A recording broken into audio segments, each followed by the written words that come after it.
Right. All right, now we should be. Okay. Still gotta wait for the ads. All right. We'll give it a sec. Give it the old F5 refresh. See what ad I get this time. No, I didn't. Just have ad block.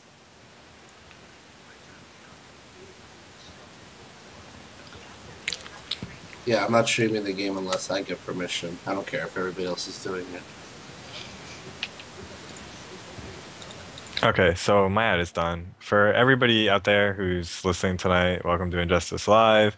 This is going to be a pretty eventful episode because I'm pretty sure we can discuss a lot of things about the game now that everybody's streaming it. And I'm sure we've all watched plenty of streams from Arturos to PLs. And some people actually, have gotten the game early. So anybody in those positions are typically free to discuss, I believe, their thoughts and their setups and all these things. So, uh, anyway, I figure since some of us have some experience with the game and we've all been watching really closely, uh, there's so many characters, there's so many things to talk about that we can sort of just ask the audience to see what what they think they'd like to hear us discuss. Because at this point, it's like, where do you even start?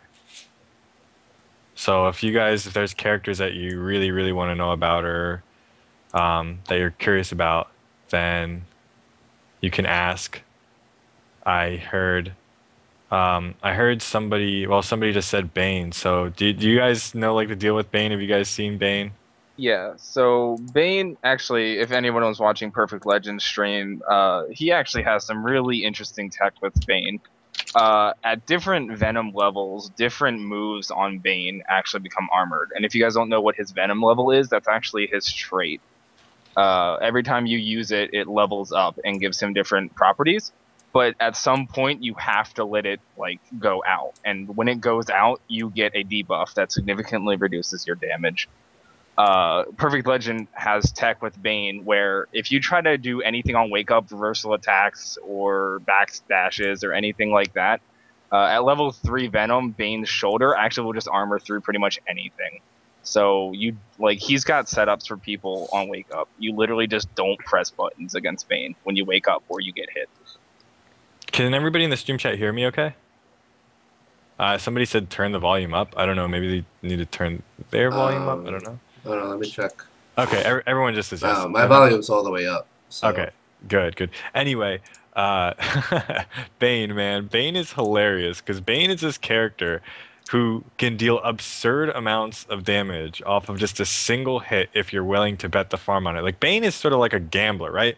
Bane only needs to play well for like 10 seconds of the match, and he can just sort of like play like shit for the rest of the match because he bets everything on those 10 seconds with Venom because during this time, especially with level 3 Bane, he can pump out so much damage. And the cool thing about it is that you can sort of do it as you're comboing somebody. So if you know that you really want to bump up this combo and you want to finish them off, you can do that. You don't really have to, it's not like, for example, Shazam's trait where you have to activate it before going in and then you have to sort of launch your offense. You can have already launched your offense with Bane.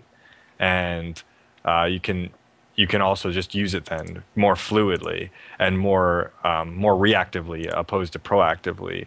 But what do you guys think about that with Bane being this character who's such like a huge gambler where you pick your shot and then you bet the farm on it? Okay, I just have a quick question. Like, when he gains his trait, is it like over time, or can you just get like one stack per se and just? Oh, like you burn can it? mash it. You can go to 3 Venom instantly. Yeah, you can go. Oh, okay, you Yeah. mash it. I see. Yeah. So, Yep, like, so- if you hit trait 3 times, you get level 3. Oh, yeah. So the Oh, faster, yeah. I didn't know the that. fastest you can hit circle, the faster you get Okay. Venom I, stack. I spoke with somebody who tested the game, and when he mentioned Bane to me, all he said was like, it seems as though everybody's thinking Bane is just like, oh, level 3 that like get in, get out or whatever, but he said it seems like you're gonna have to kind of master like level 1 and level 2 trait, because at level 3 trait you use it, you get whatever damage, but let's just say you don't get any damage. Your debuff is for like 7 seconds and you're doing no damage and taking increased damage, whereas if you use level 1 trait, the damage is still pretty good, and I'm pretty sure the debuff is like a second or like 2 seconds. So that's what I think. I mean, that's probably how he'll end up being played instead of just like, oh, I have 3 things. Like that's it. Well, the nice thing about the third is you can activate it when you know you can close out a match. Like, for example, if you make a read on a projectile, or if you're going to punish something, you can go to level 3 if you know that it will close out the match. And having that power is pretty awesome. Yeah, for situations like that, yeah, I agree. But I mean, like, let's just say the match just started and you want to just get like a little significant lead. I guess you don't want to pop like level 3 trait right away and then just run away for like however long.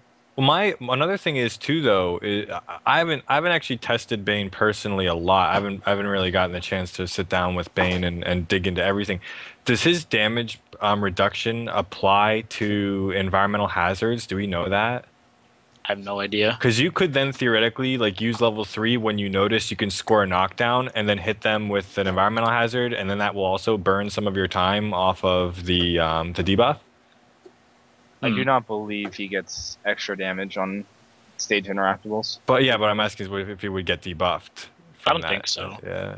If not, then like I said, you can also use level 3 in that situation, even if it's not to close out a match, if you know that you can get that extra time or something like that. I mean, essentially what it boils down to though is that Bane, like I said, you really you pick your shots, and then you sort of bet money, you bet you bet more or less your odds of winning the match on certain reads, and on some reads you might not want to go all in for, so you maybe just do level 1, or maybe you just don't do any venom at all. But for certain reads, stuff you're really confident about is bam, go to level 3 and that's it. And it's just, to me, it's so interesting. It's something new. I think it's going to be so hype in tournaments. I mean, people are going to get salty though when, like I said, the Bane player needs to play well for like 10 seconds of the match, but if they play flawlessly, you're out. But yeah, I mean, that is true. Jedward's, that is completely right. As it is draining, before it runs out, you can go to the next level and it will refill. Although, like I said, eventually that means you will have to deal with the level 3 debuff. And if you don't want to do that, it all depends on your strategy and your comfort level. But that to me, like I said, Bane, like at first, I wasn't, obviously, when you look at the battle arena, it didn't seem like he was super particularly interesting. And now, to me, I think he's going to bring so much hype. Bane is awesome. Another person asked about a character. A lot of people I see in stream ask about this character so much. And this is a character I probably have more experience with than almost any other character. So much so that I wrote a 6-page guide as a primer for this character. So let's talk about Shazam a little bit, because I know a lot of people really want to know about Shazam. And the word on the street is that Shazam is maybe not that great. Maybe Shazam has some troubles. So I will talk a little bit about Shazam, what he's good at, what he does, and what to expect from him real quick. Shazam, the problem with Shazam, I'm not going to actually talk about the problem with Shazam. I'm going to talk about what Shazam's good at and what he is. Shazam is a mix-up grappler, and he appears to have a lot of mobility. So when you look at Shazam on the surface, he's got smoke. If you play Mortal Kombat and you know smoke away, it's like a teleport, but it's like a fixed distance teleport. So we're not talking, like Dante, where he appears behind your head or any shit like that. He just goes a few feet to the left or to the right. And he also has a Psycho Crusher equivalent, which is called Atlas Torpedo. And on the surface, these tools look great because they allow him to get in, it'll allow him to attack from a distance. And then when he gets in, he's not Bison at all, because he's essentially, I know there's a Kappa face, but once he gets in, he has a high and low command grab mix-up, and this is like the crux of his entire game plan. And the reason why the teleport and the Crusher don't amount to much, and I'll get to it, is because the Crusher is -12. And if the Crusher is spaced poorly, you're getting full comboed. Even if it's spaced perfectly, many characters can punish it for a ton of damage. So, for example, Green Lantern can lift, and a lot of other characters can do things that even if you perfectly space your Crusher / torpedo, whatever you want to call it, you're going to get punished. So essentially what you have here is you have this mobile grappler because against some characters he can't really use torpedo. They'll punish him really hard for it. And against some characters you sort of can. So not only that, you have to know which characters you're even allowed to use torpedo against. And beyond that, once you get in, you start this 50-50 mix-up grapple. And he can jail you. The one nice thing is that Shazam has this string, 2-2. It's like a knee and a kick. And if you block this string 2-2, you have to react to his mix-up grapple. You can't like poke out or dash out or anything like that. You have to just go high or low. Now this seems cool, right? You go 2-2 and you guess high or low, and if you're right as Shazam, you get a grab for a combo.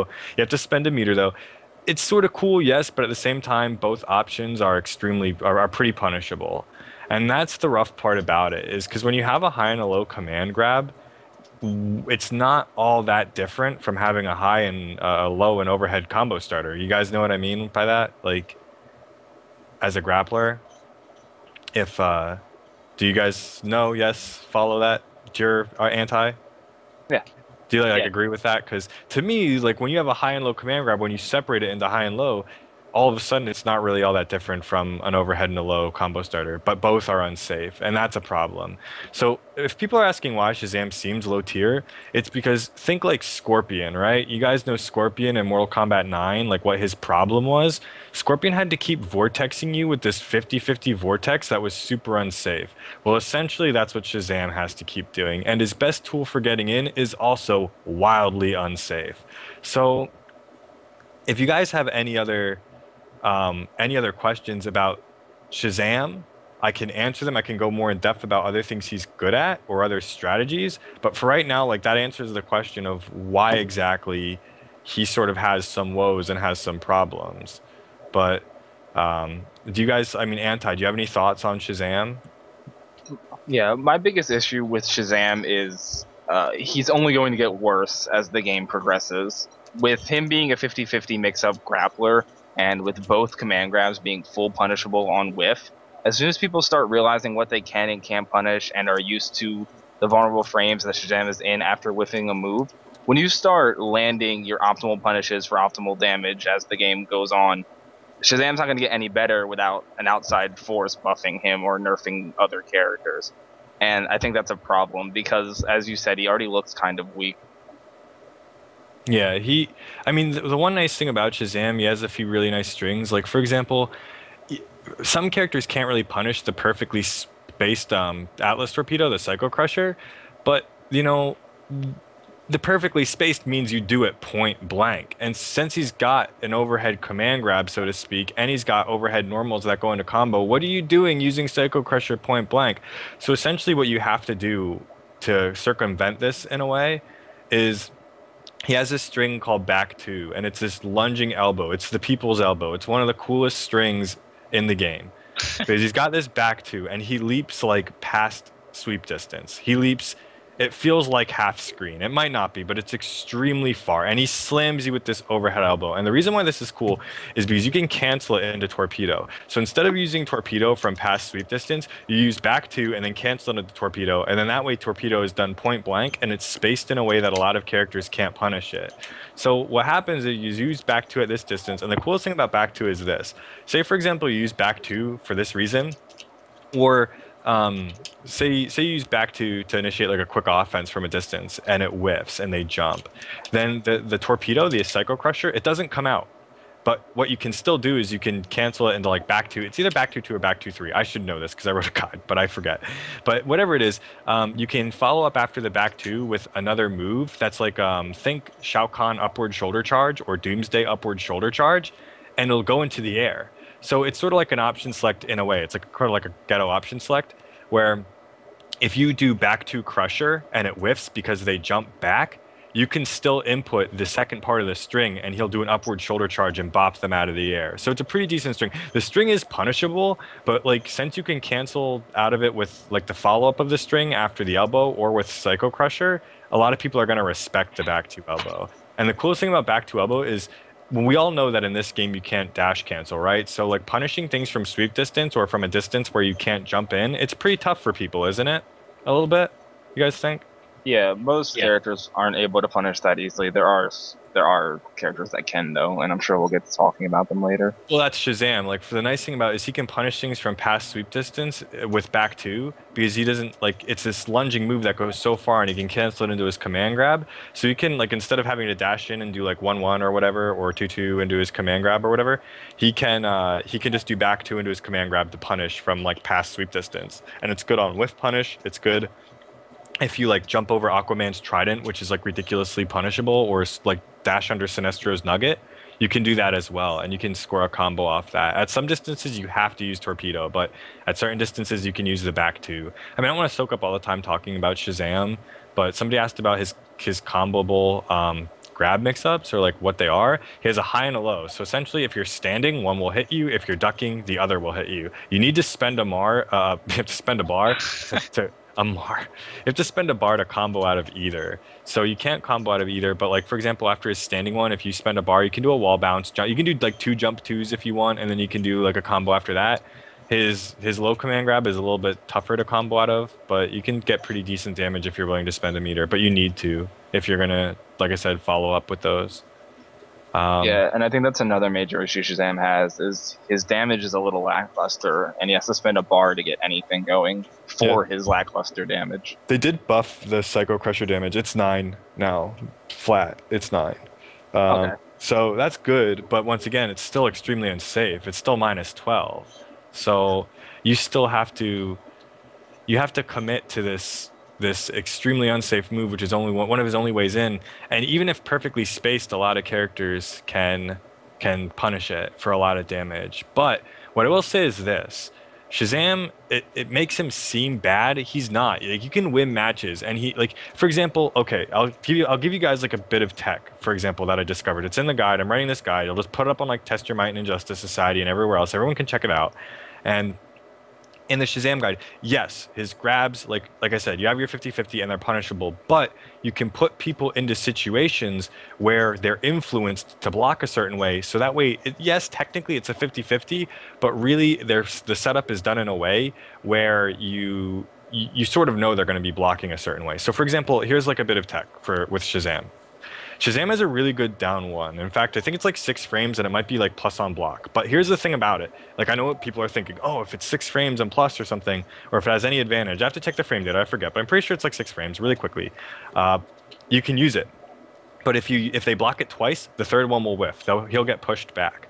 But this is still really good because listen to this setup here, right? So if you hit somebody with a down one, you check them with down one, and then they have one of two things are going to happen. Either they got hit or they blocked. Now, the nice thing about his down one is that it jails for the command grab mix-up, much like 2-2 does. So if your opponent is really good at counter poking you, what you can do is you can cancel down one into his low command grab, and it will get them. It will work just fine. You can cancel it. You can do down one, literally hit like down one, then back one, and you can do that input, and you'll do down one into his low grab.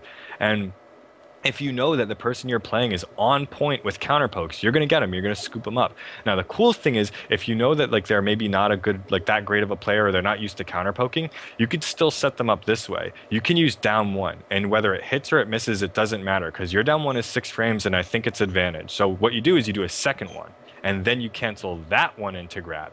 So that way, the first one just checks them, and you jab them and you say, hey, just so you know, I'm low poking you, which in their brain, they're going to think, oh, I better duck, and either try to poke back or block your second poke. Well, that is when you obviously cancel the second one into the grab. Does that strategy make sense to you guys, or do I have to like re-explain that?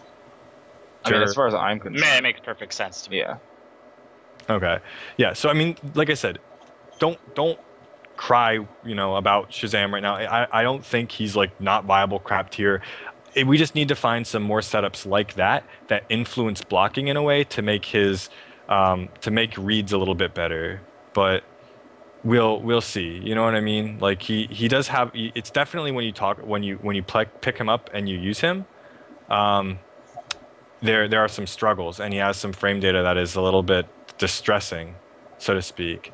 But he might have some stuff that is discovered shortly after the game's released. So That's my quick rundown of Shazam. If anybody else needs to know anything more about Shazam, I can talk about it a little bit later. But let's start talking about maybe a couple other characters that people really want to know about. See who's people. Oh, Solomon Grundy. Oh my God, Grundy is like Grundy is. We'll go Grundy and then Nightwing because I know Anti is really excited about Nightwing. Grundy is like the single hypest character in the history of fighting games. What do you guys think about Grundy? Dude, Yeah, after watching Grundy's Arturo's stream, ridiculous. oh my god. I watched his stream for like 6 hours or something, and whenever I don't know who the hell was playing Grundy, but honestly, it was like more hype than like Marvel and shit, and I love Marvel. I believe it was Slips. If you're thinking of Arturo's stream, Yeah. yeah, I Yeah, think it yeah, was it might Slips. have been. Dude, it was so godlike. Oh my god. I could have watched that Grundy all day.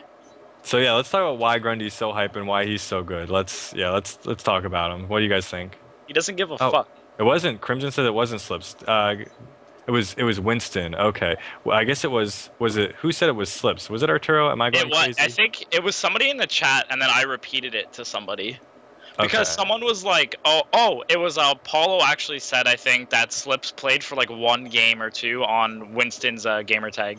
Oh, okay. That's what Well, I heard. But then I take it back. Slips isn't the godlike Grundy. fine, Um, Winston is. okay, yeah. Crimson cleared it up for us. So all right, let's talk about Grundy. Why he's so hype and why he's so godlike. Let's get into this. A grappler that can mess with you full screen. That Okay. alone, like, is scary. Yeah, talk to us about how he messes with you full screen, like what he does to. If you get caught in like if he catches you dashing and uses swamp hands and meter burns that, he has like I don't know if he has the fastest dash in the game, but he'll get like a full combo no matter where he is on the screen when you get hit. Dude, he's got the butter shoes. Like he just it's like moonwalking but going forward. He just like it's like Bowser in Melee, how he just sort of glides across the Yeah. ground and he's in. It's scary, man. Like he does so much damage when you like as soon as you get touched. Oh my god. Yeah, he can dash from full screen off of EX Swamp Hands and still combo you. Not just that, at a lot of distances, he can dash in and back three you. He can wall bounce you, which is like this DK wind up punch, which is once again super hype. Like he has in a lot of his animations, he actually does like the Bernie. He just starts his arms just sort of like flail lifelessly. They're all limp, so he just starts burning. And another, like, I'm waiting for the day when somebody uses EX Swamp Hands and somebody activates the Stink and just starts burning and the character dies. Do you guys know about the Stink, like Stink and EX Stink? Yeah, you told me about it. he puts an R around himself that does damage over time, and it actually adds into the combo damage during the chain command grabs. And if you EX it, it's literally doing a solid % every tick. Yeah, so like if you swamp hand somebody and you just activate the stink, you can just let them tick off and just die while you burny next to them, and it's going to be probably the most godlike thing that anybody's ever seen. But the stink is really good. His swamp hands are really good. Yeah, his grabs, which you can't break by the way, which do a pretty hefty amount of damage, especially when you're damage buffed. I mean, this guy has a lot of great tools. We've seen him be able to play footsies, to have a great Oki game. Did you guys notice the Oki game that the Genuine Malice was employing as Grundy? Oh yeah, he's doing the standard like grappler Oki where you check them with your standing jab. So if they try to jump a command grab Oki, you just hit them out for full combo. I mean, he's got all the good grappler tools. He's definitely well rounded. Yeah, I mean, I noticed that the person who was playing him was using a kick, and then the nice thing about it is if they backdash, Grundy has a follow-up normal that has so much range that it catches the backdash, which is nuts.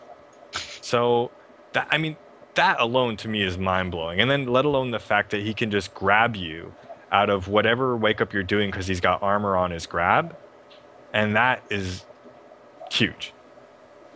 I mean, yeah, you can. I mean, there's so many things on Oki that you can use. You can use low. You can use his ranged attacks, like his ones with not. I'm talking about not like a projectile, obviously, but his normals with more range to hit back dashes. He can go low. He can use his overhead cleaver spin. So if you're thinking low, bam, EX cleaver spin or something like that, and you've got a combo. And not only that, he's got these. He's got these armored command grabs, like I said, that I alluded to early, but they're not just good on Oki, they're good just universally. And you can EX them for a sizable bit of damage. I mean, all in all, this is just this is just like a really small snippet of what Grundy does, but he just definitely brings the hype, and he seems like a really well done grappler because, like Jur said, he can harass you from full screen, and he can get in almost immediately because his dash is so ridiculously good. And once he's in, he's got unbreakable damage. He can use chain grabs that will give him pretty decent buffs. He's got good mix-ups, good footsies. He's got gimmicks. He's got so many gimmicks, like as if this character needed gimmicks too. I mean, anti-air grab too is all. Like, everyone loves anti-air grabs. Those are just, a great thing to have a great tool to have in your back pocket. So, I mean, when you look at Grundy, I think early on it's funny because early on in Injustice Live, before we knew a lot about him, we were sort of writing him off, and now Grundy is just like the beloved child of the Injustice community. Everybody loves Grundy. I think everybody just likes seeing a grappler succeed. Yeah, They're so universally low tier that when the grappler starts winning, everybody gets hyped.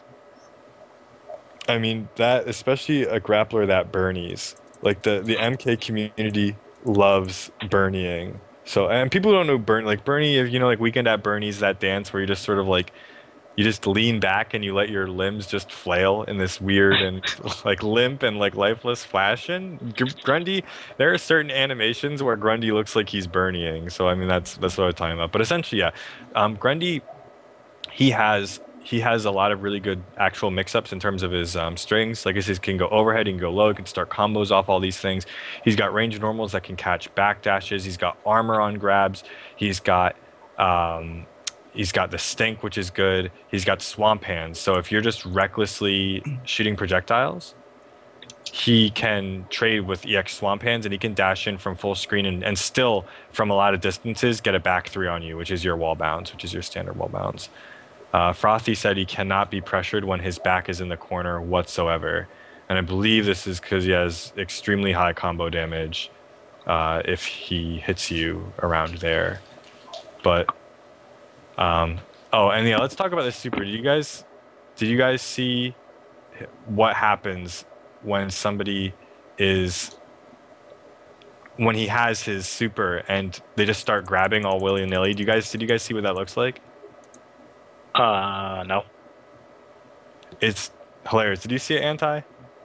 What the actual super is? Or Like how when he activates it, he can grab you within a few seconds, and then it goes into his super. But did you see what happens like during this time when they're trying to just grab you all willy-nilly? I guess you should elaborate. He essentially goes into this state where if he grabs you, think like Shumagorath's Chaos Dimension, where he can move around and he starts grabbing you, and if he grabs you, you get supered. But the thing is, he can still move and jump around, but he can grab you in the air, he can run after you. So it's this guy who's constantly running after you, like whiffing grabs while jumping, and just like I words legitimately fail to capture how hilarious this is. Like, just imagine a grappler sprinting and just jumping all around, just grabbing the air, just like flailing around, trying to just catch you. All right, imagine this. Imagine a kid outside trying to catch like flies with their hands, and that's what this looks like. And he will get you because he's got all this armor, so he doesn't care. Wow. So imagine like a kid outside with super armor trying to catch like butterflies, and then essentially, like I said, you can't stop him. You can't even really run from him. He's got that godlike dash, so he'll get there. So Frothy seemed to clarify and said he's got really good armor. He can use his armor in the corner when his back's to the corner, and you just chat was scrolling fast, but apparently something about being unable to really mess with Grundy when his back's in the corner because of armor to some degree. I'll have to see if he types it again. People the chat was scrolling pretty fast, but yeah, essentially it boils down to a tank chasing a butterfly. It's hilarious. You guys will laugh when you see it, especially if the Grundy player doesn't do it with like any sort of setup. All right, Frothy says it's because you get a 57% damage off his armor grab when his back is in the corner. Okay, so that makes sense. Damn. So yeah, even when you corner Grundy and you think you're pressuring him, then he doesn't even care because now you activated his trap card. So All right, Pegasus. Yeah, exactly. But um, oh, what was anyway? Somebody mentioned also what was it about Grundy?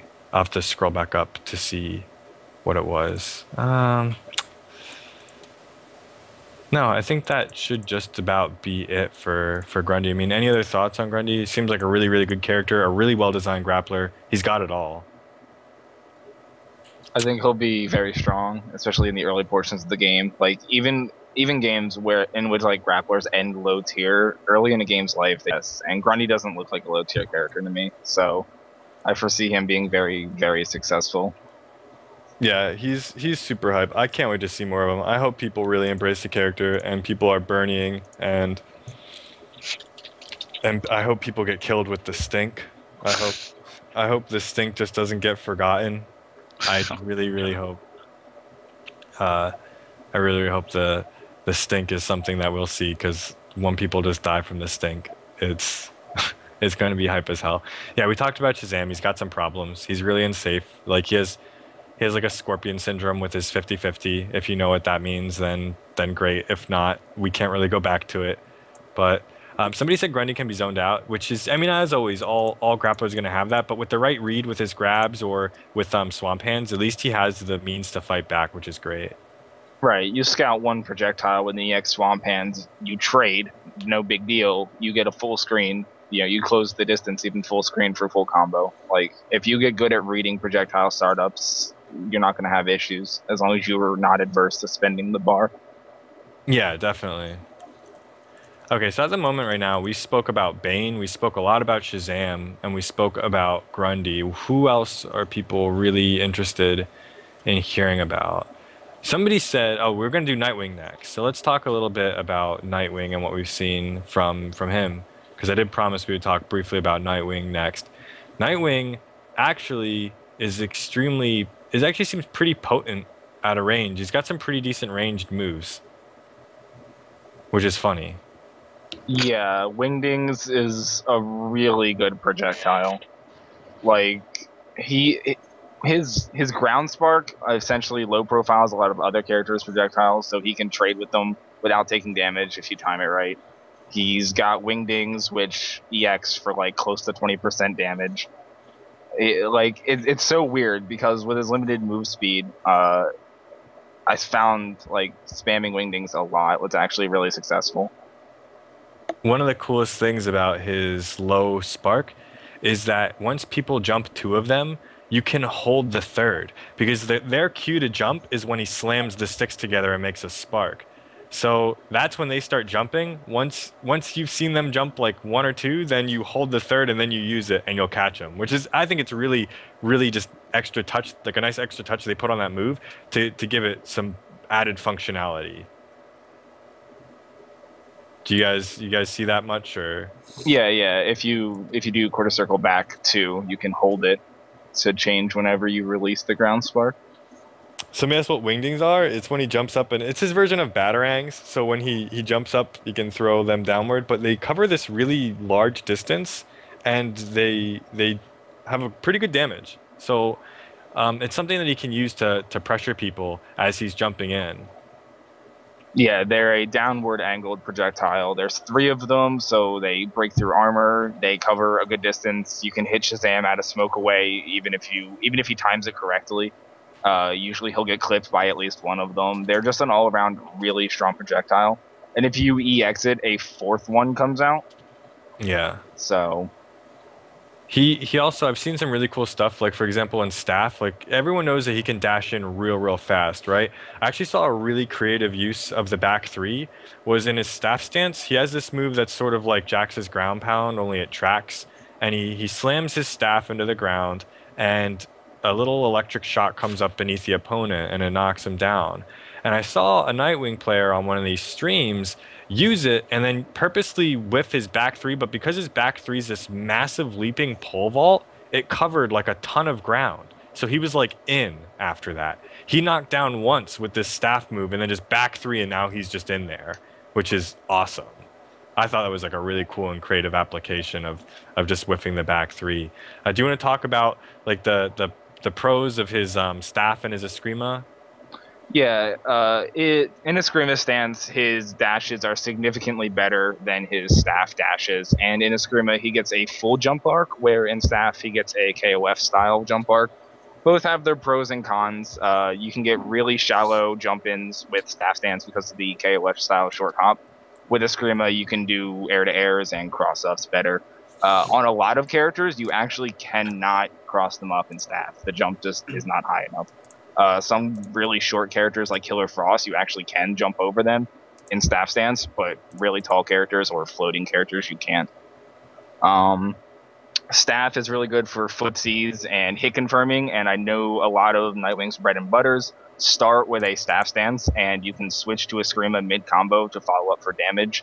He has different optimal combo enders, mid screen and corner.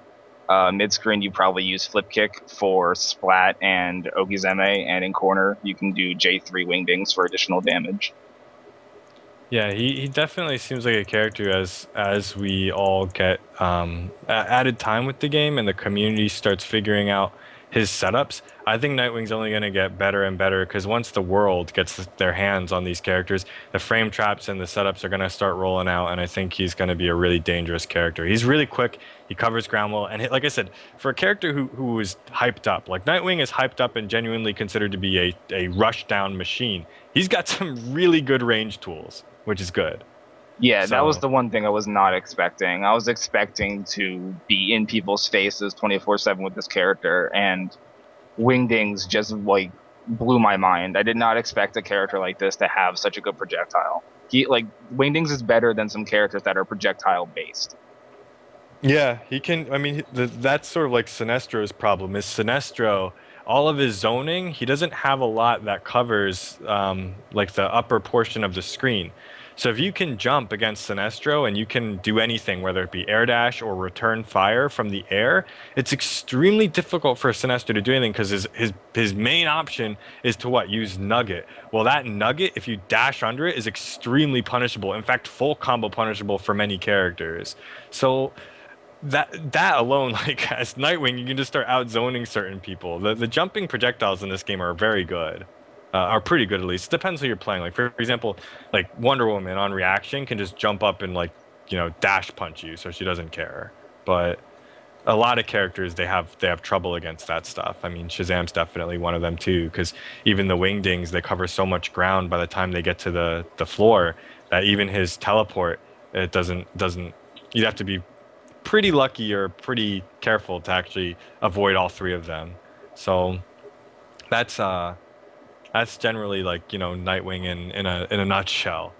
Yeah, I wish I thought- had more, but that's pretty much all I know. Well, in coming weeks we'll be able to talk more and more and more about them.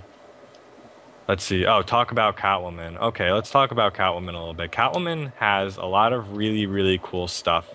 Like, yeah, she's a rushdown character. Everyone knows that. But when you look at her individual tools and you look at some of the, tricks and stuff she has, she has a lot of moves where just even though they might be like an individual move, you say, wow, that is really useful. Like, that's just a good tool. Like, I think it's her jumping 2 is sort of like reminiscent of Ghost Rider's jumping S. Yeah, the whip. In Marvel. Yep. Yeah, this big long whip.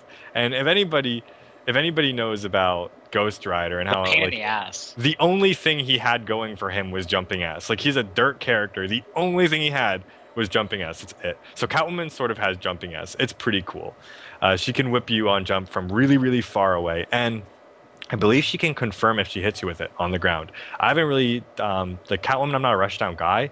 So, no, she has Ghost Rider's best move, but she's not Ghost Rider all. Like somebody asking if she's Ghost Rider, no. She just has Ghost Rider's jumping S, so to speak, which is still a godlike move in Marvel.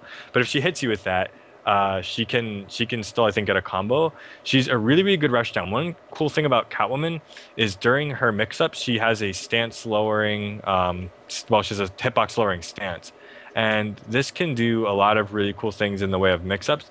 And this we all knew beforehand. But what I didn't really account for is how much her back 3, her wall bounce, lowers her hitbox. So if you're at like a sweep distance or if you're a little bit further, you guys will get to see and judge the distance of her back 3. It's actually very far. But if you're at like a mid-range and somebody shoots a projectile, on a reaction, you can back 3, duck it, and punish it because she gets on the floor and then she leaps at you. Have you guys seen that yet? Yeah, I saw it. It's like super low. She can go under projectiles with her back three, and some of the game's highest damage combos start off of raw launchers. Yeah, so this raw launcher, if you have to be really, I mean, let alone you think you're worrying enough about Catwoman because when you shoot her with projectiles, she can dodge them and gain cat scratches. So then by the time she gets in, she might have 5 full cat scratches, which is her trait, and then she can do a combo ender on you for a lot of damage. You think you're worried enough about just her dodging it, and then she can straight up punish it with a raw launcher for a ton of damage.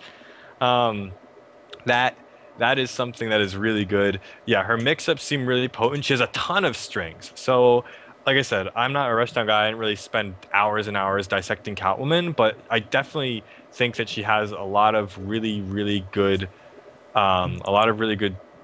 mix-up options because I've seen a lot of strings that go high and low, or low and overhead rather. And I think the gist of her combos is you do whatever starter you got, whether it be low or overhead or whatever, and you EX into this like cat scratch move that pops them up, and then you do a combo and you have a different ender depending on whether or not you have, your cat scratches or not. But she definitely has excellent range tools, more so than you would think with her jumping 2 and her cat whip. Her cat whip is really fast and it covers a lot of ground. So I mean, I think Catwoman is a character that looks pretty well designed. I mean, she's really interesting because her dodge at a distance, like Wonder Woman, for example, when you bracelet parry, your bracelet parry lasts a few seconds, and then you have to be like, oh, I'm glowing now, and now I'm going to try to come in and hit you because I'm buffed for like the next few seconds. You know what I mean? But with Catwoman, you store it. Like this is a resource that you store in your trait. So it's a lot more reasonable to just start dodging all these projectiles all willy-nilly because you'll get 5 cat scratches in no time and your first combo will really hurt. So, I mean, what else do you guys think about Catwoman?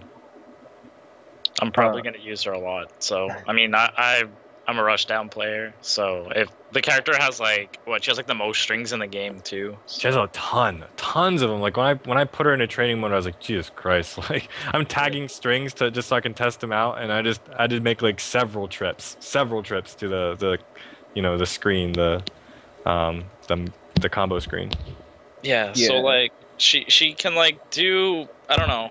The main problem with some rushdown characters is they have trouble getting in on zoners, but she can dodge and like cat stance. I don't know. She just has so many ways of getting under projectiles and doing whatever the hell she wants. Like, probably not whatever she wants, but... Yeah, excellent whiff punisher, too, because she has a stance. So, she can go into the low cat stance, and she's got tons of things she can do out of it. And when you have all of these tools for mobility and even ranged damage with her jump 2 and her whip and her back 3, you've got a character, like a character who's rushed down, who can threaten you from multiple distances, so you don't even feel safe trying to zone her sometimes. Like a lot of characters, if they're rushed down, you can feel pretty safe zoning them. You just haha, like you're all the way over there and I'm all the way over here. But with Catwoman, like even after she gets into 3/4 and then halfway, you're like, oh man, like should I shoot this projectile? So. Catwoman, I think, she seems like a really solid character. Obviously, like I said, it's early on. We can't say who's good, who's bad necessarily. I know Shazam's got some problems, but right now, Catwoman seems solid and she seems well designed. Good. Yeah. So, let's see. Yo, Bacon, that's right. Yo, Flash. You guys want to talk about Flash and how Flash can be broken down into like a flowchart? He's Johnny Cage. Next. Dude. Flash, he's got you can break this character down to like a flowchart. You go up to pretty much with Flash. I mean, obviously that's not really fair to say completely. But he does have a lot of really good strings. Like Flash, for example, I believe it's his 2/2 is really good. And the nice thing is, after 2/2, he has this low poke combo. I don't know if you guys have seen it, but like instead of just doing like a down 1 and calling it a day, he can do like a 3-hit combo that's low, I believe. I've seen it. And after you do 2/2, you can do that, or if they're backdashing, you can do like forward 2/2. And everything Flash does, like anything he does, whether it be like 2-2, forward 2-2, or I think it's forward, I think it's forward 2, or like his low poke combo, everything goes into EX lightning kicks. So whatever, it's like everything going into nut punch, and then you just do whatever you want. This is the same thing. Like you just go into EX lightning kicks and then you go to town. Everything he does. But the coolest thing about Flash is where you stop being flowcharty and you start being super creative is when he gets his time slow. Yes, there will always be an optimal time slow combo. That's going to happen. It's going to be found, whatever. But you can essentially have a lot of fun here and style, and you can get super super stylish in a way that not a lot of other characters can. And I'm excited to see what people come up with. I think maybe what is it? Wonder Chef today posted a combo where he just lightning kicks you like 4 times, then headbutt you twice. Um, some other stuff. One thing I noticed though is that to me, and maybe I'm not timing this wrong, or maybe I was timing it wrong. Maybe I just, like I said, I didn't really dive too much into Flash, but his projectile phase did not seem all that great. It looks slow. It's sort of slow. It has some startup, and it doesn't really like advance him at all. He just stands there. Like, is that all it is? Like to me, I just would rather duck and dash through or jump over it or something. Like I don't really see the reason why at the moment to do that. You I don't mean, I get know he can anything from EX it. He can EX it to like shoot it back at you, I believe. But even then, like that's a meter, and he wants meter to cancel everything into EX lightning kicks. Yeah. Does he build any meter for phasing through a projectile? Do we know? He probably does, but the thing is, the timing can be a little finicky sometimes. So like you risk eating the. I mean, obviously the best players won't eat the damage. So, but the thing is, you also don't advance. Like it's not like he phases through it and then he dashes after like he just phases through it. Whereas I think instead maybe like he could have phased through it and then like got like a like a free dash forward or something. I don't know, but right now it's just like a phase through, and I don't really. But then again, like I said, I'm definitely not like a rushdown guy. Like I didn't really spend tons of time with the Flash. But for right now, it's at the point where I'm thinking I would rather just do other things to get in. Oh, someone said his phase avoids normals as well. I didn't really test it too much up close, but he essentially though Flash, he has a lot of really great tools. His run is good. It's really nice. Obviously, you can go overhead, you can go low out of it. His Honda headbutt's really fast. In fact at many distances it's tough to react to, so it's a good way to check people. Um, he also has a Dragon Punch, which is pretty good too, because a lot of people in this game are starting to get flustered because they're noticing some characters don't really have that many good anti-air options. Once again, I don't want to make people start like, you know, getting freaked out, but because I keep going back to this character. But Shazam does not really have a good anti-air option. I feel like every time I want to point, like, give an example of something that doesn't work in the game or is bad, I have to go back to Shazam. But Shazam doesn't really have a good So even having a good anti-air option is extremely solid in this game because some people's down twos aren't that great, and some people don't have good special moves that function as anti-airs that are quick enough to do on reaction. Yeah, Nightwing's in the same boat. His D2s in both stances are lackluster, and he has a scatter bomb special, which I suppose is supposed to function as anti-air, but it's got a really long startup with little range. It wasn't very effective. Somebody asked, and he asked us a bunch of times. I'll answer it now, real quick. Take a detour and talk about Joker's ha-ha-has. Does he make him the fastest in the game?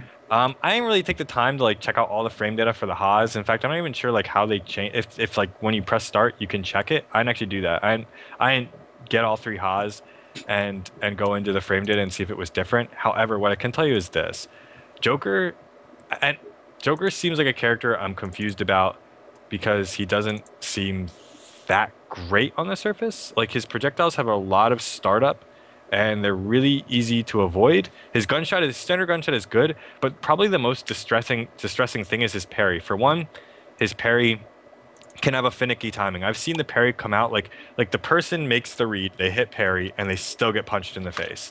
Two, the ha's go away very quickly. So it seems like it'll be a rarity that anybody actually gets 3 ha's. Because even if you get to 2 ha's, it feels like you can sort of lay off, and the ha's will go away before too long. Yeah, that's my biggest issue with the character, is if he ever successfully parries you, If you have any kind of projectile, you can just lame it out for 5 seconds and the Ha is gone. You can literally stop him from getting multiple Ha's. Like you have full control over that since it's parry based. Yeah, and like I said, the Haas go away. They feel like they go away very quickly, and I understand that you need to. Somebody asked if they give him unblockables. I believe that it was said that his frame data is so fast and that his jump is so crazy that it gives him like quote unquote pseudo unblockables, which is what I would assume to be something like a succession of moves that's so fast that it'd be almost like impossible to block. However, Yeah. They're not true um, unblockables. like I said though, getting to 3 Haas seems like ridiculous because you even after one you could just say I'm gonna back away. I'm not gonna let you get to 3 because they go away extremely quickly to me. Yep, So. and that, like I said, that's just my biggest fear with him. I mean, with it being a parry system, and you can just say, "I'm not going to attack you. I'm going to throw projectiles until your Ha is gone." You'll never get more than two. Yeah, and the problem is, if Joker was a godlike zoner, that'd be like Joker would be like, okay, fine, try to zone me, I'll outzone you. But his gas canisters have absurd startup, absurd, and his gun is good, but it's not godlike. So right now, um, somebody asked if he can parry projectiles. Not that I'm aware of. I'm pretty sure it's just normals, but Yeah, he can't right now, and just like every other parry in the game, doesn't work on jump-ins either. yeah. So right now with Joker, I'm sort of like a better man than I will have to make him seem godlike because I tested him and I was just like, oh, this this ain't happening. So I backed away really quickly. I smelled fish and I booked. Did you listen to that thing where like Chris G was talking about Injustice for like an hour today? If it was recent, no, I was out today for a while. Okay. I was helping fill out, so. I only watched it like before, but he talked for an hour pretty much about random things, and he said like Joker was the kind of character that he thinks that people will have to put time into to actually show his full potential. So like parrying in, but like okay, like in MK, you know how some strings you can armor in between them. Yes. So he's thinking like if you find gaps in strings, you can parry the next hit. Like stuff like that will make him more viable, but you'll just have to like put time into him. Yeah, really. and that's definitely an excellent point. So if you watched it, a lot of people mentioned in the chat, did Chris G say that Shazam was bottom 5 in that stream? Yeah, he did. Okay, I mean, honestly, when we were playing the game, I would be lying if we did not reach the same conclusion. Yep, But he did. when we sort of went through and we were like, man, if we had to say like the most troublesome characters in the, which is sucks for me because I mean, I might have put more time in Shazam than almost like I mean I have a 6-page guide that I've written I'm going to release like in the next couple days that will help you do whatever it is you can with the character. Hopefully they you know, far be it from me to be like you do this to fix Shazam because you know, but I'm not going to get into that because that's not what the show is about. But I do think though, despite that, Shazam has the seeds of greatness in him. Like he has the embers of greatness. And 1 or 2 small tweaks, and I believe he could be a godlike character. Like you guys, do you agree with that? Or do you think that he's like, you know, beyond saving and must be allowed to die? No, I think they can definitely make him viable. I think they need to switch up the way his command grabs work because having both being wildly unsafe makes no sense, especially when one of them doesn't even give you that much damage. And his damage is another one of the issues. I feel like it would need to be higher for the risks he's taking. Yeah, I think Shazam is literally so close to being an unbelievably good character. So I have faith that he'll get there. I do think he will. So in time, in time. Somebody asked if Batman's parries projectiles. No, it doesn't. Nope. It's a melee parry. It doesn't even parry jump ins too, by the way. So Yeah, watch no out for parries, that. parry jump-ins, and as far as I know, there is no projectile parry either. Let's see here. Oh, this is a common misconception that everybody has on stream about Shazam's trait. Everyone's like, "Oh, it makes his punches unblockable." It doesn't. It doesn't make his punches unblockable whatsoever. Everyone thinks this because when you go into training mode and you block something and he punches them, it says unblockable. But that's not the punch. It's the extra damage that is unblockable. So the difference is when you punch them with the trait, they're gonna take the lightning damage no matter what, but they're not gonna go into hit stun, so you can't juggle them or anything. They can still counter poke you, they can still do whatever they can, but that and another thing about Shazam's trait, which is sort of like, just I really don't want to keep beating up on Shazam. But another thing about Shazam that makes him a little bit silly is the fact that his trait, first of all, it powers up his punches, right? Well, we we're powering up the punches of a character who is a grappler whose B best strings are kicks. Like his best string to me is 2-2 because it jails for the command grab mix up. I haven't found many other strings that do that. So 2-2 is awesome, but it's a kick string. Then his forward 1-2 is a kick and then an overhead, which is a great combo extender, and it's good also for like, for just pokes and stuff. But once again, another kick string. So to me, like when I look at this, the best thing I got, plus it takes so long to activate, so you activate your lightning and then they know that you're going to come and try to do your punching attacks and stuff, and part of you doesn't even want to because you want to go for grabs and you want to use 2-2 in your kicking strings, but you're like, but I got this damage buff. So I mean, maybe the nice thing is when you're in a corner, like best case scenario, the moon and the stars and the sun and the planets, they all align and you land a jumping 3 on somebody in the corner with Shazam's trait, yeah, meterless, you can do like 50 or 60 damage or something like that. But once again, this is the moon, the sun, and the stars and everything all aligning. Like this is best case scenario. So right now, even his trait, I'm not really blown away by it because, like I said, he's a grappler whose best strings are kicks. So that's just me. We can talk more about some other characters, like I said, because I really don't want to keep going back to Shazam. Why does everybody want to talk about Hawkgirl? She looks so boring. I heard some really dirty stuff about Hawkgirl today, actually. Oh, really? All I've heard was run away, like get damage and just like sit at the other side of the screen. And that's hilarious. Dude, it's so garbage. No, she can actually do flight cancels though. If somebody said that, it is definitely true. Like you can do jump 1 and cancel into flight, and then do like other silly things. Yeah, she does now have flight cancels. Oh, okay. And she can try to do like whiff punishes and bait like counter pokes and stuff with that wing evade, and then she can come back like during the wing evade she can cancel into like for example, her wings shoot her backwards, but then she can come back to you like back being as in forward with an attack to bait and punish things. I think she has some interesting like concepts because you've got the flight cancels, you've got the ability to like Modoc style lay mid out. And in this game, like I said, some characters really have a lot of trouble with hitting that part of the screen. And she can just berate you, just badger you with the mace from that range. And she's got a really awkward jump. Like when you jump with her, it feels like getting used to jumping in with her is the weirdest thing in the game because she jumps. If you played like Smash Bros, right? It's like Falco. It's this really high jump. It feels like jumping with Falco. So when you try to jump in with somebody for like a cross up, you're like, oh, I'll jump like right near them, and then you realize that you literally like you're coming down with a cross up after you've already been in the air for what feels like an eternity because it's such a high jump. But she definitely has, I think, some tools. Initially, I think a lot of people were just saying, oh, she just sucks, whatever, she's bad. But I think she'll find her niche, even if it isn't a particularly exciting niche, and like, maybe get the life lead and lame it out. But it could work in a game like this.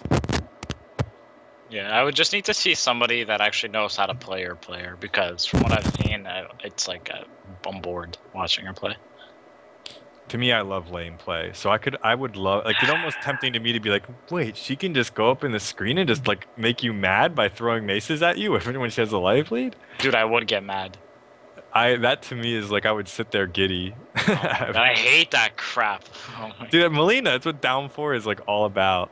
Okay, I like that, but at least I'm like going towards you, not down 4 and be like, oh hey bud, I'm in the corner. To me, when I play Melina with down 4, I would just stay there and be like, hey, you want to jump, don't you? So I can anti-air you with a roll. So, I don't know. I think if Hawkgirl can... You're cutting out, FaZe. Can you hear me? No? Yeah. Okay. If she can find enough things to do off of her... I heard some of the things got changed. Like, I heard I think it was 16-bit today, who said that she used to have an EX that popped you up, I think, for a combo in the air, but now she just shoulder checks you and it ends. So that's gone, which is unfortunate. But if she can find enough things to do with her flight cancels to make her jump ins extremely tricky, and you can do, enough things on the offense with wing evade to keep your pressure dynamic, then when you supplement that with a character who can also lame you out, I think you're gonna have maybe like a pretty decent character on your hands. I'll have to Oh. wait and see, I guess. I don't know. Mm-hmm. Let's see here. So let's talk about some other characters real quick, I guess. Oh my god. Some people are talking about, everyone's talking about Deathstroke, right? What do you guys think about Deathstroke? I've got one word to describe Deathstroke, but what do you guys Zoner? No. I don't know. I mean, everybody's complaining about him, but I don't foresee his tactics lasting once people are familiar with the game. I mean, it's just a very easy, straightforward play style, and while everybody else is trying to figure you out said it. You said the word of the day. straightforward. No, before that. No, I don't know. You said the one word I was going to use to describe. You're cutting I out. have no idea what you said. Sounds very staticky. Okay, you're good now. Oh, I am? I'm actually Yeah. good now? Yeah. Alright, it's easy. The word is easy. The word of the day is easy. And I don't know if people remember this. If you guys are brand new to like the Mortal Kombat scene, then you won't remember this. But if you played it since the beginning, you'll remember that Ermac, everyone called him Easy Mac because he had a lot of tournament success and he was a very easy character to get a hold of early on. And you can get an easy grasp of him, and his simple tools were effective. So people called him Easy Mac. Deathstroke is just Easy Mac 2.0. You pick him up, everything's very laid out for you. It's very straightforward. Deathstroke's whole game plan, you don't have to read a book. You don't have to read a 6-page guide on like how to get started with Deathstroke. You pick him up and it's there for you, and it's effective. He's a good character. He's a well-designed character. So I think it'll be easy to have success with Deathstroke initially. Now, on the flip side, though, I do believe that this isn't the kind of thing that's going to last. So I hope people don't knee-jerk reaction, like, scream to nerf Deathstroke, because as people start realizing, oh, I can't just dash in all willy-nilly in this game, like I have to be careful, and people start realizing, what's punishable and the frame data on things, and getting a feel for their maneuverability and using the environment, I don't think Deathstroke's going to be near as quote-unquote like OP as people really think he is at the moment. What do you guys think? I don't think he's like disgustingly overpowered, but No. He's a zoner. That's what Yeah. he zones. Like, there's really not much more to it. People are obviously going to complain because people complain about everything, but literally just figure out a way around it. There's always a way. Yeah, he just happens to be the strongest zoner, or the strongest, simplest zoner, early. I don't and for people who think that once the game is of age and we all know how to get around, that he'll be weak, I don't think he'll be a weak character either. I think he'll be pretty much consistently viable. Yeah, in the early weeks, he's gonna shoot guns, and you're gonna get frustrated because you're trying to figure out how to do combos and how to get max damage off of a low string starter. And Deathstroke's just like, what's that? I'm gonna shoot more guns. Yeah, exactly. Well, yeah, you're worried about hit confirms and, making sure that you understand your frame data and your frame traps and trying to look around the environment and thinking like, what can I use? Because this whole game mechanic is new to me. And Deathstroke's like la di da di da, bang bang bang bang bang. You know what I mean? Like do do do do do do. It's of course, like I said, to me, it's shallow. Like you said, I think Deathstroke will still be good. I just think people have a problem with him because his game plan's laid out, but. Give it a month. See if everybody who hates Deathstroke right now is still crying about Deathstroke like a month or two from now, then maybe, and even then because people will always complain about zoning. Even then, I won't concede that there's the definitive problem. But I think, like I said, once people get a feel for the game and all get more, get their feet wet and they start to understand things more, I don't think he'll become a really, really big problem. No. I don't think so either. Yeah. Like I agree with the fact that Deathstroke, he looks better than he is, and that's not to say that he's going to be bad later. He's still probably going to be a good character. I think his character is designed in a way that, you know, a smart player will always be able to accomplish good things with him. Yeah, he's Um, he has an up close kit. Nobody's even exploring it because guns yeah. are too good. Like early on. Well, that and the fact that with unblockable shots, if you're on point and you make the right reads, you'll be a good character.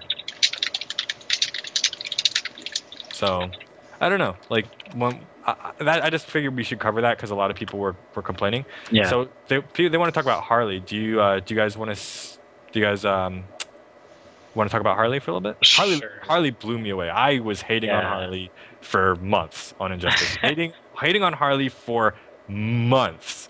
And that's because I don't think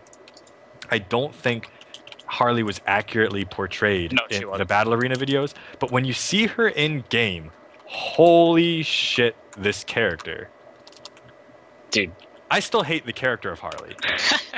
I still think she's Scrappy Doo, but her design is actually really cool. So, what have you guys noticed about Harley? One of you guys can take it away. I think it's awesome. Well, Yeah. Really well designed. You can go on first, Nancy, if you want.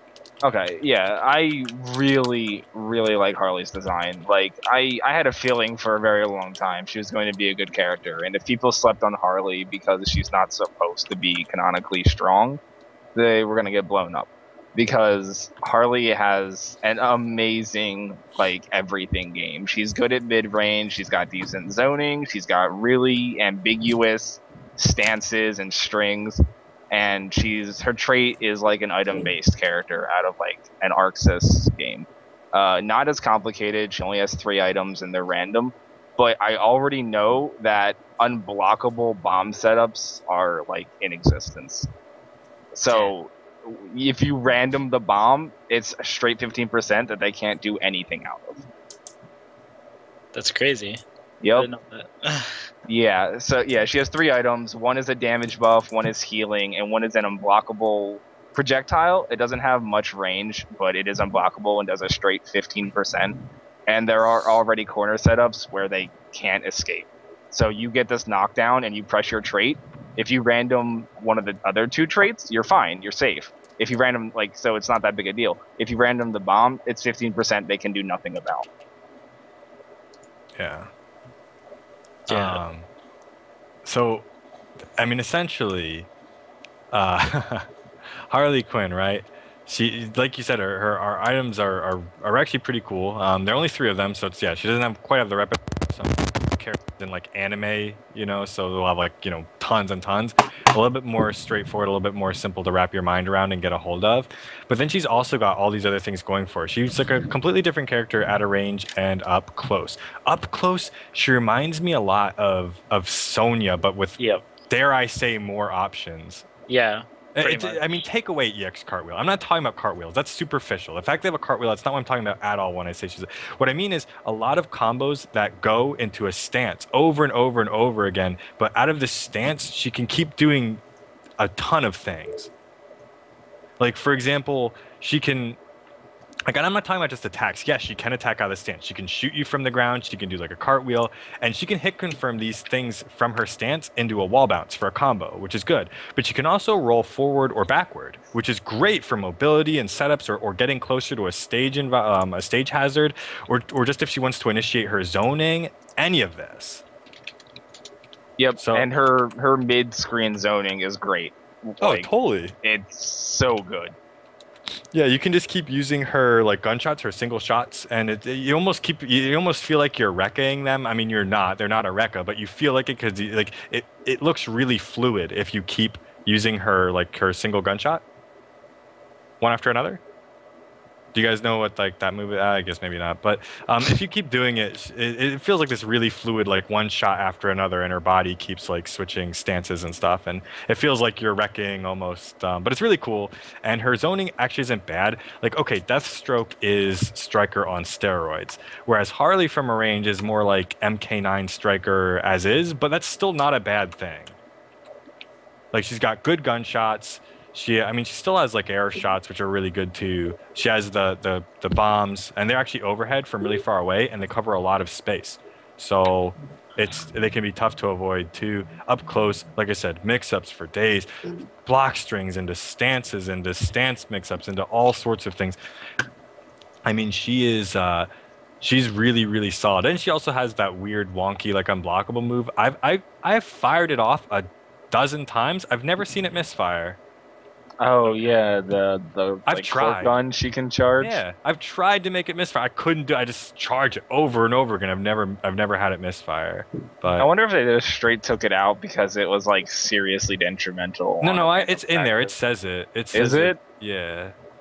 But I mean, I haven't played her like a ton. But so obviously, I'm sure in time, if I kept doing it, then it would definitely show itself. But like I said, I'm not like a huge Harley guy. I was just really impressed with the design of the character. I mean, she looks extremely fun. She looks well designed. She looks like a character who can handle you at mid range, up close, from far range. She has enough tools to keep you guessing. So and I also feel like the really cool thing about Harley is there's no real definitive flowchart. Like I feel like every Harley player could play dramatically different. You know what I mean? Whereas like Yes. some characters they get into like all the players sort of have their basic like flowchart of what they do, whether it be for like a zoning or mix-ups. Where Harley has so many options and at range and at mid-range and up close that like I feel like anybody, whether you're a turtler or you're a zoner or a mix-up character, you could pick up Harley and find a play style that will sort of suit you. Yeah, completely agreed. I mean, she's got enough ambiguous things close range to warrant being close, and as we've already stated, her zoning is actually pretty good. Yeah, definitely. She's solid. She's solid. I like Harley a lot. So I mean, let's maybe talk. I mean, we talked a ton about Harley, and I'll like eat my words. She's great. She looks great. She's like a fantastic character. I mean, based on her design alone, not even a waste of a character anymore. But okay. So they want to talk about Ares. This is a character who I'll actually take a backseat on because Ares is one of the few characters I didn't really spend a ton of time with. So, what do you guys think about Ares? I mean, well, I haven't played, so I'm just going by what I've seen. He looks like, I don't know, he looks like he'd be pretty good. He's, I guess, a zoner or like an anti-zoner. He could do whatever he wants at like full screen with like throwing axes and swords and fireballs, and when he EXs his one fireball. I don't know if it's like unblockable or something, but oh, Pig wants to get Hey, on. you guys want to put on Pig? Yeah, I mean, Yo, do it. Pig knows more about the game. Get Pig in here. All right, get Pig in here. Let's talk. Hopefully, about it. Pig knows about Ares because I have no clue. I bet he does. But yeah, with his teleport as well, it's like you can use on reaction to fireballs. And Actually, I have some questions for Pig. I actually have some very specific questions for Pig. So if we can get him in here, I'd love to ask him a couple things. Because recently, at least as far as I've seen on Test Your Might, I've happened to notice that Pig, Pig. Not only is he a top player, but he is a top interactable. The Pig is godlike. Pig advantage is real. Seriously, why does a hollow pig hit harder than like Superman? Or the dumpster full of I trash that does the same thing. I can block Superman's punch. I can't block that pig. Why is that? Hey, what's up? so How's it going, Pig? I'm good. How are you guys doing? All right. So, I mean, before we get first, you can, I guess, I don't think anybody really needs an introduction, but you can introduce yourself if you'd like. I'm an Aquarius. That's it. Let's go. All right, good. So I have a question for you, Pig. I noticed on Test Your Might recently, you haven't necessarily hung up your yellow powering. However, Stop. Okay. Listen, this is a very sensitive subject. I need your help, Phase 3.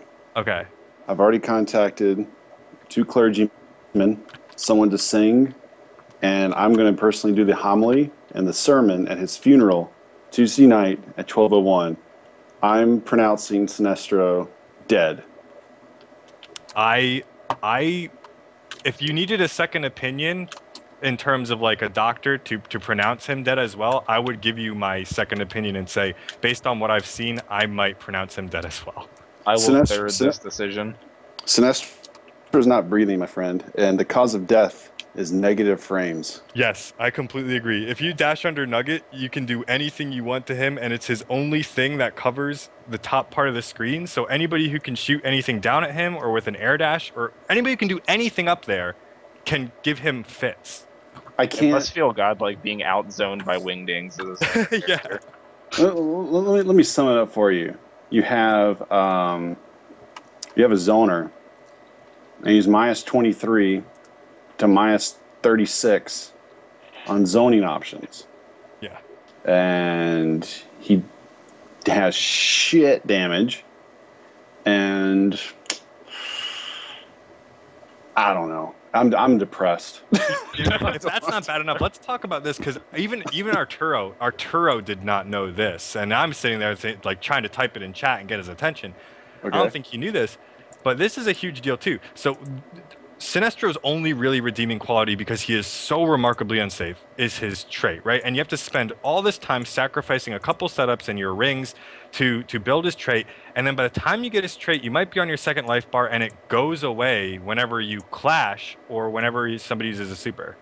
Yeah, When you can clash him, so he works his ass off to get his trait. Now the trait's cool. The trait's unique. If you are able to get the trait, like if an angel's on your shoulder and your player 2 just puts down the controller and goes to cook dinner and comes back, and you have your trait by the time he gets back, if he chooses to clash, your trait goes away. Yeah, But exactly. the cool thing is, if you do have your trait, then it makes all his unsafe negative strings and attacks. Well, actually, no. It doesn't. Like, his arachnid is putrid. It hits high, and okay. Oh God, I need to talk about his wake ups. Oh my God. Oh yeah, get mixed up for days on Wake Up. I'm so frustrated. All right. So here's the thing. Sorry, I had a moment. So I don't know what it is on the day one patch or what it's going to be or whatnot, but what's up buzzing? Is it me? FaZe's mic is breaking. It's me? Really? Oh, Yeah. Can you hear me? Yeah. We can hear you. You're really quiet, though. I'll mute myself. okay. So he might be minus 36 on like an arachnid or some shit like that, or maybe he might be minus 36 on. I don't know. But what's going on? Oh my god. FaZe Kyle, it's like muting you're doesn't it's help. like you're It's your moving like the mic. connection, like the mic connected.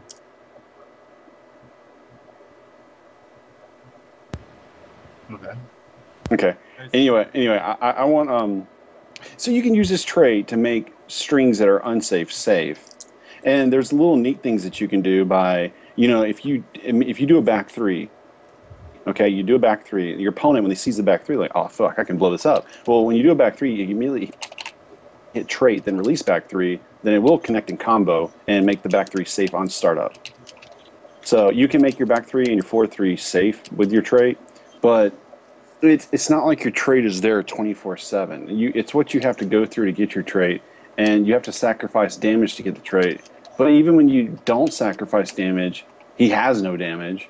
And if you miss the boulder, you can dash the boulder and full combo. If you block a shackles, it's full combo. If you block projectiles, like a normal projectile, or the arachnid, it's full combo for mid screen. The saving graces, he's got probably the top 3 anti-air in the game.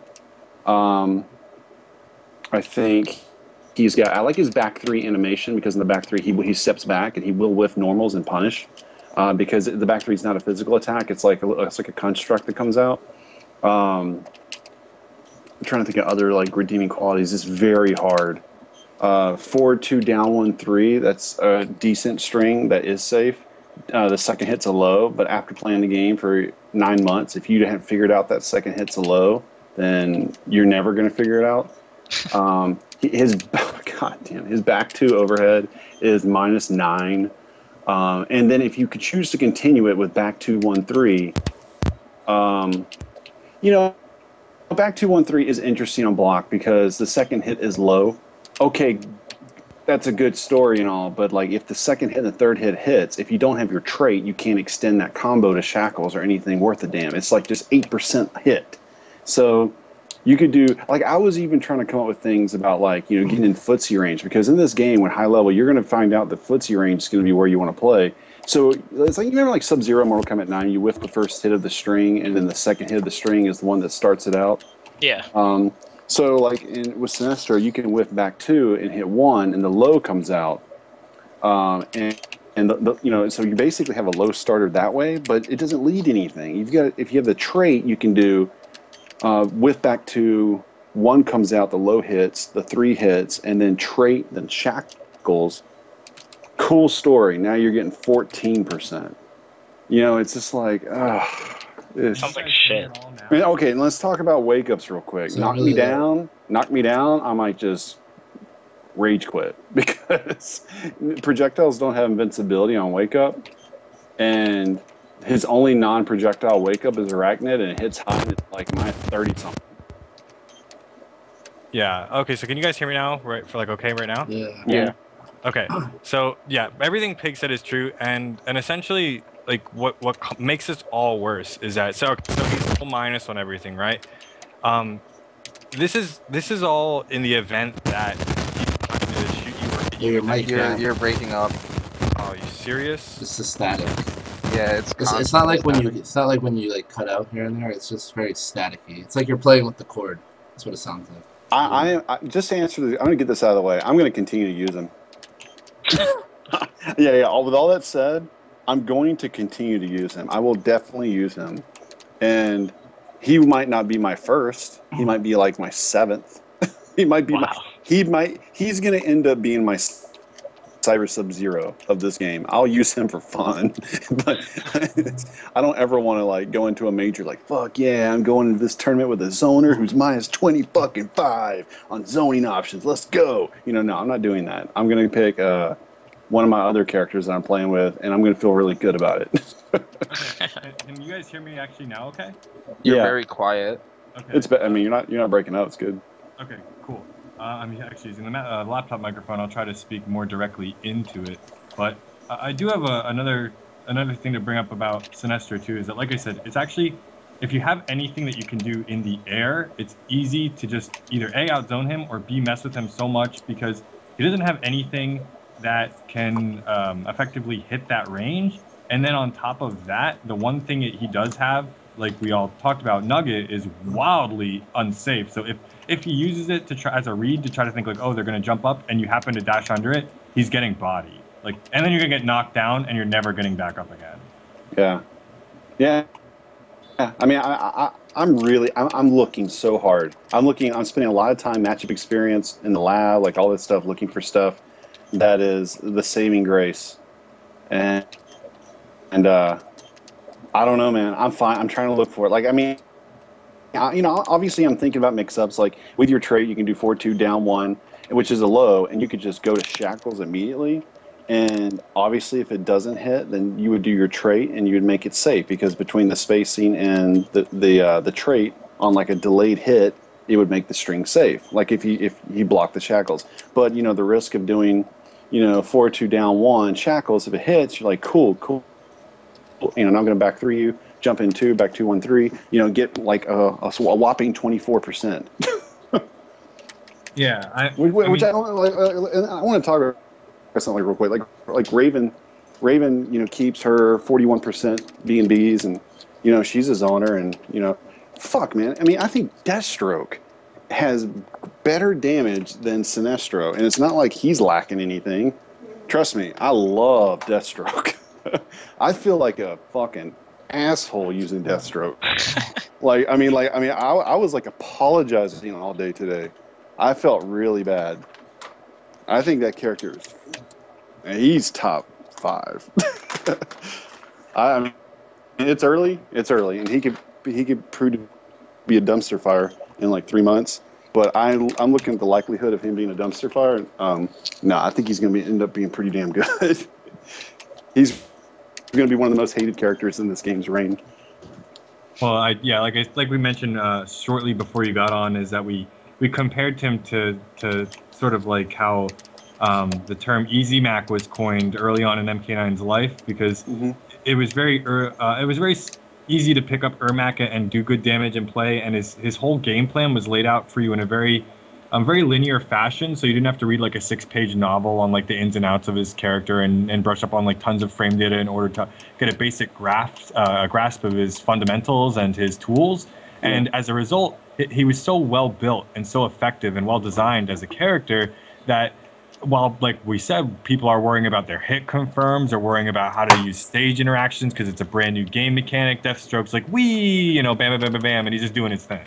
Hey, let me ask this guy in the chat something. Hey, Rogue Crafter, you said he's a minus 160 on some of his zoning specials.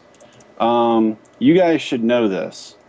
Well, let me ask you something really quick, Rogue Crafter, while I'm talking. Let me know if you're playing a leaked copy or if you're playing an early Walmart copy. Like an actual copy that you got from Walmart because the employee is too stupid and she puts it on the shelf. I had a really fun conversation the other day with a Walmart employee. I called him, and this is real. I can't make this shit up. And I was like asking for Injustice, and she swore to God that I was asking for Justin. And she was like asking people around her, "Yo, where's Justin at? I'm looking for Justin. This guy wants Justin." I want to get in Justin. I know. No, I was like, I'm looking for Injustice, and she's like, Justin ain't working right now. And I was like, no, I'm asking for Justin. He's like, oh, he here? And then like she started like looking around asking for Justin. I hung up the phone. I was like, I told my wife, I was like, if anyone's gonna have it, Walmart's gonna have it. And I called it, and that's what I got. I just looked at her, hung up the phone. She was like, what happens? Like, you don't want to know. I actually called 3 different Walmarts about Injustice. One of them just told me straight up that the game didn't exist. I asked them very nicely, very politely. I was like, hey, can I pre-order Injustice? And they're like, what are you talking about? Like, there is no game. And I'm like, Superman, DC, Injustice, fighting game. And they're like, no, dude, that doesn't exist. Like, I can't do that for you. Okay. And that's it. So I hung up the phone. Yeah, and then I called Target like right after that, and this was cool. Like, I said, do you have it for PlayStation 3? She's like, let me check. She came back like 2 minutes later, and she was like, we just sold the last copy. And I was like, really? You just sold the last copy? I was like, okay, do you have it on Xbox? And she's like, I don't know. Let me check. So she left and she went and looked it up for a longer period of time. And then she came back and she's like, yeah, we don't have it for PS3 or Xbox. And I was like, okay, so what is it? You haven't gotten it yet, or you just sold the last copy for PS3? And she's like, yeah, we don't have it out yet. Well, at least you get to speak to the people in charge, or the electronics people, because the second Walmart I called them, and there's somebody who transfers you to different sections. So it has to be transferred to the electronics section, and it rings for about a minute or two, and I get back to the same person who transferred me before, and I said electronics, and this happened twice. I was in like literally an infinite loop, and after like 3 of them, I just hung up. That's funny. I was talking on Perfect Legends stream earlier today with Paulo, and I said, hey, Paulo, there's an issue with the frame data right now. And I was like, I'm close up, point blank range with Deathstroke, shooting at Aquaman's knees, like right on his ass. And he has a 9-frame back 1 starter. And it says that Deathstroke is like minus 20 something on his guns, like the low gun. And I was like, okay, I'm not dumb. Like, I can punish minus 20, like with a 9 frame. So why is it not working? So, guys, don't take any of the frame data seriously right now for frame data for moves that hit more than 2 times, because it's going to be fixed soon. All right. Well, thank you for that heads up, because that will make life a lot easier. It was like, I'm working on like interrupting strings. I'm making like a video of Joker parrying every string of the game, like in between, like what can he parry, where are the holes, this and that. And it is driving me nuts looking at the frame data. I'm like, no, that's not right. Like, I'm sitting there all day, like I'm not an idiot. Like, I know this, like I know I should be able to punish this, but you can't. So yeah, the frame data, if it's over 2 hits, I don't know if that means strings, but I know, like, I damn well know that like projectiles or anything like that hit twice, like Sinestro's meter burn projectile, things like that. Like, don't take that serious yet. Yeah, I actually was going to ask you a little bit about that at some point too, because a lot of people weren't sure what to make of the Joker. I know Chris G also mentioned the possibility of Joker becoming extremely good as you learn the Yeah. breaks of people's strings and you start abusing the parry. Now, I guess you found enough to make the Joker definitely seem worthwhile. Some people were worried, but you definitely think he has the embers of greatness within him. I think Joker's going to be mid tier. I don't think he's going to be like the bottom 5, bottom 6. I think he's going to be a mid tier, maybe. I don't know, maybe upper mid. I think there's way too many good people with too many BS in this game for him to be upper mid. So he might be mid, but he's viable. Like people need to understand that when you're talking about mid tier in this game, mid tier means very viable because everyone in this game thus far, in my opinion, has a lot of bullshit. And what it's going to, and they want it to have a lot of bullshit. And what it's going to come down to is how that bullshit that each one of these characters pertain to each matchup, and that's who we're going to find out who is really like top 5, top 6. Right now I would say I'm going back to the point, Joker, but right now I would, in my personal opinion, I would say Batman, Aquaman, Frost, Deathstroke, and Superman are top 5. My top 5, but back to Joker, I think he's around mid tier. His jump in 2 is the best jump in 2 in the game. I think his jump 3 is really strong, probably top 4. His jump 2 grants him like a 44% 1 meter B&B. I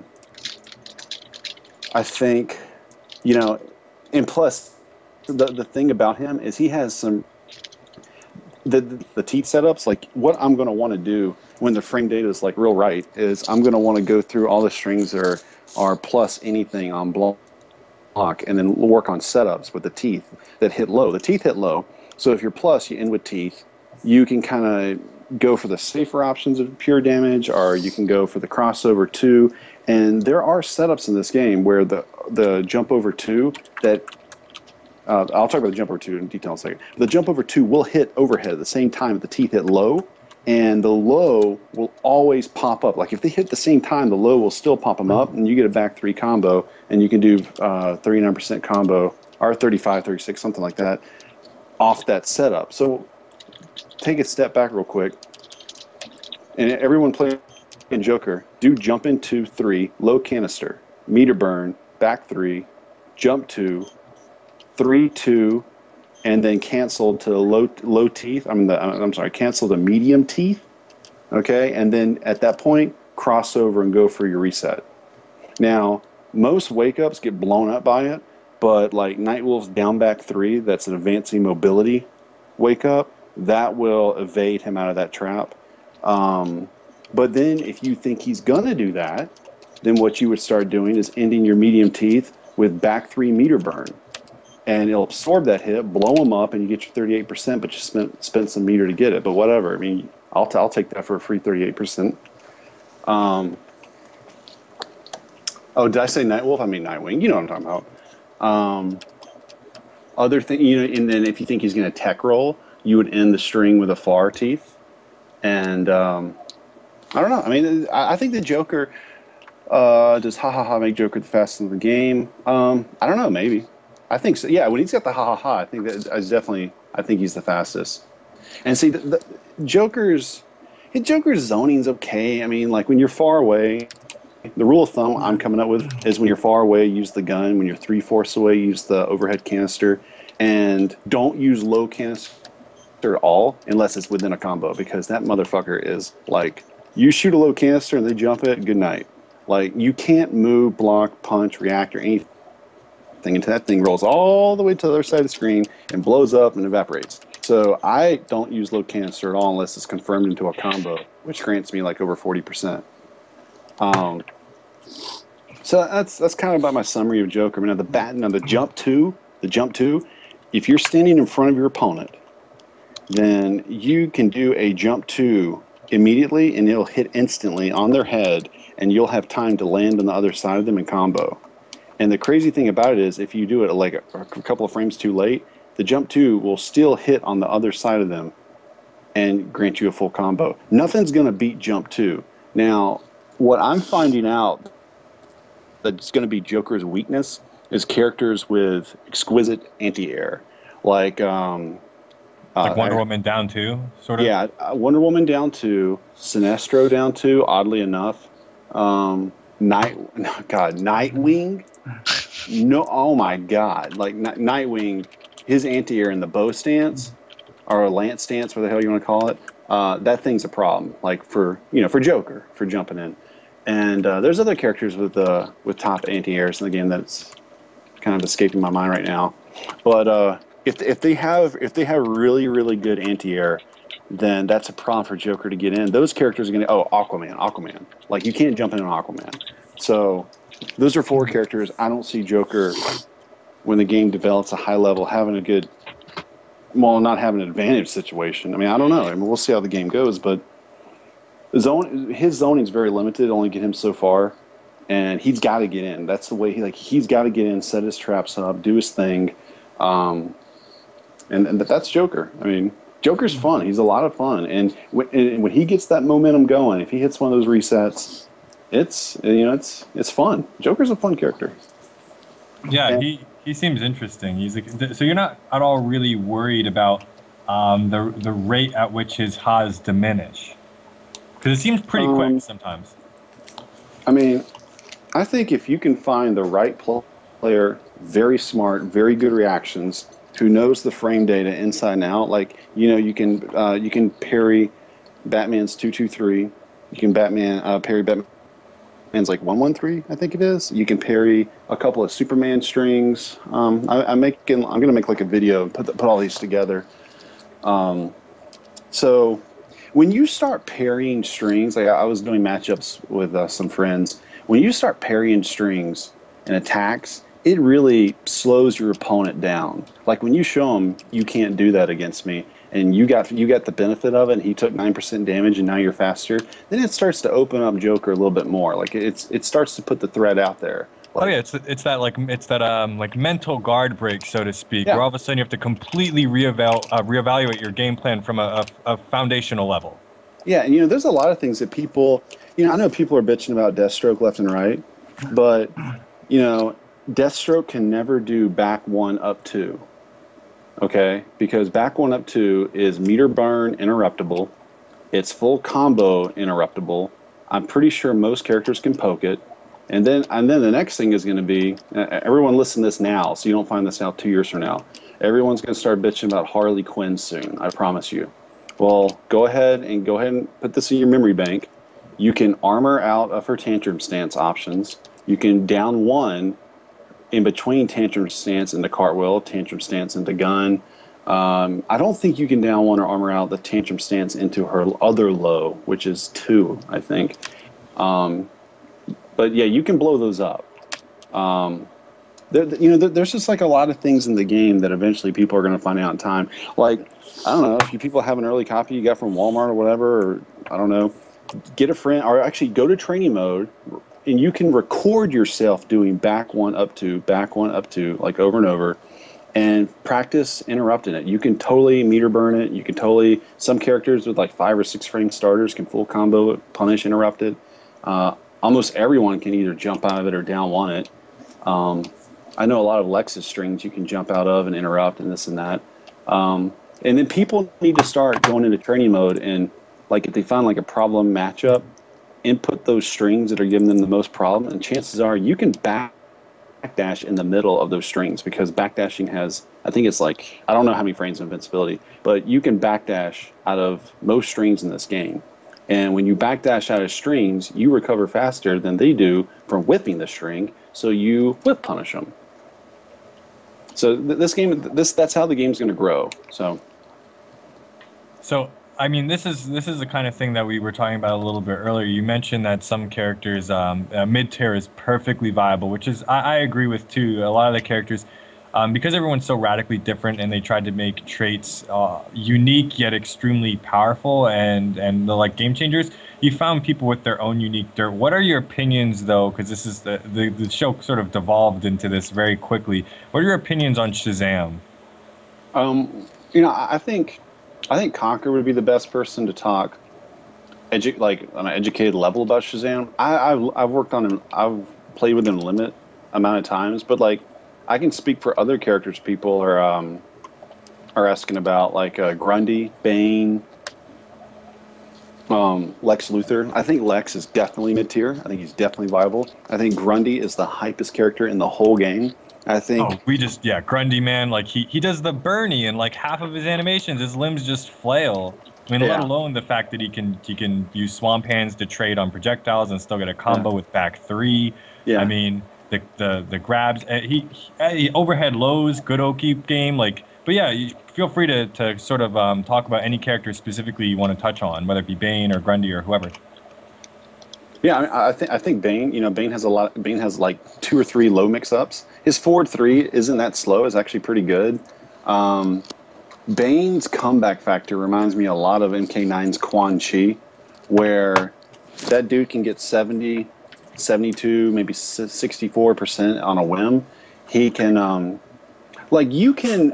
I'm pretty sure we did this. We were testing when like you can in like negative frames or while you're doing other stuff, you can charge his trait 3 times. So you can actually, I think, charge it in between a meter burned move. Like if you hit like a back forward one, his like Rhino charge, you can actually confirm that and just tap the trait button 3 times really fast as you're doing the meter burn, and then it doubles the damage of the second attack. So that one move that you hit your opponent with will end up doing like 35, 38% damage. Yeah, we joked that Bane, like as a character, he only needs to play well for like 10 seconds of the match, and then you just bet the farm on those 10 seconds. Yeah, I mean, if you get like a pro player, if you get like just someone who dedicates matchup knowledge to Bane in every matchup of the game, I mean, I think that character is going to be like dead on arrival versus like a Deathstroke or some character like that. But for most of the cast, I think Bane is going to be very viable. You make 2 mistakes against Bane. If the Bane player is really smart and on his P's and Q's, he can win the match pretty easy. Yeah, it's definitely unique. Like I said, being such a gambler and picking and choosing your reads and then going in like pretty much what you are is it's like a poker tournament. You just go all in on one read. You pick one read or 1 or 2 reads, and you have the option to go all in, and either you win big or you lose big. Yeah. I know a lot of people are asking me about Flash and stuff. I think Flash is really good. Flash's main mix-ups, he has a low starter. It's, was it like down 1-2, lightning kick, meter burn, and you can go into whatever you want. And then he's got like an overhead forward 2 that you can basically go into the same combos. He's got a nasty Johnny Cage forward 3-3 like string that no one's using that I can see. Well, I mean it's early, but it's I think it's forward 2-2 back 2 or back 2-2 forward 2. It's one of those. That string is really good, and I don't know. I think that string's really good. You can stagger that string a little bit and then go into down 1-2 lightning kick. Flash is really good. He's I don't know, man. He's really good. I think he's maybe upper mid or mid tier. He's not low.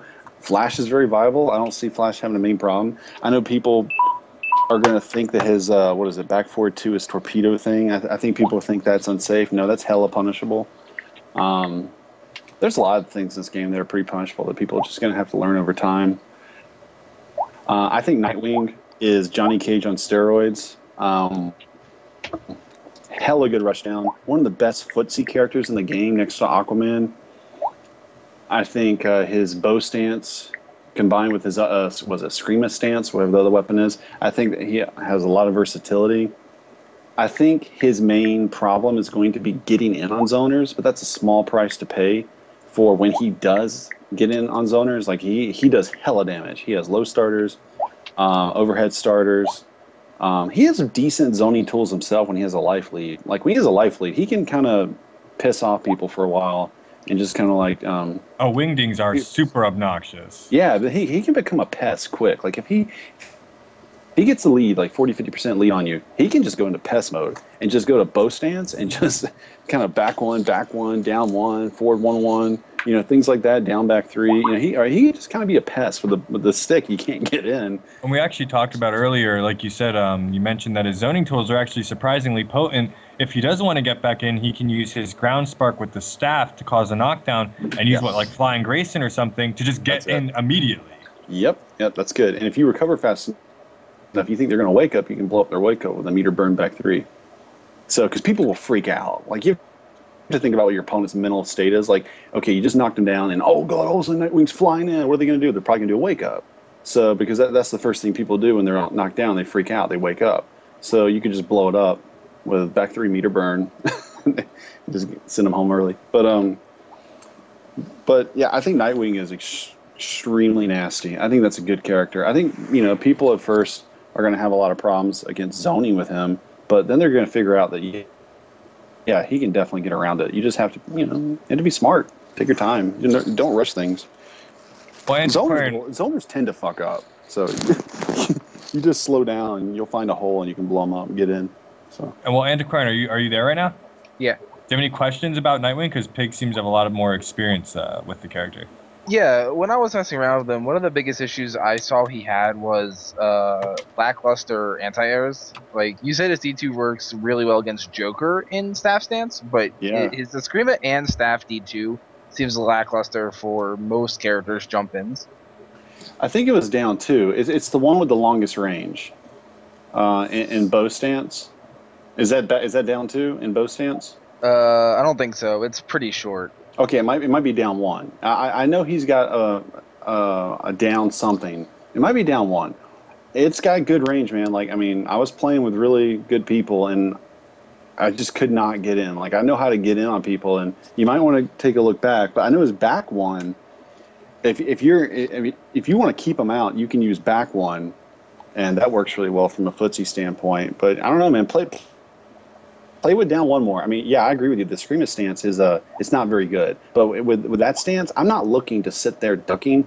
Like, when I'm in that stance, I want to either be rushing them down in their face or, maybe jumping in the air and throwing some pest darts or whatever they're called. Yeah, he said, Paco's in the chat, he said anti-air is jump back 1. Oh, yeah, jump back 1's good too. It's where he jumps and he kind of flips the stick. I mean, I don't know. I think bow stance is hella annoying to get in on. Like, when he's in that stance and he's got the life lead, then he's in defensive mode. And it's hard to get in. It's hard to open him up at that point. He's a great character. Yeah, like I said, I was particularly taking note of when we had first gotten our hands on Nightwing. I was looking at him, and he's, like I said, he's advertised as Johnny Cage on steroids. He's advertised as a rushdown machine, and when you have the versatility and the flexibility to go between like a footsie sort of turtling bow stance, and then you have your Johnny Cage Eskrima, you think that a character is good enough already. But then you notice his zoning game and his range game, and you're like, holy shit! Like, this guy's got a lot. Yeah, that character versus like an Aquaman is gonna be fun to watch at the high level. Like, those are 2 strong ass footsie characters in this game, and to get to watch that soon at a high level or when the game grows, that's gonna be awesome. Yeah, I definitely agree. I think Nightwing is a character who's going to be a lot of fun to watch, especially as, like I said, as people learn his frame traps and just seeing how they adapt to different situations. Because, like, sort of like Harley, he can do a lot at different ranges. So it'll be also cool to see how some characters, like I said, they're played in a way that is where the playstyles become homogenized, in that a lot of people sort of flowchart it. Where I think characters like Harley and Nightwing, they do offer enough flexibility and versatility for people to play them very differently. So, people, I think you'll see a lot of variety in the individual play styles as well. Mm-hmm. You know what's funny is a lot of people are not really talking about Wonder Woman. I mean Wonder Woman. She's godlike. I think she's awesome. That's a she's character so that good. No one seems like necessarily like passionate or interested in or posting a lot about that I've seen yet. But I'm just looking at her. I'm like, this character is pretty nasty. I'll tell you. I think I'll tell you why. Because, like, I've tried to play a lot of Shazam. He's worrying me, to say the least. But I've been maining Wonder Woman for serious matches. And the reason why is, I think, first of all, she's not like outwardly flashy. She's not super flashy. But what she has, like, she out fundamentals you, and that's why it kind of flies over the radar. Everything she has on a fundamental level, like your foundational tools, are godlike. She has good air mobility. She's got excellent whiff punishing normals. She has great range normals, good mix-ups. I mean, high meterless damage. She's got utility in things like bracelet parry, so you can get a damage buff, or you can do it in strings too. You can parry multiple hits of a string. You can parry projectiles. And then she's got things like, for example, like the Melina down 4 and her down 3, which is amazing. Because off of her down 3, if you trip tons of stuff. It whiffs on tons of things. Only unlike Melina, it trips. And whenever you trip with Wonder Woman, if you jump back and air dash forward, you will land right about on top of their head for an extremely ambiguous cross-up. Every time you down 3. You just remind me about something. I want to go back to Nightwing about something. His up 3 mix-up is just awesome. He can do like up 3, which is an overhead. It's a plant, but it's an overhead. But I don't know if you guys have played with this, but like you can do up 3 from pretty like sweep distance away. You can do up 3 on the way down, hit down 3, and it cancels his up 3 to like a ghost-like sweep. It's just so good. Like, it's only available in the Screamo. Yeah, Screamo. I don't think I've ever, but when you're that close to your opponent, like you're in that mode, you're in rushdown mode. So I think you should be in a Scream anyway. And I think, I don't know. And like when you have a hard knockdown and they're kind of further away from you, you can either choose at that point to do a jump in. If they don't have good wake up options, you can do to jump in or try to pressure them, or you can go to your bow stance and space them out and do back 1 or forward 1-1 into down back 3. Things like that. I mean, that character's good. Like, he just gets a lot of good setups, and I don't think anyone in their right mind can fuzzy guard that setup. You just have to guess. It's either going to hit low or overhead. Yeah, actually, another thing that I was just because before I forget this, another thing that makes it really tough for Wonder Woman has like you were talking about how Joker has what you believe to be one of the single greatest like cross-ups in the whole game, or the single greatest jumping or aerial attacks. And I believe Wonder Woman's back 2 is one of the single greatest normals in this game, hands down. Like this thing, the in lasso stance. I'm sorry, I should have clarified. But like what you can do, I mean, for example, sure, she gets 15 off of it. I think a little bit more, maybe like 1% more if you cancel it into lasso grab. But this stuff's backdashes, it stuffs ducking, it stuffs counter pokes, it stuffs jumps. There is so much you are not allowed to do because of back 2 and lasso stance. And when she bullies you into a corner, your options become almost non-existent when she is sitting there with her lasso ready to back to you. In fact, in Insurgency, if you bully your opponent the right way, you can keep knocking them down and abuse the laser on that stage. And like it's a really, really cheap way, but it's really great. But yeah, just those fundamentals that she has with, I mean, like I said, a lot of characters can do overhead low mix-ups for huge damage, even though Wonder Woman doesn't even need to use forward 3. She can just use back 2, and like it'll start adding up to the point where like, okay, I am not going to block low anymore. And then she'll use her 3-3 and then she'll just blow you up. But yeah, it's fundamentals, and she's got them out the ass. She's a really strong character. Yeah, I think she is. I think characters that are going to have, I'll go ahead and just give my personal opinion. And don't blow me up in 3 months if I'm wrong, but I think the characters that are going to have the hardest time, like in high-level tournament play, they'd be like Hawk Girl, Catwoman. I want to make a special mention about Catwoman. In my opinion, Catwoman is going to be the character that Melina was in 2011. Back in the day where it's like, oh my God, Melina's #1. You can't punish her. Oh, and she just telekicks everyone for free, and everyone's like, oh, I guess she could just do that. The good old days, dude. EX telekicks like plus 40 on block, man. In fact, I think we have like a pretty legit Melina council right here with me, Pig, and Jerk. Yeah. I feel pretty good about it. Yeah, it's nice. But everyone was just tearing about Melina for like the first year the game was out, and then she like went from like top 3 to like 13. Yeah, like and then and then like the next year, 2012, 2013, she dropped to like I don't know, 22.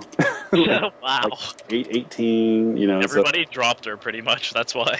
Yeah. So I think that's going to be I think that's going to be what Catwoman's going to be. But like, I think Catwoman's going to be, she's got good mix-down options, good 50-50, but then people are going to figure out how to fuzzy guard her shit.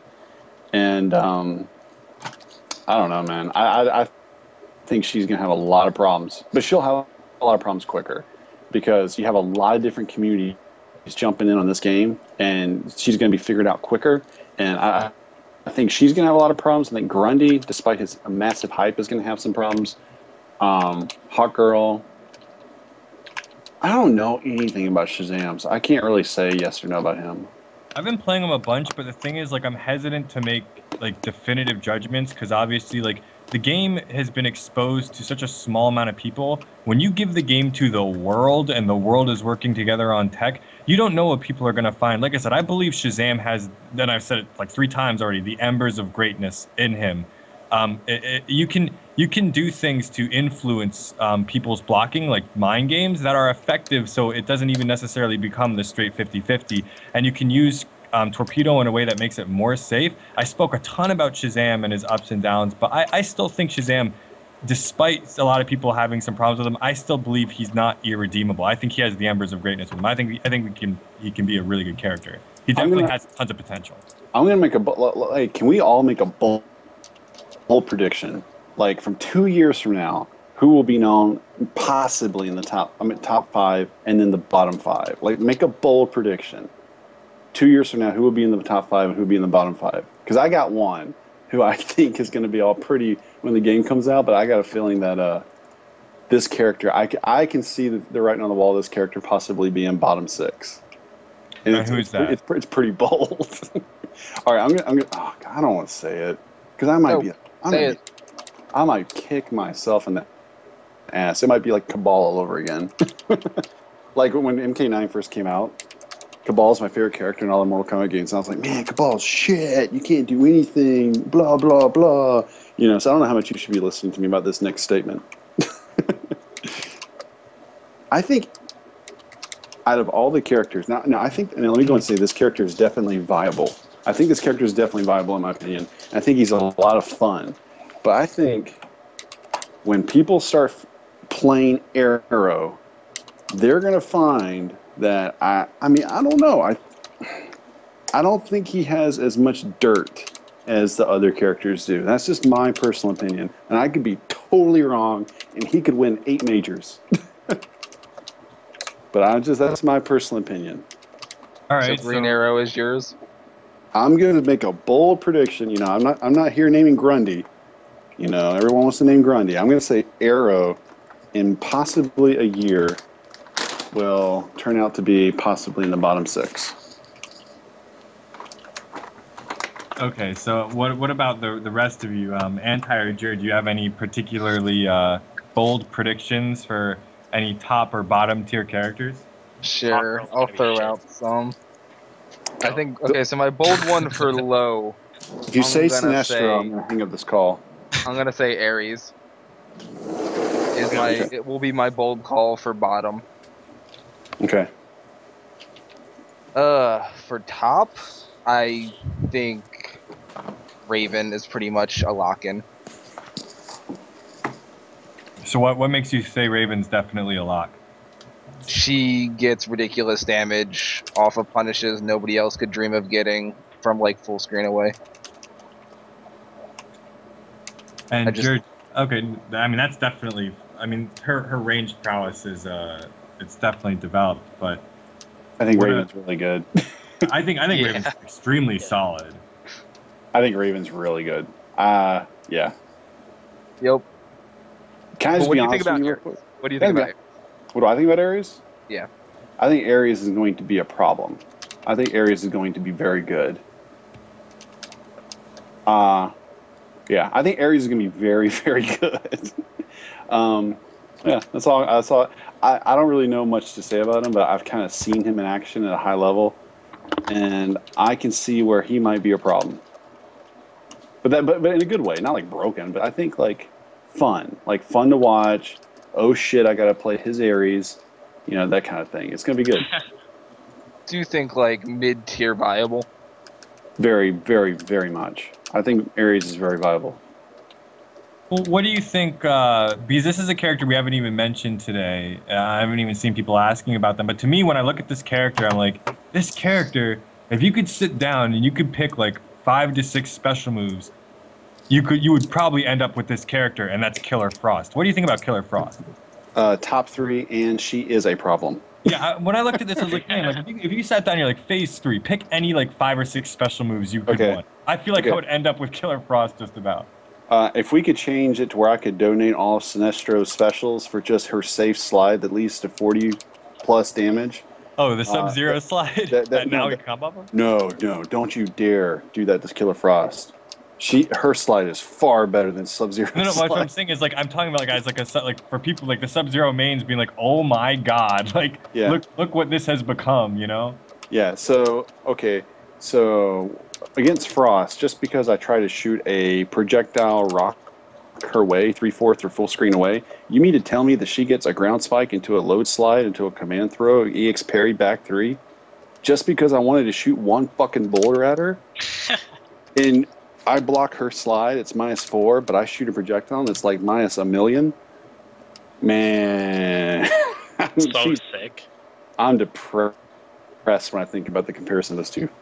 I mean, her projectile is awesome. 2 hit, 11 damage. You got Aquaman's Trident, slow as balls, 11 damage. No. Aquaman's fine. Leave it alone.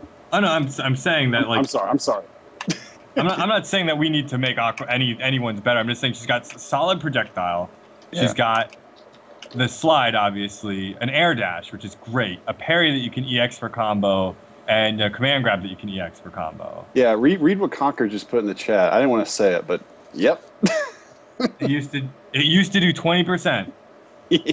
I'm gonna find the closest window and, like, jump out of it. That's crazy. Yeah, she like I said, when I saw her tools, just for what they allow you to do in terms of influencing your strategic decisions. Yeah. I mean, when you have tools like that, solid projectile, air dash, air mobility, command grab mix-ups, now lows that you can use for whiff punishing, or, you know, what have you, for example, or hard punishing, just having that the slide starter, and pretty decent all around. I mean, I haven't done a lot of Killer Frost digging, but her normals didn't seem atrocious. Oh, Killer Frost is good. There's nothing wrong with Killer Frost. Like, a Killer Frost could never ever, like, God, my dog's going crazy in the background. Killer Frost, like, players could never make a thread, like, bitching about something they don't have. Like, no. You say that now, and next week, No, the forums will be crying. No, it's stupid. Oh, I can't open my characters up. Blah blah blah. I have to spend a bar to get a combo off my ranged command grab. Dude, she has everything. Like, you can't complain about a character that has everything. Yeah, I don't even want to acknowledge those people who make threads when they get one bar meter 40%, and I have to do. I don't know what I got to do. Whatever you got to do, it's going to take like a minute or two. Yeah, whatever I do with Sinestro, it'll take 3 bars and an ambiguous situation. Maybe possibly 3 interactables. Yeah. He's, like, when you use the dumpster with Sinestro, it says 4.5%. Yeah, I saw when I saw Frost, I couldn't believe it. I couldn't believe I mean, not to say, like I said, I'm not going to make any claims that anybody, like, you know, is God or trash or whatever. But from a design standpoint, she's an extremely well designed character, and we didn't even talk about her trait yet. Yeah, her trait's really good. It basically adds a stun on all of her normals. This could, I mean, I would assume this would lead to, like, potentially, like, infinites, right? Because it doesn't last that long, but for the duration, you could probably do some really sweet, like, infinite combos, right? Yeah, it leads to further being a problem. yeah, definitely. I don't know about infinites or stuff, and I play her a little bit, but I don't really play her enough to really talk about that, like what it could lead to. But I mean, it's just this is frosty on the cake. I mean, no pun intended on that. But yeah, man, she's fucking good. Like, I don't want to have to go to a tournament and play Chris G's Killer Frost first round. I wouldn't be happy about that. But anyway. Yeah, she's definitely a character who I think will be on everyone's radar as the game moves forward. Oh yeah, I mean, I'm working on that matchup, like, right now already, preparing as if it were to happen, because I know that characters that people need to prepare for before going to a tournament. I'm just going to tell you right now. I know we're not even in day 1; we're in day -1 right now, and we're already talking about. I mean, I'm already thinking about matchups for tournaments. But I mean, Batman, Aquaman, Frost, Doomsday, Deathstroke, and Superman. You better have those characters figured out quick. Also, Nightwing. I think Nightwing is something you got to prepare for. You gotta be prepared to how to handle 4-2-1-3 on block and 1-1-4-2 on block, and you gotta be able to handle Superman's 4-2-3 breath frame trap. It's not a frame trap; it's like a block trap. 4-2-3 breath. It's plus 14. It wasn't in that other version, but I think it's different in the real version of the day one patch. There's a lot of things like that you got to worry about, and I think a character that people are going to jump on the bandwagon real soon when they find out what she can do is Raven. Like, I know we kind of hit on it earlier, but yeah, I know it's different than the Link version. I know 4-2-3 is different, but it's still kind of a problem you got to watch out for. But like Raven, like 3/4 screen away on a block projectile attempt, she gets a free combo.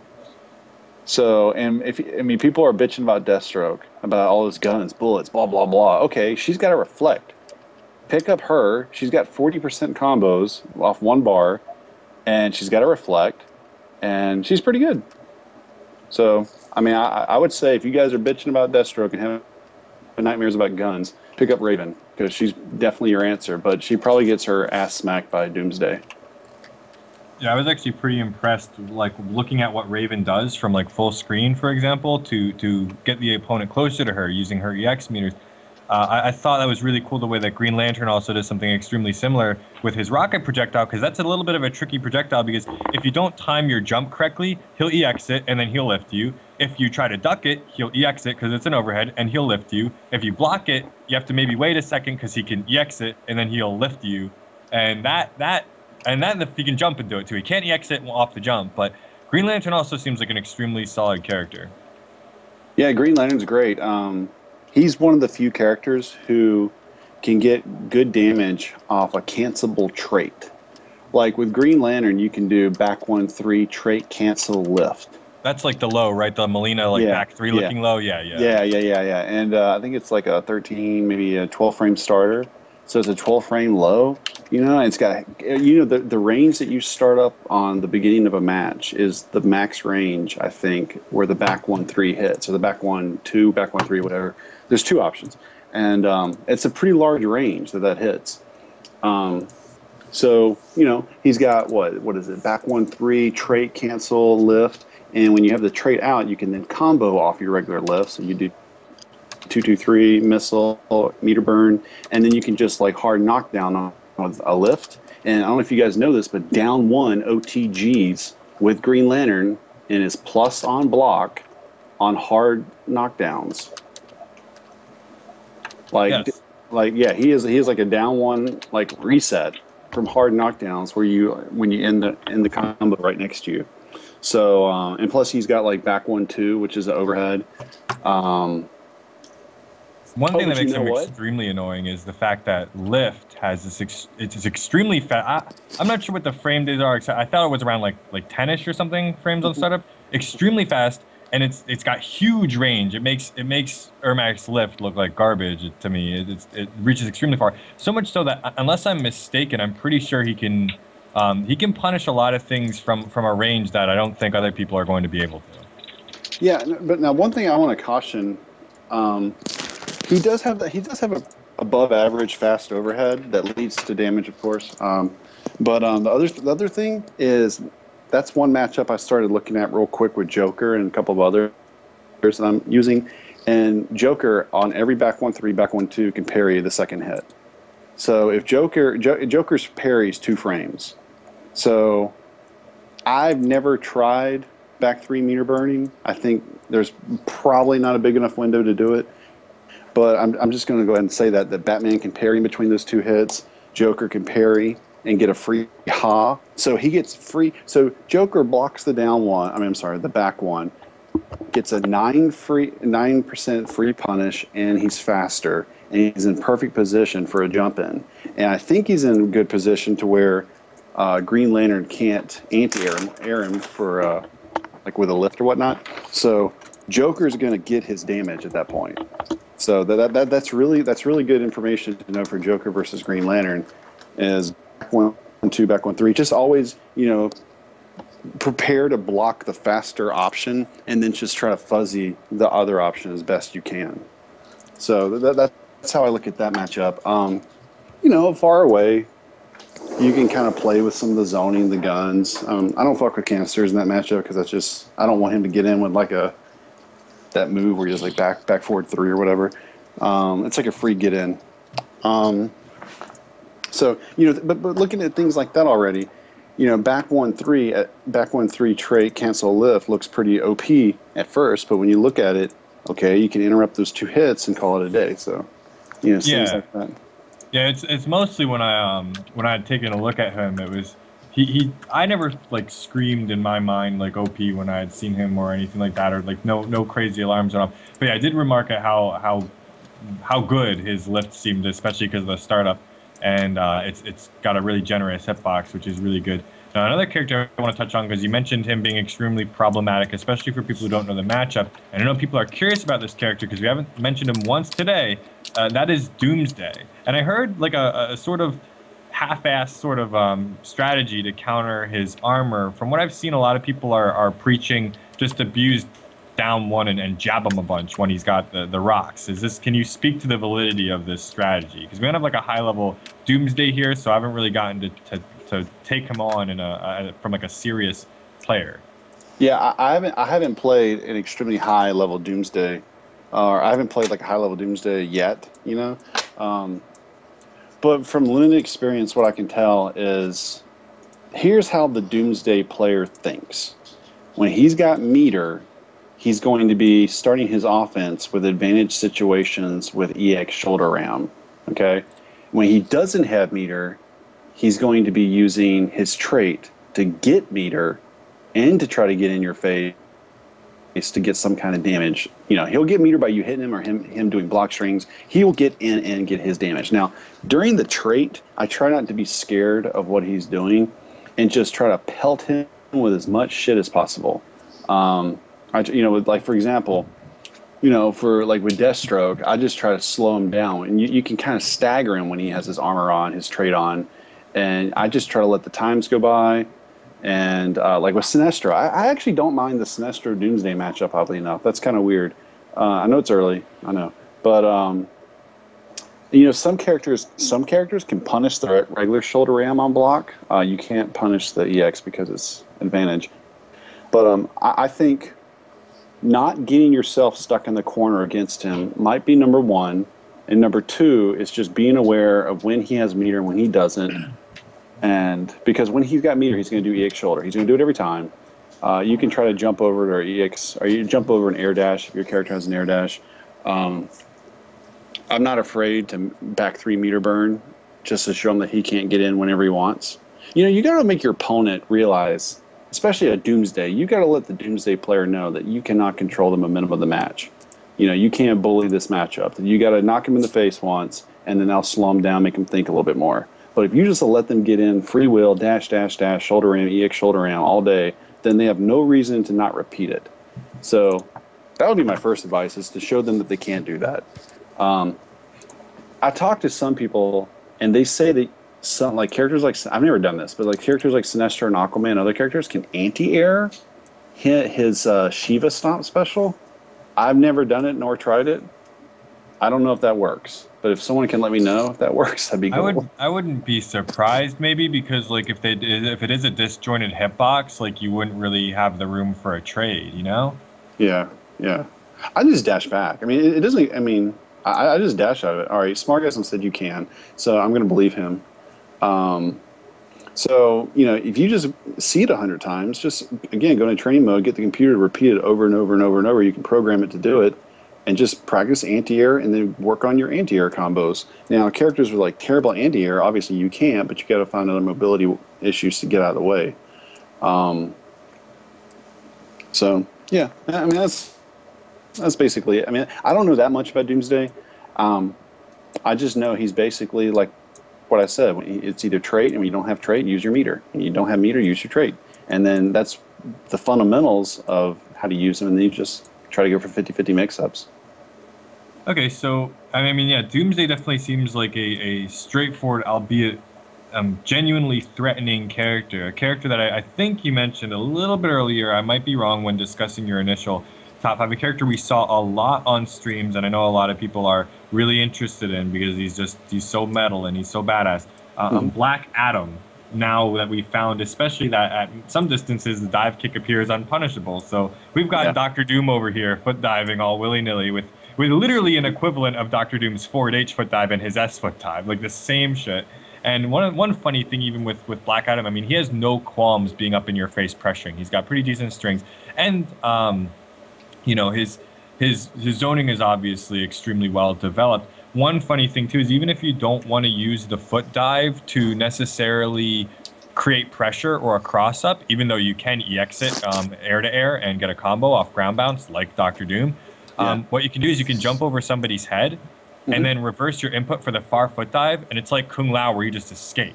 And you can just go back to like full screen for free, and then you can start your zoning again. Yeah, I'm looking. I'll be honest. I'm looking at Black Adam a lot. I've been using him a lot. I used him like mainly all night. As kind of like my replacement for Sinestro. I played Sinestro a lot today and tonight, and some friends. But I went and played a lot of Black Adam and probably a couple other characters, and Harley, and I love that character, man. That character is really good. He's really good. Yeah, definitely. And I got a news for you guys. If you're bitching about that back three, it ain't like that in day one patch. So it's a little bit better. Oh, with the lightning shock. Yeah, it's the lightning shock. Yeah, he doesn't have Keebler Elf arms anymore, and his back three is not a Keebler Elf hand that just comes out and just kind of poop. It's not like that. It actually like hits. It actually hits in the day one patch, and he's got damage, man. He's got mix-ups. I think some people were bitching. He ain't got any low starters. Well, okay, you don't really need low starters when you've got a 19% EX lightning move that hits low that you can go into off any one of your strings. You could do like I don't know, you could do like 1/1 EX lightning, or you could do you can actually do a down one, down forward one, which is like that lightning grab, which is like I think 9 or 10%. Then you can pro move it or EX, whatever you call it, meter burn, into like a 15 or 16% move. It's kind of a get the fuck off me move. Well, I mean, yeah. What do you want to? I mean, like, do you want to be mix-up champion when you can also air-to-air people for EX it, hit confirm it for another combo? You've got good zoning, and then you still got pretty decent anti-airs. I mean, how much do you want? Somebody's saying like I don't have a low starter, and you're a Black Adam player. I'd just say get the fuck out of here. Yeah, he's awesome. Like I mean, I like, you can like jump over cross-ups. You can cross-up someone with 2. And if they block it and they start to react, you can just immediately cancel to close dive, and it's an overhead 10%. But not to mention, you end every one of his strings and combos on hit with a trap on which they're going to land, and it's a low, and it's back to the Joker conversation. So the trap is a low, and your dive kick's an overhead. So you dive kick, you time it, learn to time it. You dive kick it on the time in which the trap is going to blow, and both hit at the same time, and you just took 20% off. On top of your combo you just ended to throw the trap. So, yeah, like I said, after you're jumping, if they do block your jumping 2, which is that giant looking axe kick, it sweeps underneath. It's really, really nice, really, really good move. Even if you don't want to do the reverse like close foot dive, you can do the far foot dive and just leave and go back to full screen for free. Yeah, and a lot of people can't do too much about that. Yeah, and when you put it out there that's my dive kick, this is an overhead, I can cancel my cross up at any time or my jump at any time. Okay, the threat's there, and they're gonna start getting freaked out if he's gonna cancel that 10% overhead move or whatever it takes. And then okay, all of a sudden you're in, so you can get a free throw. I don't see anybody throwing yet on these streams. Throw, come on guys, throw. Like throwing in games is actually high level. It's a frustration tool. It's free damage, so that gets you a free throw at least. Or it gets you a free jump in 2, jump in 1 or something where you can do, your 50-50 mix up. And then if you're screaming, well, you don't have 50-50s. Well, you got a throw, you got a back 2, and you got a down 1 lightning, a down 1 EX lightning, and a down 1 lightning grab. So one of those options, if you hit, I'll take it. I mean, he's got everything you want. I think he's a better zoner than people are giving him credit for, and he's actually really damn good rushdown. I think he has some tools that helps him deal with zoners like Deathstroke and others better. I think he's really good. Yeah, his trait is actually pretty solid too. I like his trait, especially when, for example, it gets down to the wire and you do have like for example, they need to attack you, and you just sort of turtle up with the trait. It can be a little annoying sometimes. Like I remember a couple instances I was playing Shazam, and I was trying to make a comeback, and he just activates this lightning, and it really severely limits you. Especially, like I said, if he has the life lead, and he just wants to sit on that, it makes life tough. I remember one instance where I think I Psycho Crushed him, and like I just ate all the damage from all the orbs. And that and the fact that like not only are they functional in that regard, but they also aid in his combos with like extra hit stun and stuff. Where Yeah. like some of his BMBs, you just activate his trait and then you use the hit stun for his orbs, and that Yeah. helps you get better damage. I mean that's good too. Yeah, the first thing, I mean, not to harp on Sinestro, but the first thing that I realized with Black Cannon, I was like, oh my god, this is what it's like to have a wake up. It feels so good. Oh, you mean Electric Cage? Yeah, yeah. And you can EX that for a combo, which is a really good move. But even on anti-air, it's not bad because it Yeah, lowers but- his hitbox. Yeah, for I think it's like 39 or 40%. I'll do back to EX Cage. Oh, I'm sorry, back to Cage, then meter burn, back 3, jump in 3, dive kick, and it's like 40 something. Or you can do jump in 2, back 2, 3, up 1+3, and that's like 40 something. So anytime you hit the cage or an overhead, you can link it into like a 40% combo, and also you can do. I mean, like you can do things like 1/1 trait back to EX Lightning and things like that. So you mean you just hit me with mid? Oh, I can't remember if 1/1 is mid or high, but you just hit me with 1/1 an unblockable trait immediately into an overhead, immediately into an EX 19% low. You know, things like that. I mean, he can hit you when he wants to. It's just how much of a risk you want to try to get with the combos. So I think he's great. You can actually combo that on and hit like a 1/1 trait back 2. That will all connect if the 1/1 hits and things like that. Yeah, I mean, when I saw him too, I was particularly impressed with just exactly what the dive kick affords him in terms of, like you said, just simply. I'll put it this way: he instills more fear through dive kick than Sinestro does, being a Yellow Lantern. Yeah, I know. It sucks. I'm still gonna play him. I'm still gonna represent him on stream. I'm still gonna. I don't know, man. I'm still gonna push for him. I'm gonna look for tech for him.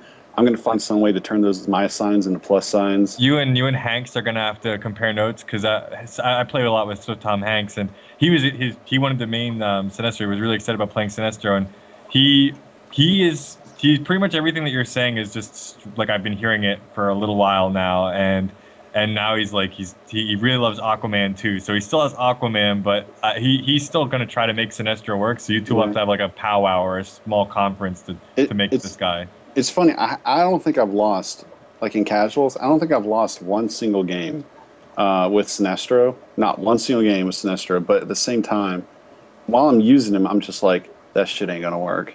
That shit ain't going to work. That's not going to work in about 6 months. Just like I'm just like playing the game thinking, no, I'm getting away with murder here, blah, blah. So I'm just kind of like walking on eggshells, and I don't want to teach myself this is what's going to do well at high level play, because I can just see where, I mean, the best thing about him is he does have a above average walk speed. He does have a great back dash. He's got a great forward dash. So he is, in my opinion, he is one of the better footsie characters in the game just based off his movement. And back 1/3, as I said, He's a my good guide, advancing normal, the axe. oh god, it's huge range. But what does it lead to? It does. Well, you can like pop up for rings and do a wall bounce combo, right? Well, you do like, I do back 1/3, jump in 2, back 2/3, shackles, jump in 2, back 2/1/3, and there's like a bunch of little combo things you can do, but they're all like 11 hits, 10 hits. Some have back 3s, but they all lead to like 25, 28, 30%. And you could say, well, Pig, use meter. No, meter's not worth it. It don't really grant you anything above that damage, and I don't know. I would rather use my meter.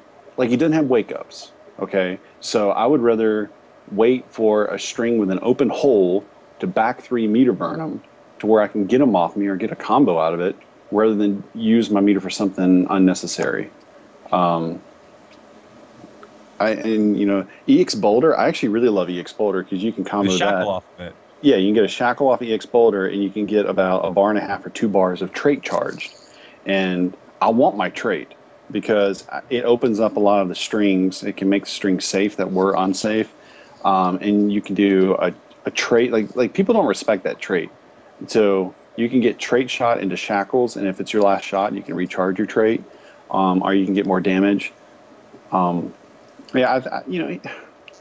The thing that bothers me, I guess it just sucks to know Raven has all this damage, and she's a zoner. She's got a reflect. She's got this, and I have to just plow through damage. I have to plow through strings and opportunities and whip punishes just to get like what she gets on one fuck up. So it's just, I feel like I have to work way too hard with that character. I don't know. Yeah, hopefully we'll be able to find some tech with some of these characters that we're sort of drawing blanks on, because like I said, I know Shazam has the embers of greatness, and I believe the Shazam community can find them. But at the moment, there are a couple pieces of frame data that I look at and I'm like, oh, this sort of like Sinestro, where you look at some of the frame data, I'm like, oh, this worries me a little bit, or some things appear a little YOLO-y. But before, one thing I did see something that I was really interested in the chat room because somebody mentioned it. I actually, this is a character for as much exposure as he got early on. I don't even think I went into training mode with him once, and that is Cyborg. I keep hearing about the godlike Cyborg. I haven't even touched him yet. I haven't actually gotten around to him whatsoever. I know only as much as I have dissected from gameplay footage for the most part through like several episodes or like a dozen episodes of Injustice Live. Do you know like the Cyborg dirt, the dirt of the dirt that makes Cyborg, filthy? I haven't had time to really dive into them, but I mean, I've worked on like 2 meter 52% combos in the corner. I've got like, no, they're actually 50, but yeah, 2 meter 50% combos I have with him in the corner. I know his cross up 2 is very good. I know he's +2, I think, on Ensnare Fireball. I want to spend a lot of time with him, practicing his cancels, practicing his air blast cancels, or whatever it's called. Have you noticed that they're a little bit unusual? I don't know. I guess coming from like the Molina Instant Air Fireballs or even Cabals, they feel like a weird. Like they feel. I don't think you can input them the same way. They're a little bit weird as Instant Air. Well, here's the deal. I use analog for Instant Airs. Oh, you mean like? Yeah, the analog stick that no one likes. I use that. I treat it like a clock and just roll at 12 to 5 p.m. Oh, okay. Yeah, I mean that's definitely something that is worth noting. I guess that's a good piece of advice for anybody who picks it up and is having difficulty with that. Because I remember I was like, whoa, this is not what I was expecting whatsoever. Well, yeah. Here's the deal. Like in Injustice, you can't, like you have to hit up, back, forward 1. You can't hit up, back, and then forward. Like in Mortal Kombat, you could like combine the inputs half the time. Yeah, do like the top left corner to the top right corner. Yeah, like for example, like with Molina, I would always do 11 o'clock, 5 o'clock, 11 o'clock, 5 o'clock, right, for instant airs, and with the analog. And but with Cyborg, I found out really quick I had to do up, then circle it back around to like 3 or 5 o'clock, and then press it. Yeah, I think you could try alternate controls, and maybe they'll change it. I haven't really messed with alternate controls. But regardless, for anti-airs, I use analog. And I've told a few people about that back in MK9 days, and they like really thanked me for it. It helped them a lot. I don't know. I like separating the two controls just for instant airs and D-pad. But, do what you want. His is own. Yeah, he is a character that I'm excited to see more of because I see like the potential for all these amazing setups, and obviously he does have the instant airs. You can do them extremely low to the point where if you do an air shot and a low shot, they combo. They do 2 hits. And when you can do this, no, it's not nearly as bad as like Cabal, so to speak, but it's still a good tool. But I haven't seen all these things applied in a way that forms any sort of functional or cohesive game plan. Yeah, I want, like I said, I haven't played with him at all. I haven't played any matchups with him. I just spent time in practice mode defining combos with him. So I don't really know that much about him. I think when you guys get Tom on here or Rio, I think those two could really talk about those two characters or that character a lot. I think Rio plays Cyborg some. So Yeah, maybe if we can get that'd be pretty nice to be able to get Rio on this show. Another character that I know is worth mentioning because I mean, I don't think you could have played against this character and not remark on how good they are. Hmm. And I think we'll be seeing a lot of him in the near future because I know a lot of people have been jumping on this bandwagon, even pro players. That is, of course, formerly the most hated character in the game, now the most loved character because of the hipster effect. We've got Aquaman. So let's talk about Aquaman for a little bit. I think he's an interesting character. He's a great design. I think he's going to definitely end up being top five. He might be anywhere from number one to number five. I think he's one of the best footsies characters. I think he has one of the best anti-air down twos in the game. He's got great damage. He has full screen punishes that can lead up in the upper 20s. Yeah, like a 20 for EX spike into spike. I think you Yeah. get like something like that. Yeah, 20. So you get 20% or something. Okay, I'll use a Sinestro, for example. He shoots a rock, he's minus 20. Oh, cool, free spike. For anywhere on the screen. Things like that. And plus, he has his invincibility to projectiles, and he still takes, I think it's half damage to physical attacks, but he can cancel out of the water parry. I think it's like a water parry. It's down 3. He can cancel out with like a impact attack that if you're standing right on top of Aquaman doing physical attacks when he's in his water parry, then it blows the water out and does like an 8 or 9% damage just for you trying to physically attack him and to do any kind of damage against him. Because you can't, the projectiles go through him. They do 0% damage. Boulder with Sinestro, gunshots with Deathstroke, all the projectiles do 0% damage against Aquaman. And then when you try to move in to physically hurt him, then he explodes and it hits you for 9%. Now, he can't just hold that for the whole round. I think it lasts for maybe 6 seconds, 5 seconds, something like that. Yeah, I've waited a few times. It definitely expires after a few, but the threat is still there until the very last second for him to blow you away. Mm-hmm. Yeah, I mean, the thing is, if Aquaman gets the life lead against a zoner, he can just go full screen and do that and run some time off the clock. And then if the zoner starts getting close, like even if Deathstroke comes in like in footsie range and does down forward 3, that little overhead sword spin move, well, he could just time it right and just do the exploding move and just hit Deathstroke and send his ass back full screen and then go back into water parry and still have the life lead. So, so he also has a 9-frame back 1, which is a low starter that leads into 40% or more damage. If you guys want an Aquaman combo, here you go. Back 1, 2, down back 2, back 1, 2, down back 2, meter burn, 2, 2, down back 1, 2, 2, 1 plus 3. It's a hard knockdown. It's like that's when it ends with the stab, right? Yeah. And that's like this perfectly spaced for his overhead once you're on the ground. If he wants to try to go for another mix-up, he can just overhead you right from that distance and try to go for another. Yeah, and if you get anybody in the corner, you can spend a bar a meter, and guess what? You're going to make that bar a meter right back by doing down forward 1 meter burn. Okay, and it's like I think it's something stupid on hit. I think it's like 20% on hit. Oh wait, do you mean more. the stabbing? Yeah, the E. It was around like 27, but yeah, I think it's like 20 or 27, 25. I don't know. I can't remember what it is, but it's like an E Honda slap with the trident. He's like, now, can't you inch forward during this? Even I don't know. I've never played with that, but I know you can. You can? Okay, cool. If you mash forward dash, you actually just stay within range. They don't get pushed out. Yeah, and if you get them in the corner, you spend a bar meter, you build it right back if they block it at the worst case scenario. So you spend a bar meter, take the bar meter back because you're doing so many hits on block, and you take probably 9% chip. Okay, and you got them in the corner. Well, what's to keep you from doing it again? Now, my opinion to all you, my advice to all you guys playing against Aquaman, push block it. Every time he starts to do it on the first hit, if you got a bar meter, if you have equal meter to the Aquaman that you're playing, push block it.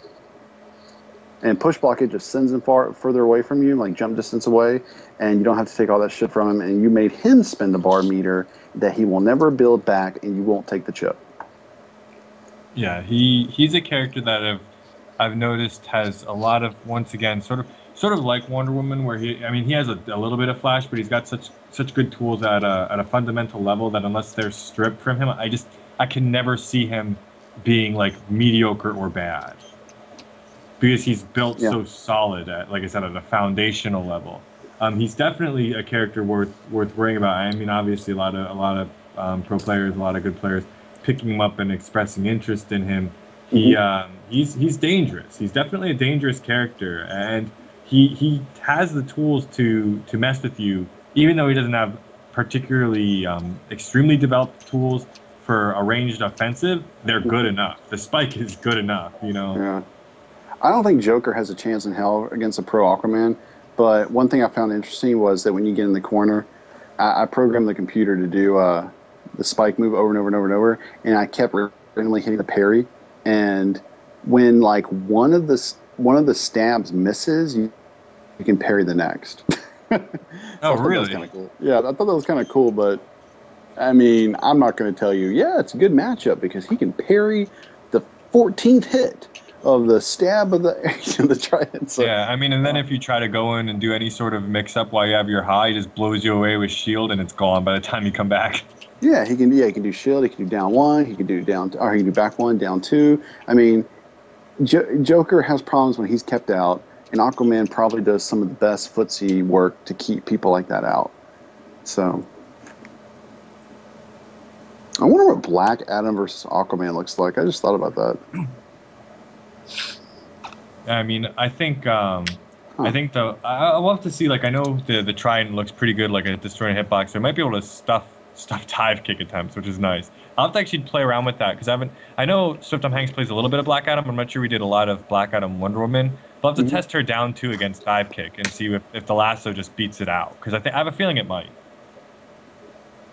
Yeah, he can be hit out of his dive kick. It's just hard. Yeah, I mean, his dive kick's so fast, you got to anticipate it pretty well.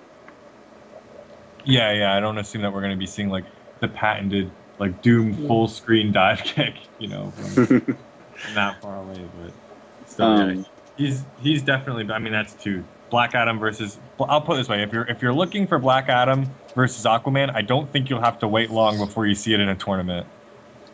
Yeah, I could actually see my first major coming up. I could see me going Black Adam, like as like a co-main with like I don't know somebody. But you are in fact serious about holding a service for Sinestro. Yes, we are going to have a religious service Tuesday night, 12:01 on my stream. It might be the first thing I do. And when I initially came into your stream chat, I said something like, "I need your help. I really need." You know how Sinestro has constructs. Yeah. I'm a huge comic buff, so this is all. Yeah. Well, Sinestro informed to me that he constructed a yellow noose today, and I want to. I don't know. That might be kind of fucked up. I don't know, but I was gonna see if you could give me some kind of image of a tombstone that says, you know, "Here lies Sinestro," and it says "Cause of death, negative frames," and it could say like born 2012, and then it could say died like. I don't know. You could say, I don't know. I'm trying to think of something funny you could put on there. You could like, he never even had a chance to live or something like that. Nerfed before he had a chance to live. Yeah. I mean, honestly, I don't know if it's too far, but I personally think the construct and noose idea is just hilarious. Yeah, you could have like Sinestro in the background, like, you know, constructing a noose and he's like hanging himself. And I want to like make the thread and I want to have like a service. And we all talk about our fondest memories of Sinestro. Like, I remember back in the day when he was viable, where he used to do this and this. I don't know, it'd be funny. I was actually really gonna write something for fun. You'll eulogize him. It's like my first official Injustice stream is gonna be a church service funeral. I seriously, I know, like, so Tom Hanks, if he was listening, I'm sure he's asleep right now. He would feel so validated because he was expressing his concerns with Sinestro and me for the last few days.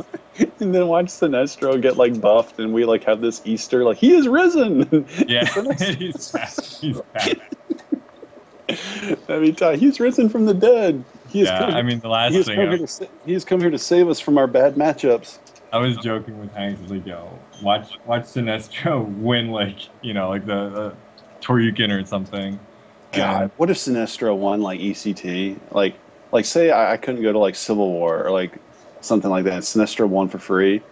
God, I would feel like such a fucking goat or something. I feel like such a like I'm even a goat's not that cheap. You'd open up like your mail and you'd find just like a golden noose in a box and it's mailed Yeah, to yeah. It's a golden noose. It's like I think the wrong person was hung that day. you. Yeah. Construct pig. Yeah, now I don't even know. I hope you use them to some capacity. Otherwise, that stream banner I made for you might not get a lot of use. No, I'm going to use them. Actually, he's going to debut it anyway for the stream and stuff. So, Well, at least there's that. no, yeah, he will live on my stream. I'm still going to use him. It's just kind of I'm just trying to enjoy the joke. Oh yeah, I think it's hilarious too. You know what really sucks for me is after playing the game, people I want to play kind of changed. And yesterday I decided to play Sinestro, and now I'm all bent out of shape today.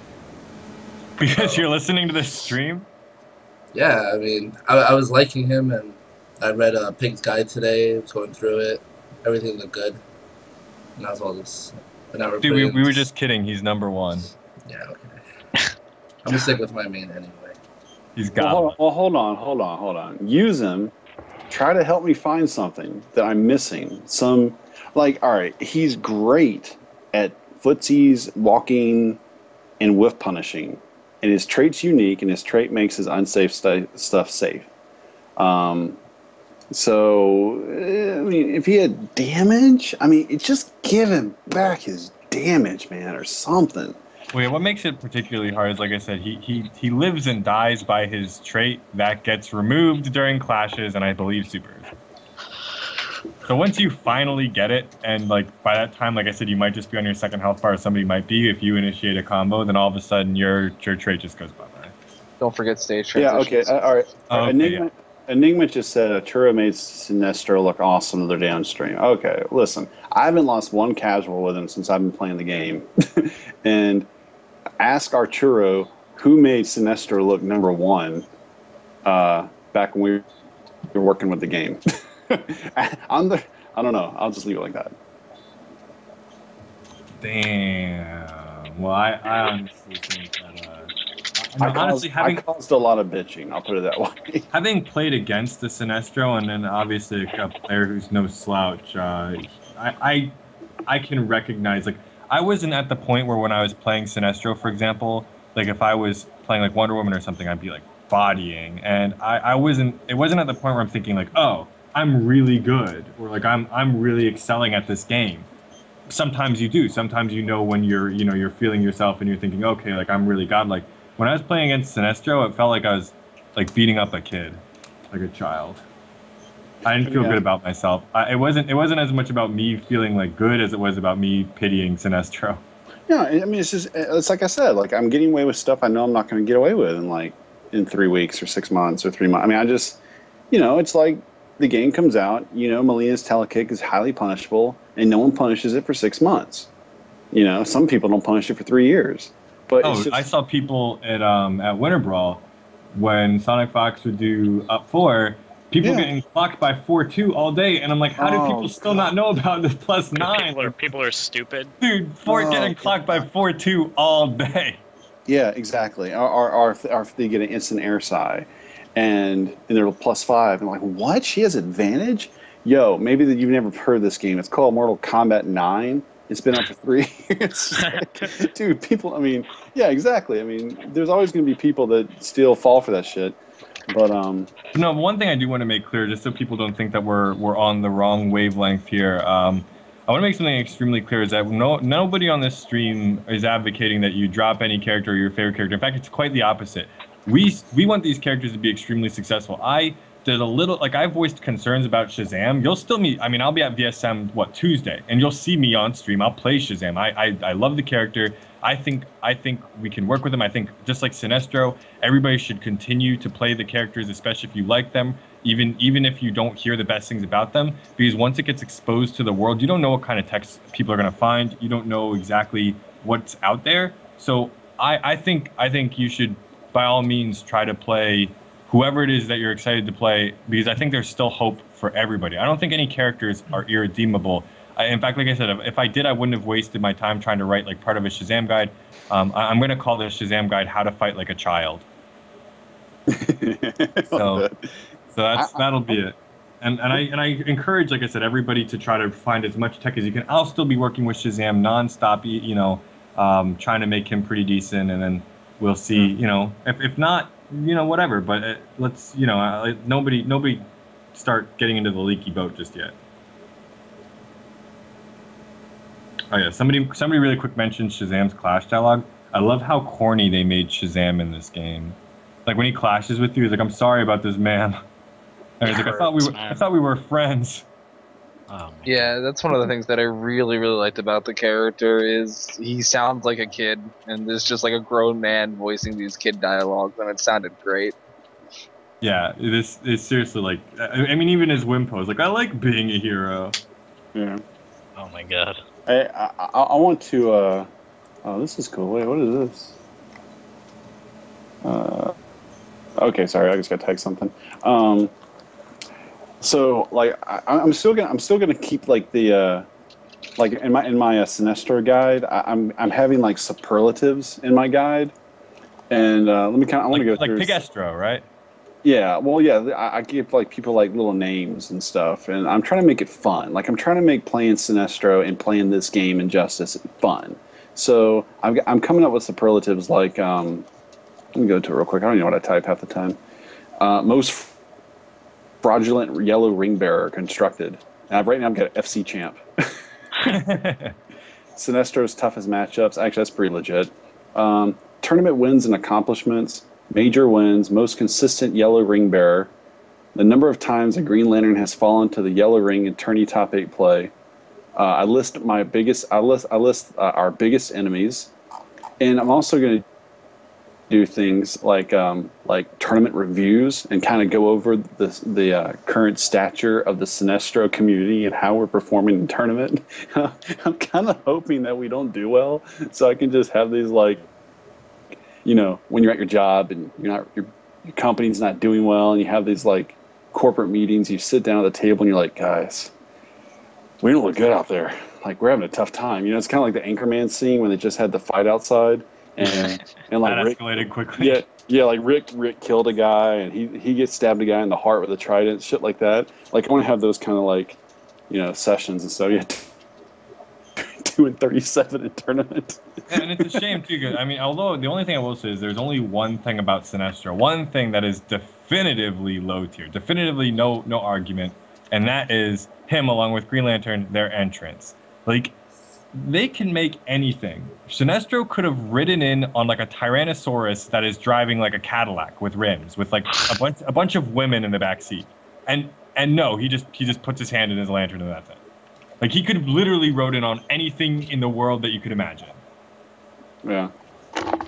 Like a gorilla with machine guns for arms or something. Anything. Like I don't even know like where to begin. And seriously, like the kind of things that I would ride in on and use as my mode of transportation if I were a lantern. I didn't get to see any of it. It's, yeah, I don't know. So be sure all of you guys to tune into Atlanta's first Atlanta Bell and Brew.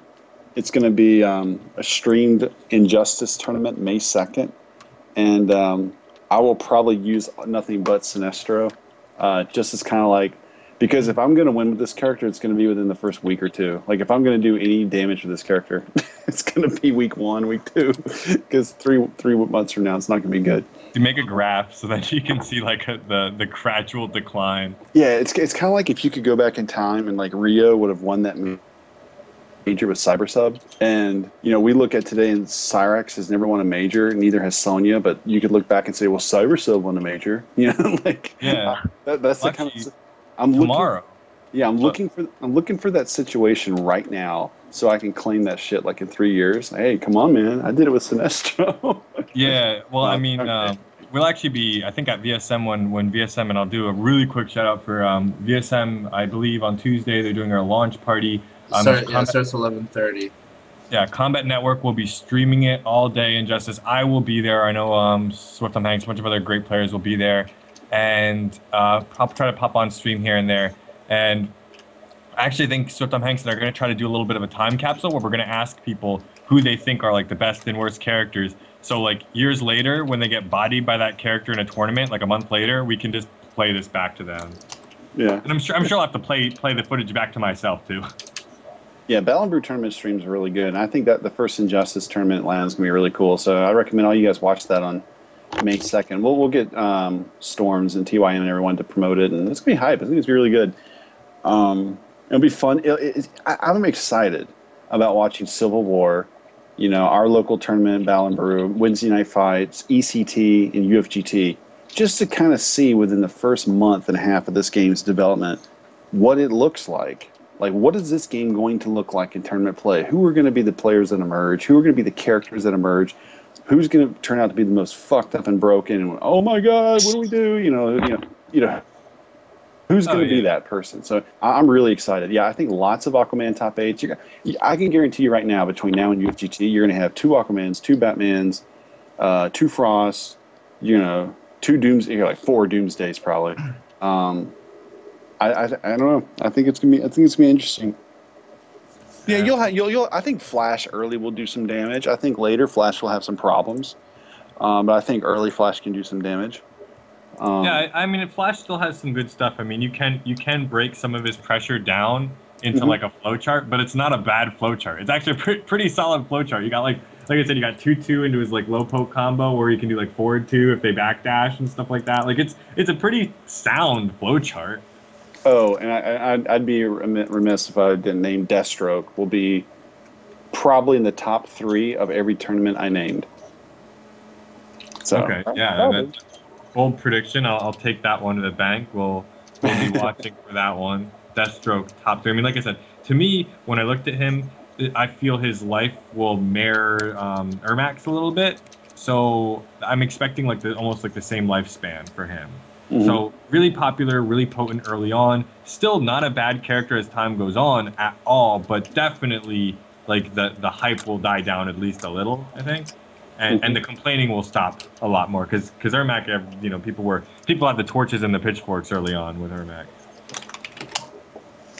Yeah, I agree. Yeah, I mean, if you think about some of the, when AE came out, Marvel came out, and MK9 came out, the people that predicted to be top 3, overpowered, top 5, all that stuff changed pretty quickly. Everyone had Ermac top 5 when MK9 came out, and that changed pretty fast.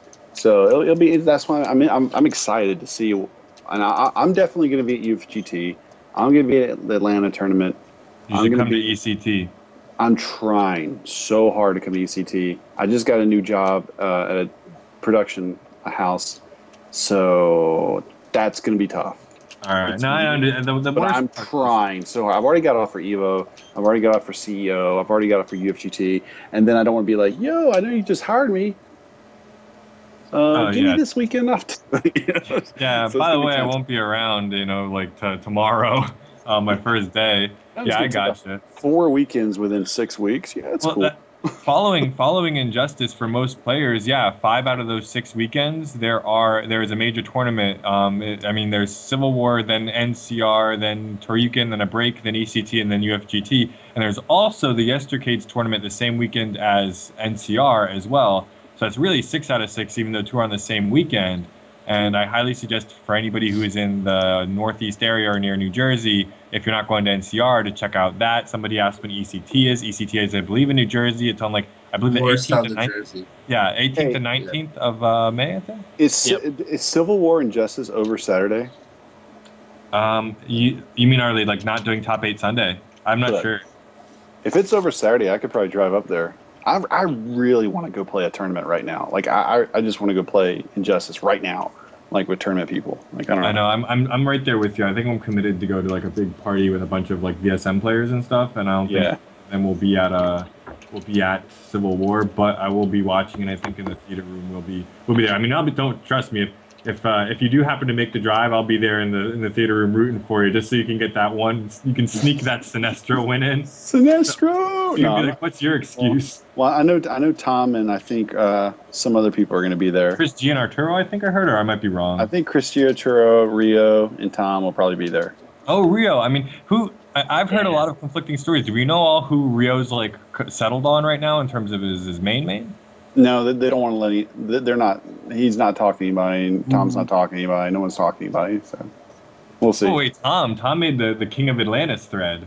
Or is that Smoke and Mirrors? Missed the No, classic red no, herring, correct? no. Tom is definitely going Aqua Lantern Superman. Okay, that's what I thought. I mean, he did make the King of Atlantis thread, so I was thinking, all right, Tom, you're locked in. He's making a bold claim to the throne of Atlantis, and that's gonna be a throne that is fought over quite fiercely. Yeah. Yeah. So we got someone asking. Yeah. So hey, Hammered Wookie. That's an awesome name. Go to battleandbrew.com. It's an Atlanta bar. It's a hell of a cool setup, smoke free, good drink prices, good food. You don't have to be over 21 to come. It's all ages basically, and it's going to be streamed, and it's on a Thursday from like 7:30 to like midnight or something. So check out that link, and I think it's May 2nd. It's the first one, so everyone and their mother is probably going to be there trying to do really well right off the bat. So it's going to be really interesting. There's no promises of who will do well, and it'll be really interesting to see what characters do well and what people have up their sleeves they're not talking about.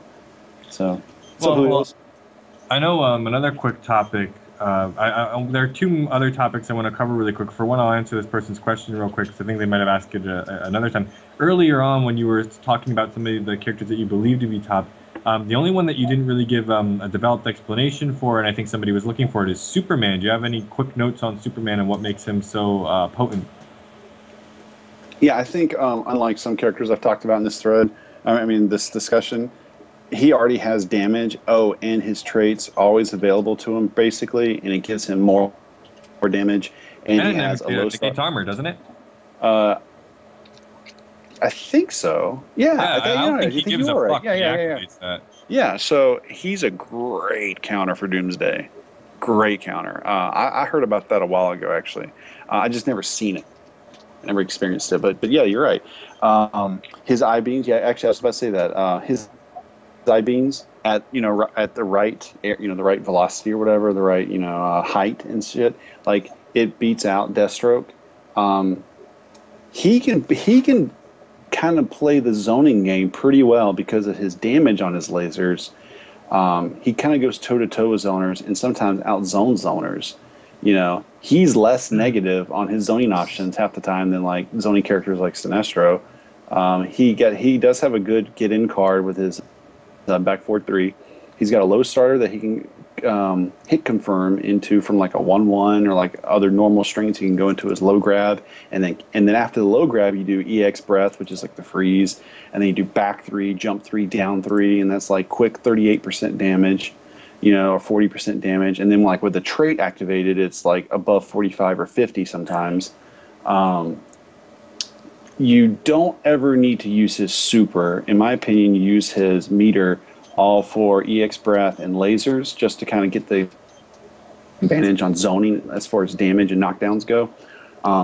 He's got that 4-2-3 breath block trap that was in the day one patch fixed. It was plus 14 on block in the earlier version, but now it's a little better. Yeah, the grab is minus 20. So you don't. I'm not saying you don't have to go to it, but it's just an option. It's a good thing to have. But you don't have to do. All right. So the low grab being minus 20.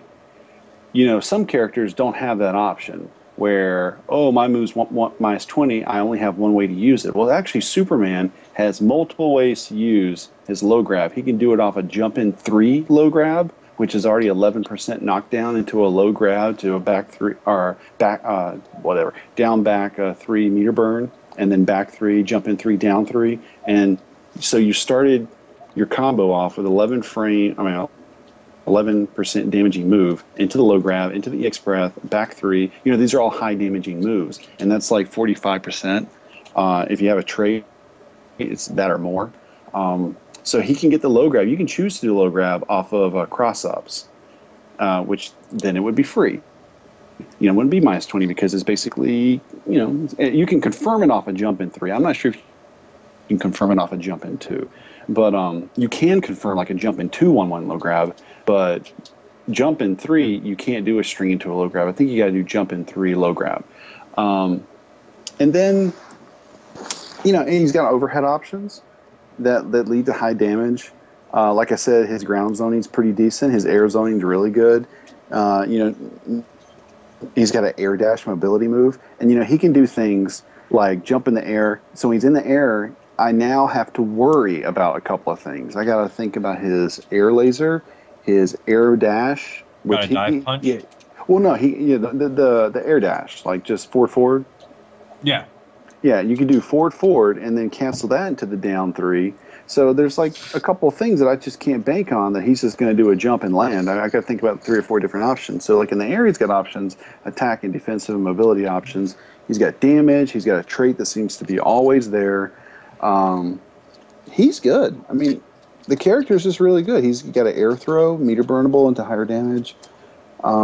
Just the air mobility and like the mix-ups and stuff. I mean, even if you have simple stuff, that to me adds so much to a character. Because even Wonder Woman, like her tiara is like, it's alright. It's definitely not Superman's lasers, but the fact that she has the straight punch in the air, the dive punch in the air, she can go air dash or she can dash backwards and do either of these things while falling, and even supplement it with the tiara at certain ranges and spaces. I mean, this is just a potent mix-up that so many characters don't have, and it completely locks you down in this state of almost a state of fear, because you don't really want to do a lot of it. Like a lot of the anti-airs in this game, it's not like in Mortal Kombat where you just do standing one or whatever. You normally commit to something that is a little bit more punishable than say just like jabbing.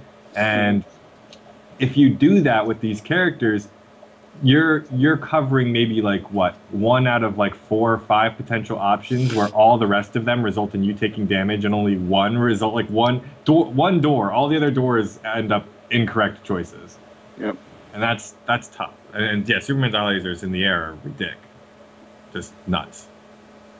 Some guys asking, yeah. So that's basically Superman, the best I can describe it right now. I mean, I'm definitely playing him as well, and I like him a lot. He's nothing I like in a character in terms of personality, looks, and this and that. He's not one that I would want to associate. Like, I wouldn't want to be known as like the Superman guy, but I am playing him just because he's really good. So I'm selling out a little bit right there. Anyway. Hey, I mean, I think Superman's a great character, but you got to. I don't like him. I don't like. Let me go ahead and make myself clear right now. If General Zod is announced to be in this game, I will drop everything I'm doing and become Zod. Period. That is. Let me ask you. All I'm saying. We'll do this quick segment. We've done this. I don't know if you've seen this show a lot in the past, but in previous episodes, we always did a segment where we would say we one character. We could have one character to the game. Who would it be and why? And one character that we're really interested in. Well, for right now, we know that we're getting a DLC announced tomorrow, or I guess technically today, for me. And they're announcing the first DLC. Since we have some new panelists on here, who do you think it will be, and who do you hope it will be? Pig, I guess you just answered that. You hope it's Zod. So, who do you think it will be? I have no, like, all right. I'm just gonna say it. I'm just gonna say this. I want it to be Zod more than anything else. I love Zod. I will become Zod. I will change my gamer tag to Zod of the Hutt. Groupon advertises discounted gold memberships on Xbox all the time, and I will fork over that $35 in a second and get a second account just to call it Zod of the Hutt. I want that damn character so bad on my roster. I've loved him ever since I was a child. He is a total fucking badass. And every tournament win I have, I'm just going to say kneel before Zod, like Superman 2, and I'm going to get into character. I'm going to wear the fucking cape. I'm going to hold that Z on my chest, and I'm going to be an asshole about it. Like I totally respect that, because I'm gonna. I want to be Zod right now. Make it happen, NRS. Make Zod. If you make Zod for me, I will stop bitching about Sinestro. I think with Man of Steel on the way, the possibility based on the cross promotion, it's at least there, because we know they were, at the very least, willing to put the Arrow skin in the game. Would a skin suffice for you, or would you gotta have like the full-blown character? Wait, you mean like put the Z on Superman? Just like a whole skin. It would completely change his model to where he'd look like Zod. I guess you wouldn't have like the telekinetic shit, but you'd have like. I'm not gonna answer that question. Okay, so you got to have the full. So that's who you want. Zod, definitely like Zod of the Hutt full. Who do you think it is? If you're a betting man, you gotta bet the farm on it. Who you guessing? Who do I think is going to be announced? Yeah, tomorrow. I'm going to be hopeful and say Zod. And if it's Zod, I mean, fuck the funeral. We're not having for Sinestro. We are going to go full in, balls deep in, talking about Zod on my stream. I'm going to start fantasizing about what his moves are. I want Zod. Period. I need Zod in this game. So you're actually gonna bet on Zod too. That is bold, but I greatly I don't respect think. Well, I'm probably going to lose all my money if I were actually betting on it. But I've got what are they going 4 DLC? So I've got 4 chances. So I'm going to say right now on record, like you people don't understand. I will go into character for the rest of the duration of the game and never leave character. I want Zod. I'm gonna take. I'm gonna take it 24/7 in the community. Pig What if will he's go the bye bye, worst? and I will become just like Zod. Well, I just sincerely hope if you're in character and you're beating people and you're ordering to get on them to get on their knees, you don't run across any females in tournament. Otherwise, you might get slapped with a. Dude, Evo 2014, Kayane and Pig. Kneel before his. And she'd be like, what? What do you? Dude, Yeah, I'd booed so hard. I don't think that would end. And then like my wife would be watching and she'd have no fucking idea what Kneel before Zod is, and she would just see it on camera like, what the fuck is he doing? Like, it'd blow me up when I get home. That'd be terrible. I'm in a very similar boat. I don't have I have one of my favorite DC characters not in the roster, and I don't really think they have a great shot. But if I were my favorite DC characters, everyone knows if they've been watching the show since day one. I've won a Booster Gold in the game. I adore Booster Gold. He's godlike. So if I could wish on a star and say who do I wish would be in the game, definitely Booster Gold. I want to go back to Zod just for a second. Yeah. He would need to say it in the game. Oh. Okay, he would have to say Kneel. I can't yell. Superman does it in his regime costume. Yeah. Oh, does he say Kneel before Superman? He gets a new ending. He's like Neil or something like. Oh, Neil. but that's lame. I saw that. He's like Kneel before me. No, Zod commands. Like he's in his face and he is yelling, Kneel before me now. He will take no. Let me get you a clip real quick. Hold on. Yeah. Okay. Come on. Forward it to Fearless and he can put it up. This is what I'm talking about, people. I don't think people understand. I think some people are probably really confused right now. This is what I'm talking about after every match. Yeah, I just posted in the chat. All right, Fearless, hook it up. I think we can get this probably played on the actual stream. It's like a 3-second clip. I love those YouTube videos that are just a 3-second clip that are just exclusively used. I have a backup for Zod. Like, I mean, I'll be honest with you. I want to have fun with this game. It's a superhero. It's a comic book thing. It's kind of fun. I actually have plans, and I have the material to make Lex's suit. Like, not the suit, but the one he gets out of, and he's got those lights on his the black morph jumpsuit. suit kind of thing. Yeah, it's like a jumpsuit with the green lights on the right side all the way down. Like me and my buddy, we did Iron Man costumes back in the day when Iron Man 1 came out, and we actually had that thing in the middle of our chest with the light. We could actually turn it on, and it was kind of a surprise at the party. And I was thinking about that. I was like, man, I could go to Davin's house and he could help me do it, and we could put the green lights on our side, and I could maybe do Lex, because I got the idea because I was at Lord the Fly's house and I was playing him with Lex, and after every match, he just got pissed off after a while, because after every match I kept grabbing my phone and calling Trudy on the phone, and I was like, I did the dialogue like maybe 50 times that day, and he was just getting pissed. And then like the same day I would text randomly Tom at like 11 o'clock at night and just say, yo, I need you to do me a big favor. I'm in a bind at my house. I need you to call Trudy for me. And then he would text me back like 30 minutes later. I was like, what the fuck are you talking about? Who's Trudy? Do you mean to text me this? And I was like, yo, tell her, call the meeting. the job's done and to go pick up my suit, like just randomly. Like I was like trying to get into character, and he just started laughing once he got the joke, like an hour and a half later. Yeah, and that's like if I would not feel any shame if I got bodied by Zod and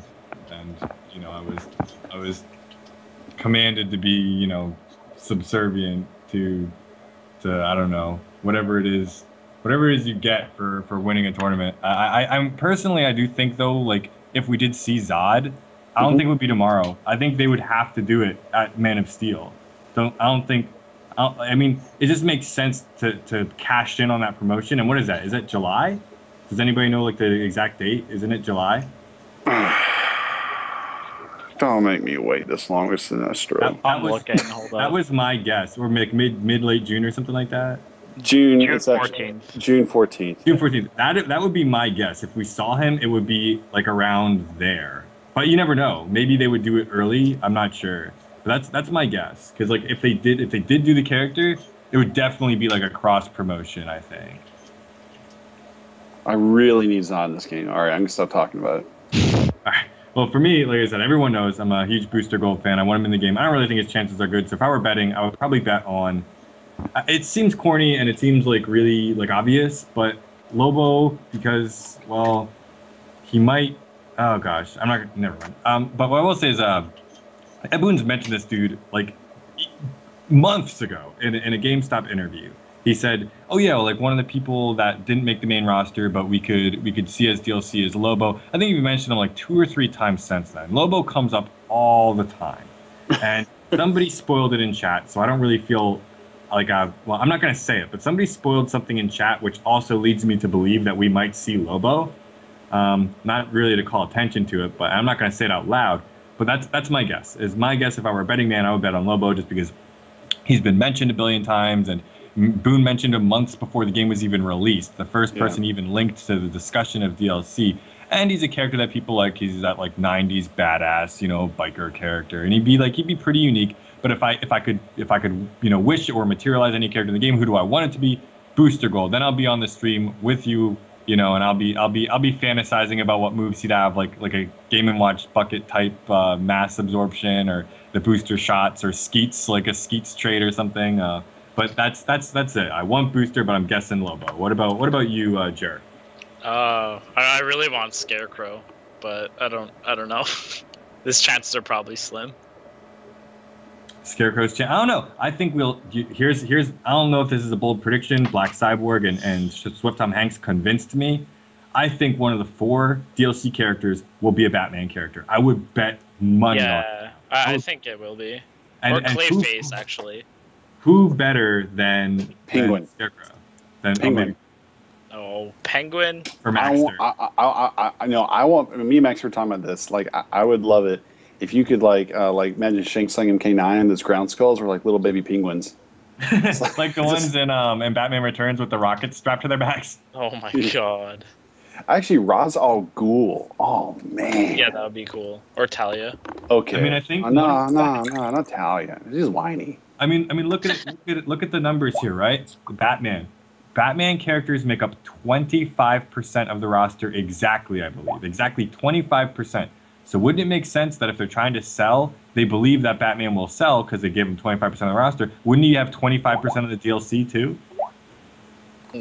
Maybe. All I know is ever since I saw Ra's al Ghul in the chat, I want Ra's al Ghul now.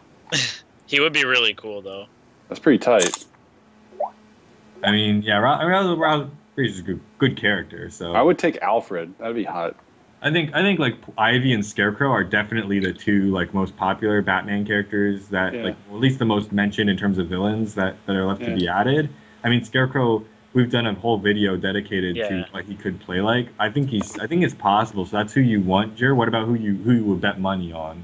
Oh my! Well, I bet that it won't be Martian Manhunter. That's for damn. Really? You think the Martian Manhunter fans will be denied? Yeah. So the Captain Cold fans were already. So it doesn't really matter. Oh yeah, Captain Cold ain't happening now. Killer Frost has put the final icy nail in his coffin.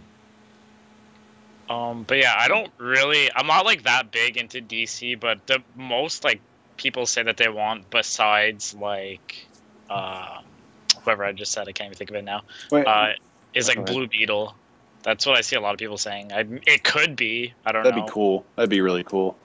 I mean, I don't want to steer the conversation back to this, but did Carrie just said they released a Zod trailer for Man of Steel today?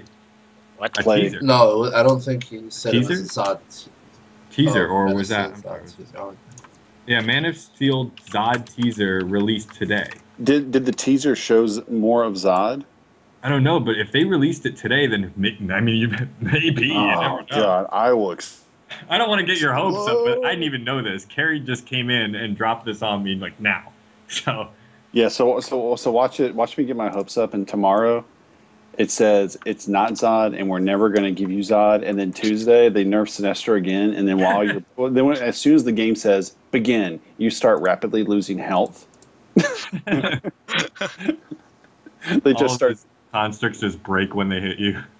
Yeah, all of his all of his special moves are just they're a dedicated noose, and you just hang yourself. Like, well, we heard you talking about it. We're going to get you a constructive noose.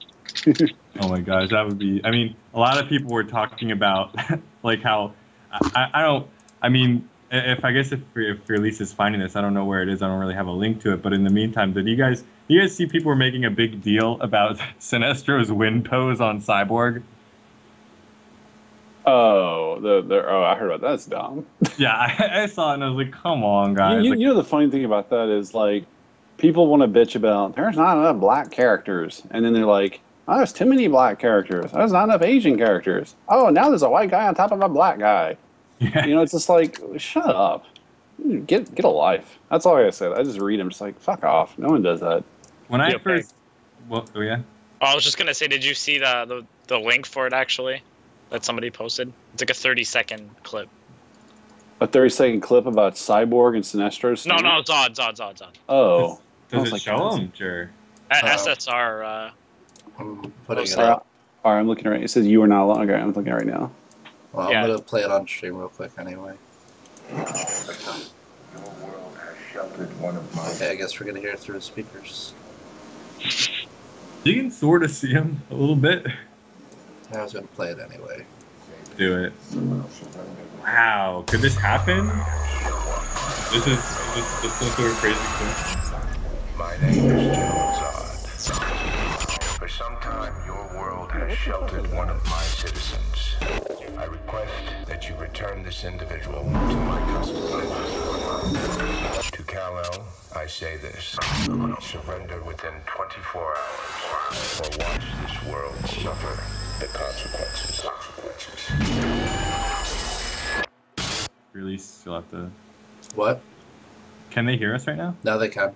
Well, all right. Well, I'm going to say this right now. I think I've said this on many streams before. I'll just say it really quick. I have been saying for maybe 8 to 10 years, Michael Shannon needs to be a bad guy in a good movie. Michael Shannon is playing General Zod in the Superman movie, and I have been saying for ages that this guy is built to be the perfect villain in a movie, whether it be an R-rated, like violent thriller, like David Fincher type movie, or if it were like an Avengers movie. He is going to be amazing. I'm talking about Heath Ledger Joker level. Now, I don't think this role, Zod, is going to allow him to do what Heath Ledger did with Joker, but it's going to give him ability and chances to do good things. And Michael Shannon is so good. He is amazing. And drama, thrillers, comedies, whatever. He is perfect. I'm so glad. Like, I don't even like Superman, to be honest with you. That's why I like Zod. That's one of the reasons why I like Zod so much. I think Superman's just kind of a dork. And I love the power Zod brings and all that crap. But I think Michael Shannon, when he got cast for this role, and I saw Christopher Nolan's name tied to it, and Daniel Glover and all these guys, I was like, okay, I'm sold. Can't wait. Like, that's all I needed. So Well, early reports, early screenings, people have been just raving about it. So I have faith. I think it'll be good. has anyone said anything about Michael Shannon as Zod? I don't know. I read like a couple early screening reviews and just everything. Like there was no real negative. They were just all of them were just glowing. Like everyone said that it was just amazing top to bottom. So I would go in hopeful. I think it's going to be amazing. I think it's going to be really good. Okay. Yeah, you guys should look up some Michael Shannon roles. Like he's even in like the family drama Revolutionary Road. Like he was really convincing in that role. Like he was like as a he's Leonardo DiCaprio and Kate Winslet, and then he Sam Mendes movie, but he plays like a like a 14-minute role. But he was probably the most memorable thing in that movie. He's just really good. And Kate Winslet was actually the best, but whatever. Yeah, well, hopefully it's pretty good. I don't want to leave anti out. Who do you want anti one character? Who do you think it's going to be tomorrow? The one character I want hasn't changed, I guess, since the first time I answered this, which is Red Hood. My favorite DC character is actually Nightwing, and we already have him, so I default to my second, which is Red Hood. That's good. That's a good one. I like the way you think. Red Hood would be tight. Yeah, I think so too. There's a lot they could do with him. I know a lot of people think he'd be too similar to Deathstroke, but it's whatever. And then I guess the character that I think it's going to be, I think I'm gonna say Scarecrow. Damn, really? Yep. I mean, like I said, at the end of the day, whoa, Swing's chat just got flooded with like emotes. And Dota stuff. 2 emotes, okay. Nice. All right. I do know, like I said, at the end of the day, DLC is about money. It's about making money, right? Batman sells. How do you? I mean, to me, that logic, it's not necessarily flawless, but it definitely stands up. So I don't know. Yeah, I mean, like I can't like think of one specifically. Like we have no clue what the pool is even that they're trying to take characters from. So yeah, if I guess a Batman character, I feel like I've got a 25% chance of being right. I'm dead serious in saying that the more and more I think about it, I probably got a really good chance of Zod being in the game, because do you really think that Warner Brothers, who's releasing, I'm going to give you some. Let me just kind of give you some information about why I think this is, because I'm looking at the movies that are coming out with Warner Brothers, and ever since Warner Brothers finished the Harry Potter series, they have been just scrounging around for like the next big thing to financially compete with all the big name series coming out. Like they're going to have to deal with, the new Iron Man, the new Avengers. This. I mean, there's just like all sorts of movies that they got worried about, and the only thing they got in their tank is Superman and The Hobbit 2 and 3. I got news for you: The Hobbit 2 and 3 is falling. Wait, I love this much. It's falling pretty quickly. People just they're kind of lackluster about it. They just saw it because they wanted to see it. But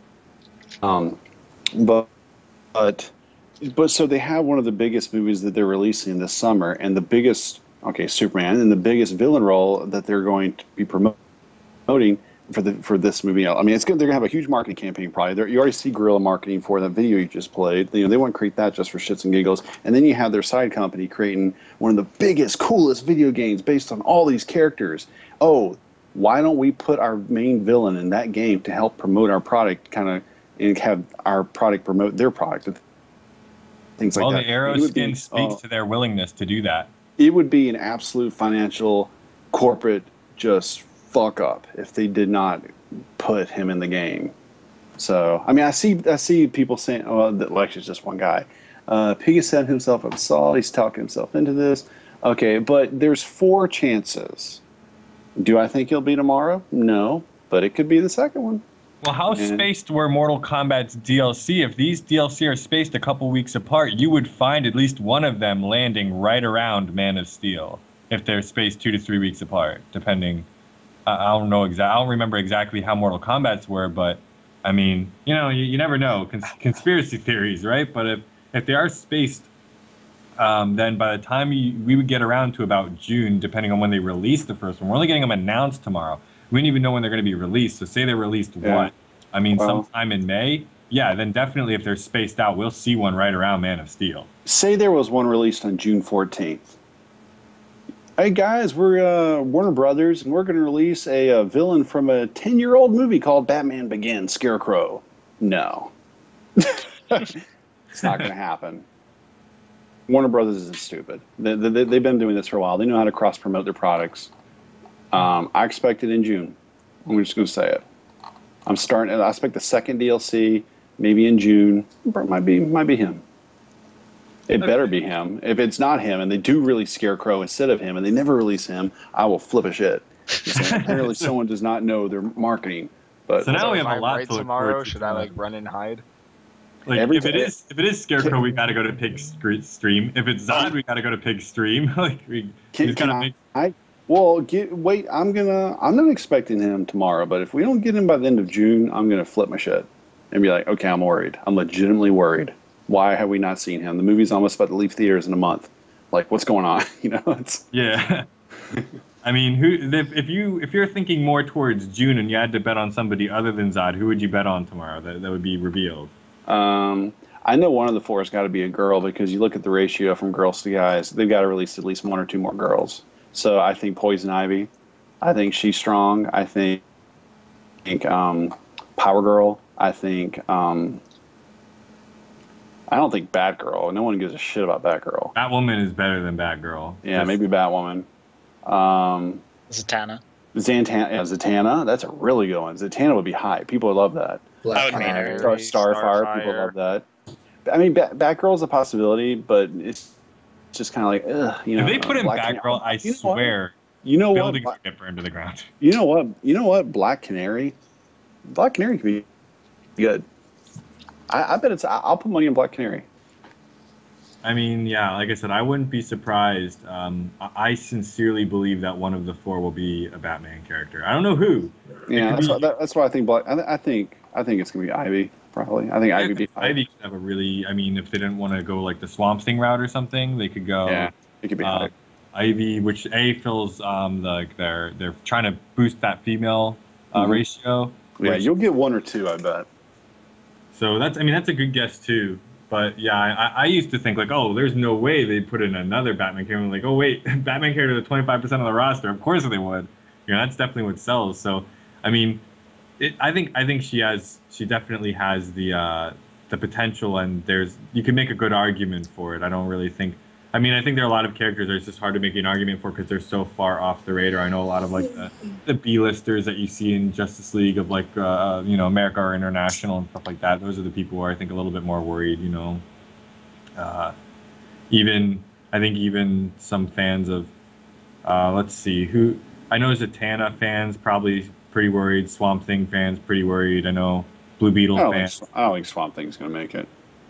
Yeah, I mean, I'm just thinking like an overall popularity level.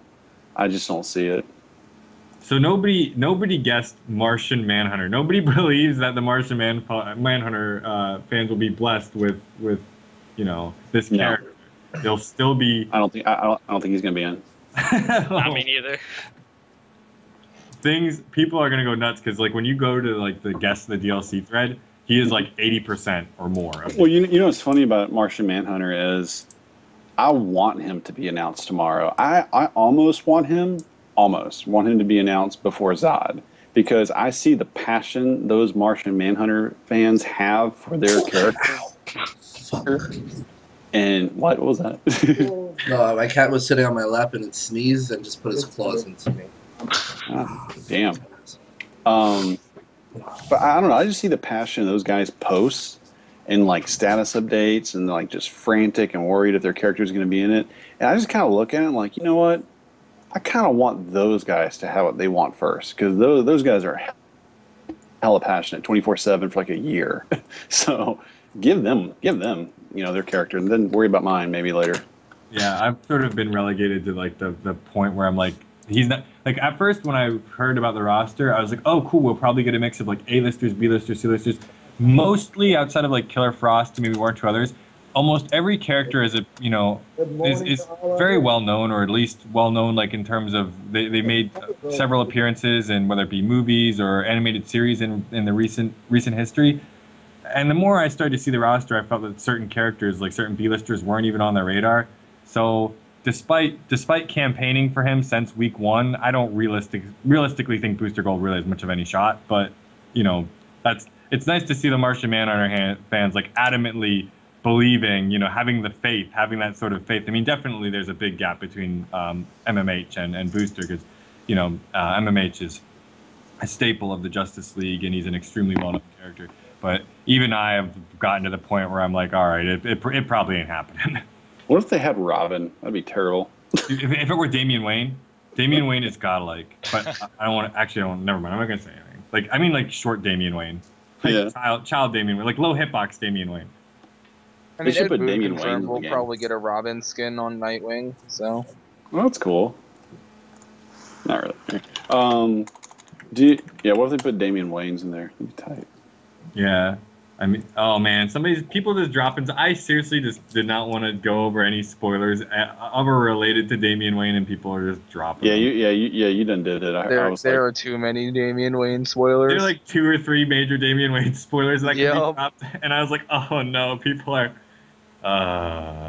Oh well.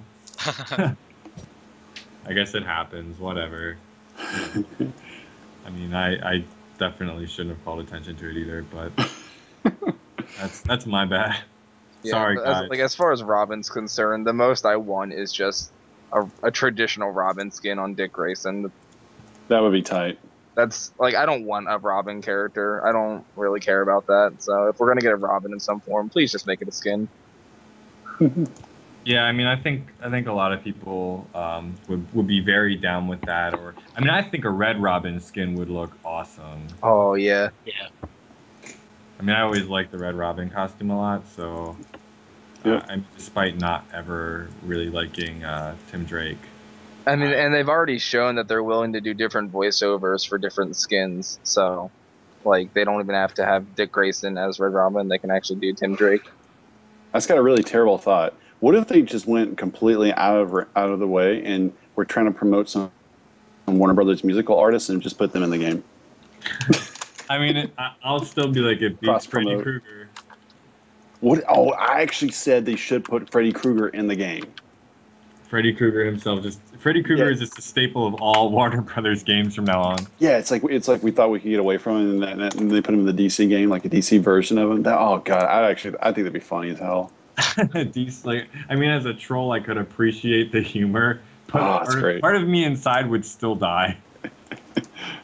I would still lament that, especially if he had all the. I mean, granted, I play Freddy just to deal with the Kenshi matchup and some others as a Molina player, but even now, willing to sell my soul to utilize this evil to combat other evils, I wish to never see him again in a fighting game. But you never know. Kratos was in 3 fighting games now or something like that. Yeah, was he? Yeah. Was he really in 3? Soul Calibur, PlayStation Stars, and Mortal Kombat. And I'm sure he was banned in 2 of them because he's PlayStation exclusive. As far as tournament plays. Yeah, he was in a Soul Calibur game, I believe. Maybe was it the portable one or something like that? No idea. Kratos, he was getting around. He's been in quite a few. That's fine. We don't need any more Kratos. Yeah, I seriously hate Kratos. Not a fan, if you couldn't tell. Yeah, I'm not. That was the most, in almost 3 years in Mortal Kombat, that was the most least used resource ever.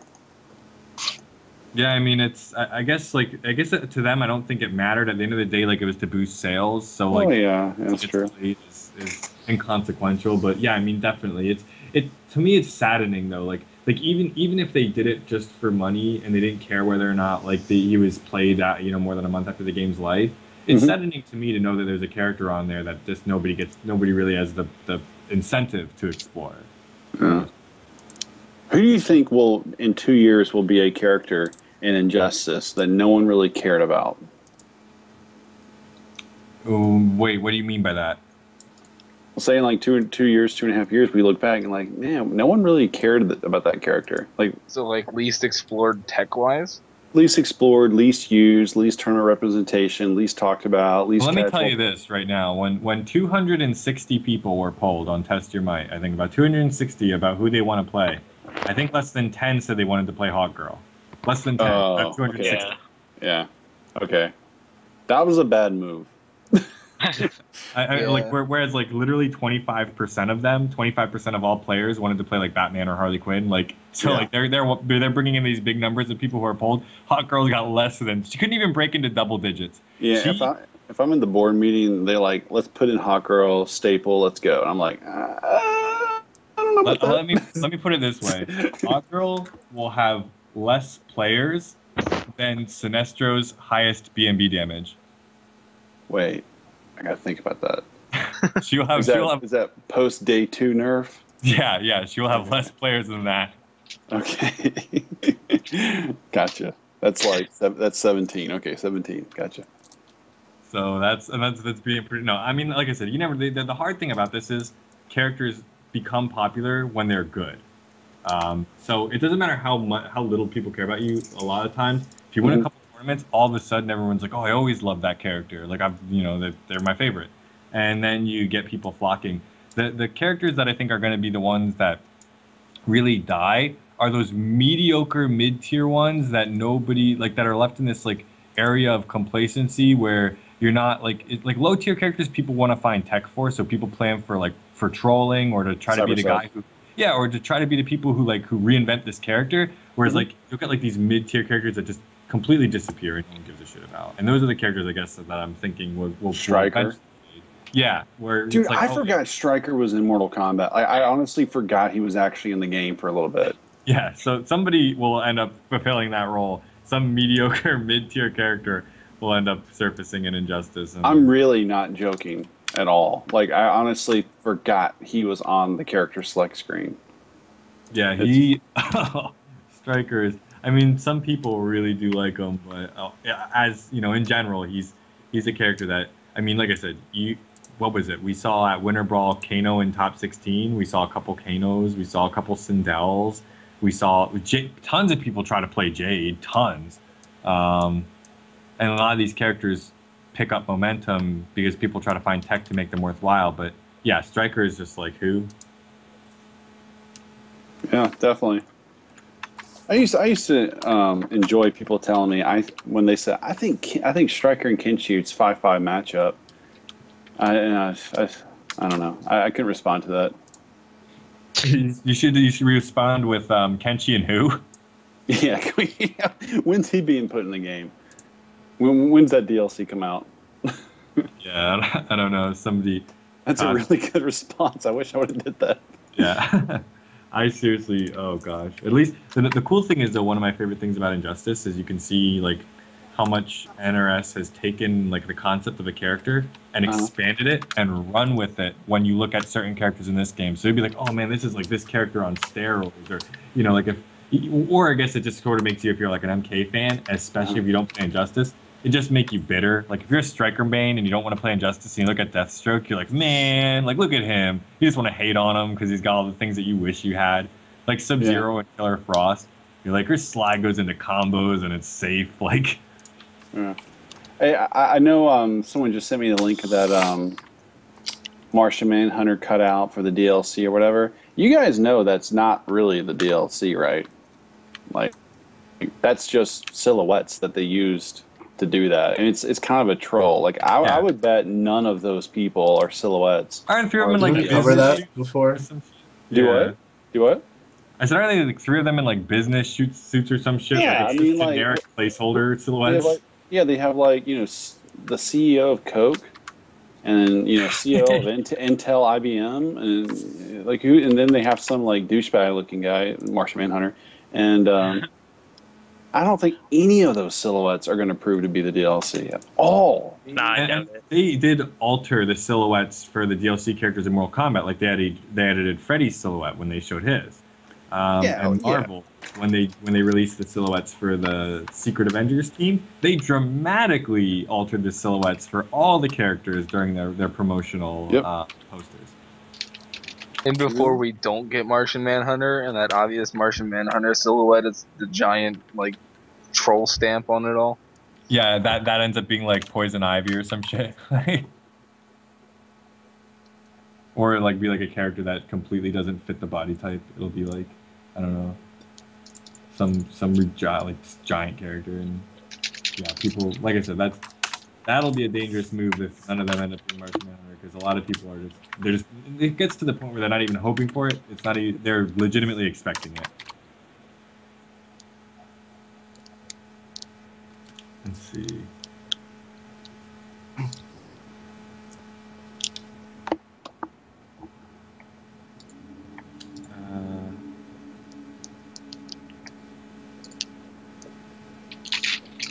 Here's a good question. Is there any interesting tech from instant air specials on any of the characters? Yeah, actually, for one character, for an instant air special, I know like a few people have talked about this. I was messing around with this myself. Wonder Woman, like when you knock down with Wonder Woman, you can do her instant air dive punch, and it creates like a really ambiguous because they're on the ground, so you just jump and you punch their body as it lays there, and it becomes pretty tough to block because whether you jump like a little bit up or a little bit forward or a little bit back, like it creates this ambiguous setup where you're not sure exactly how you're going to be blocking it. So there's that, which is pretty nice on knockdown. I mean, there are like other things that you could go for, but it's something. You know, another nice one like with Wonder Woman is her instant air forward dive punch is really good. Like for example, it checks people from almost full screen like immediately. So if they're just doing stuff, like maybe they're just throwing projectiles or they're trying to zone you or they're doing, you know, anything that remotely is formulaic or easy to read, you can just instant air straight dive punch from almost full screen, clock them in the face and just shut it down. It's really good. It's really, really good.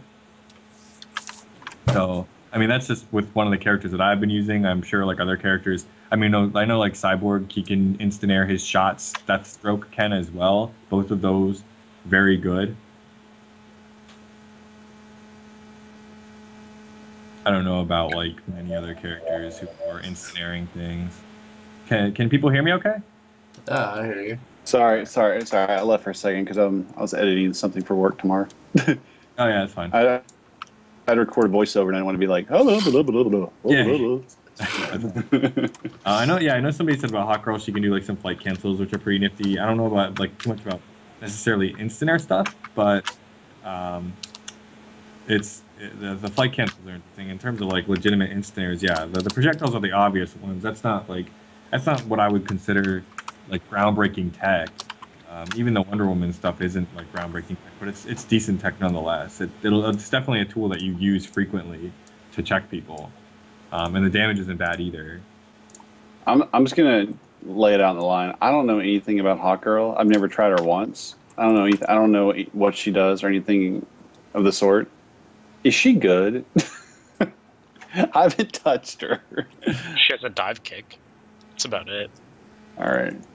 She got like nifty flight cancels. Like she can jump in with like a jumping one and cancel it like immediately into flight and do other mix-ups. And she has this like on block strings, she can do this thing called like wing escape, or I think it's called wing escape, where she lunges backwards and then she can come back in your direction with a normal. So you could like bait any sort of like jab or like a poke or something and try to punish it with another normal. I mean, she has some stuff that it looks like you could build off of in the future to build some sort of decent playstyle. The only concrete thing that she has where it's like, oh yeah, she definitely has this and it's good, is her ability to sort of like MODOK you, whereas like MODOK just sort of like flies up to the edge of the stage and he's like, what are you going to do about it?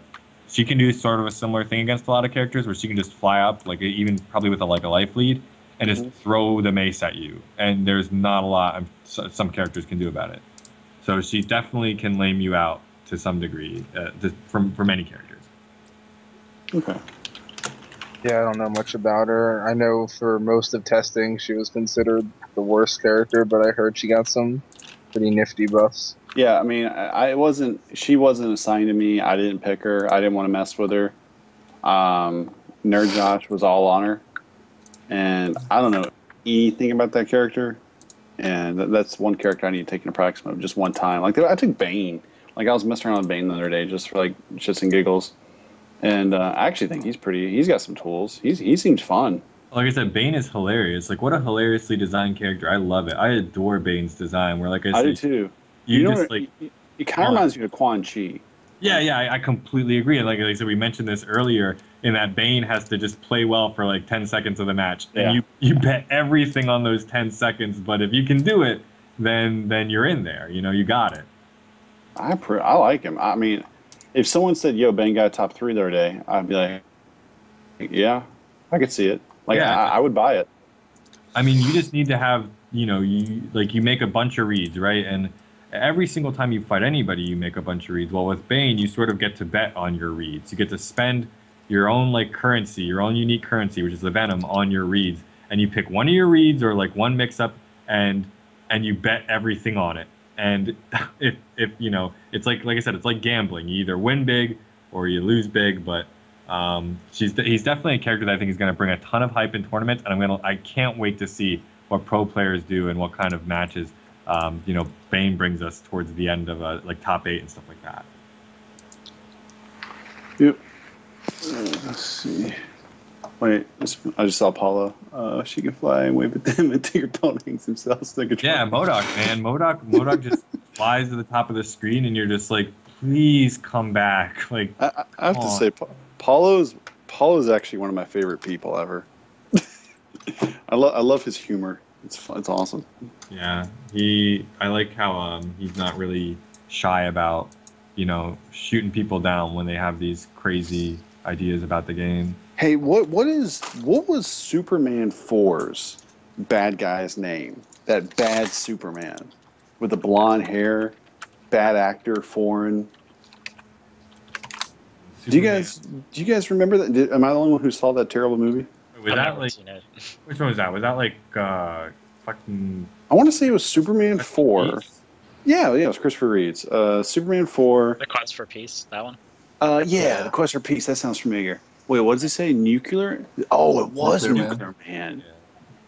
Yeah, put him as the. All right, if Zod doesn't make it, and the Martian Manhunter fanatic like queer boys don't get their guy, then give me that guy. I want that guy. Nuclear Man. I could go for that. That sounds tight. All right, so this is the guy you want. All right, let me see. Did you post it in here? In the stream. No. I don't want that guy. No, that's not what. No, let me go find my own guy. It's Nuclear Man. I don't want that guy. That's not. No. Superman. Wait, bad Superman. I don't know what type of bad Superman movie.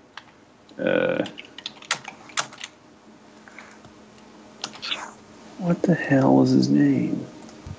I like how when I type in bad guy in Superman movies, Zod just comes up. Yeah, that's right. We all know who's boss. Here, is it this? I'm linking it in Skype. Oh, you found it? I've never seen the movie, so. Dude, I have no idea who that guy is that you posted. Here, I don't know. Oh, wait, where's Jerb? Jerb, can you post in the chat? Yeah. What I love about Jesus Christ. Nuclear Man- Yes, that guy. Who's that guy? Yeah, what I love about I searched Nuclear Man, and that's what came up. Whoever Jerb posted, that's it. I don't know who the fuck you posted. That's a weird looking dude. What I love about Nuclear Man is he sort of has the Solaire from Demon Souls, sort of Sunbros. He's Sunbro. Yeah, on his chest a little bit. That's sort of what I look at. That's what I see when I look at his chest.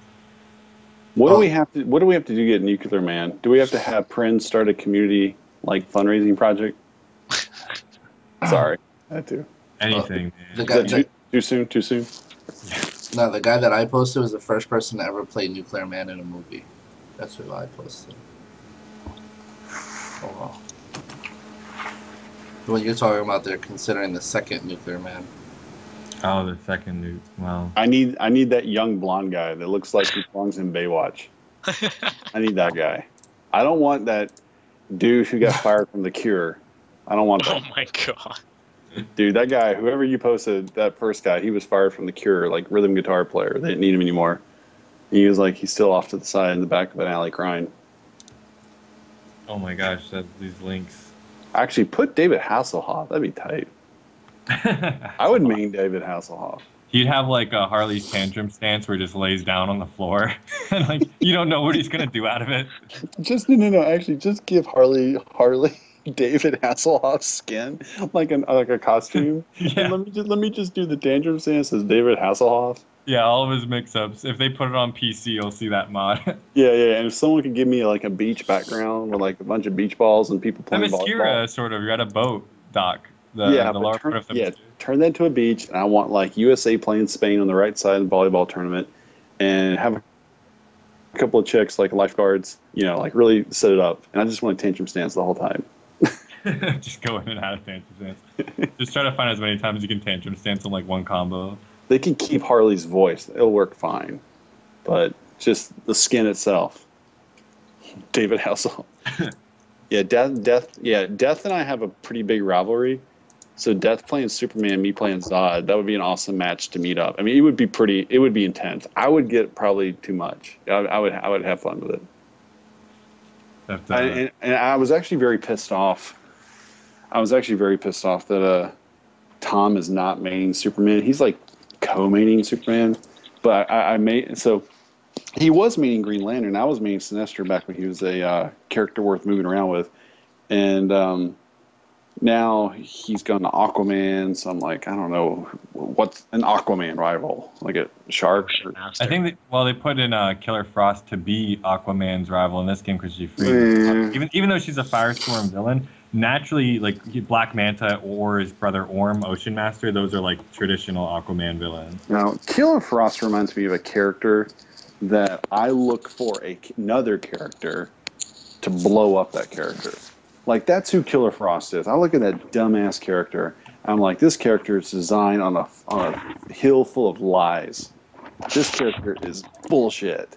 And I want to find a character to destroy that character. I could never take that bitch into training mode. Like, there's nothing about her that I want to see her succeed. Yeah, I don't really like Killer Frost either, but I'm sitting between two Killer Frost fans. No, that's fine. That's fine. You guys enjoy it, but I just, I don't like Katana. Some of my best friends are Katana mains, but I hate their character more than like attack that I step on, on the road or something. That's how much I hate Katana. But some of my best friends are Katana mains. So. Yeah, I gotcha. I'm not really a big fan of Katana either. I mean, it's something about it I just can't. Even though she's so good, she's like remarkably good. I could never bring myself to do it. I actually couldn't bring myself to play that many other characters. Hey, well, I gotta cut it off here. I went way over than I was gonna do. I gotta go to bed.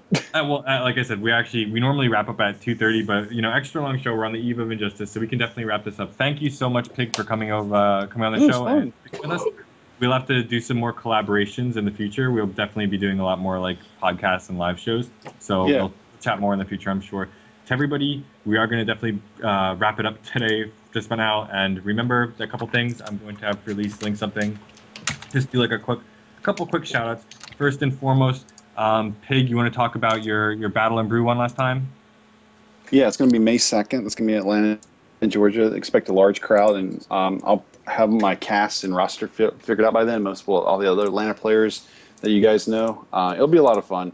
And I will not be streaming until Monday afternoon around 1:30, which I will probably stream from 1:30 until like 4 a.m. into Wednesday because I have to work 12 hours tomorrow, and then I have to work 6 hours in the morning Tuesday, and then I will be off for like 2 or 3 days.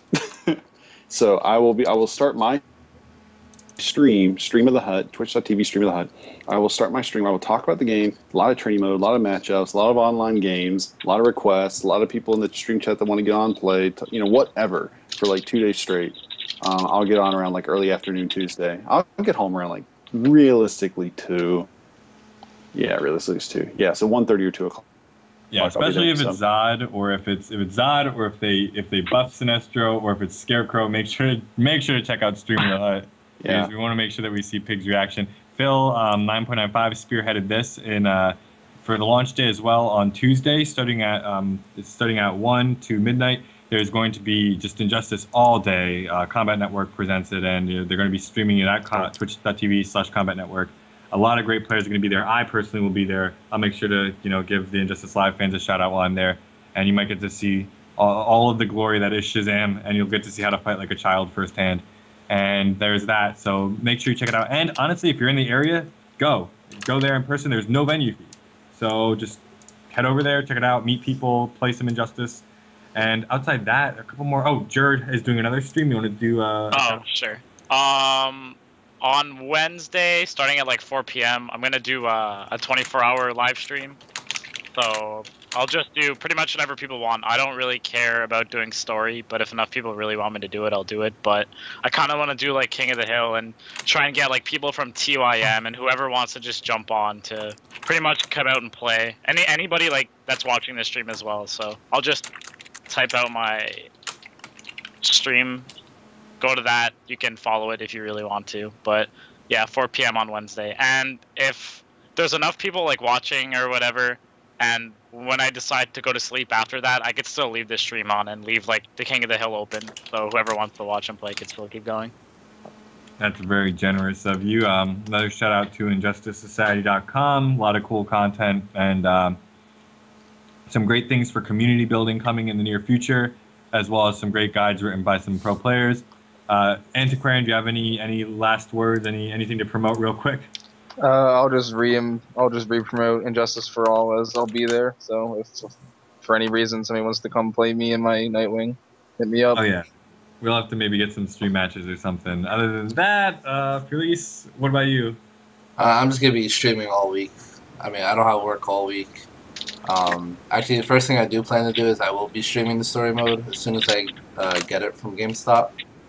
And well, as you can see, my info's up there across the streams TV.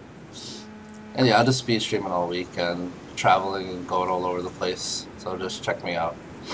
All right, so with that, thank you everybody for watching. We're gonna probably do some crazy stuff with Injustice Live and live shows in the near future. Thanks to all our panelists for coming on. And other than that, all I got for you guys is, I guess, Jer's classic outro. You want to take it away, Jer? Oh my god! All right, see ya, nerds.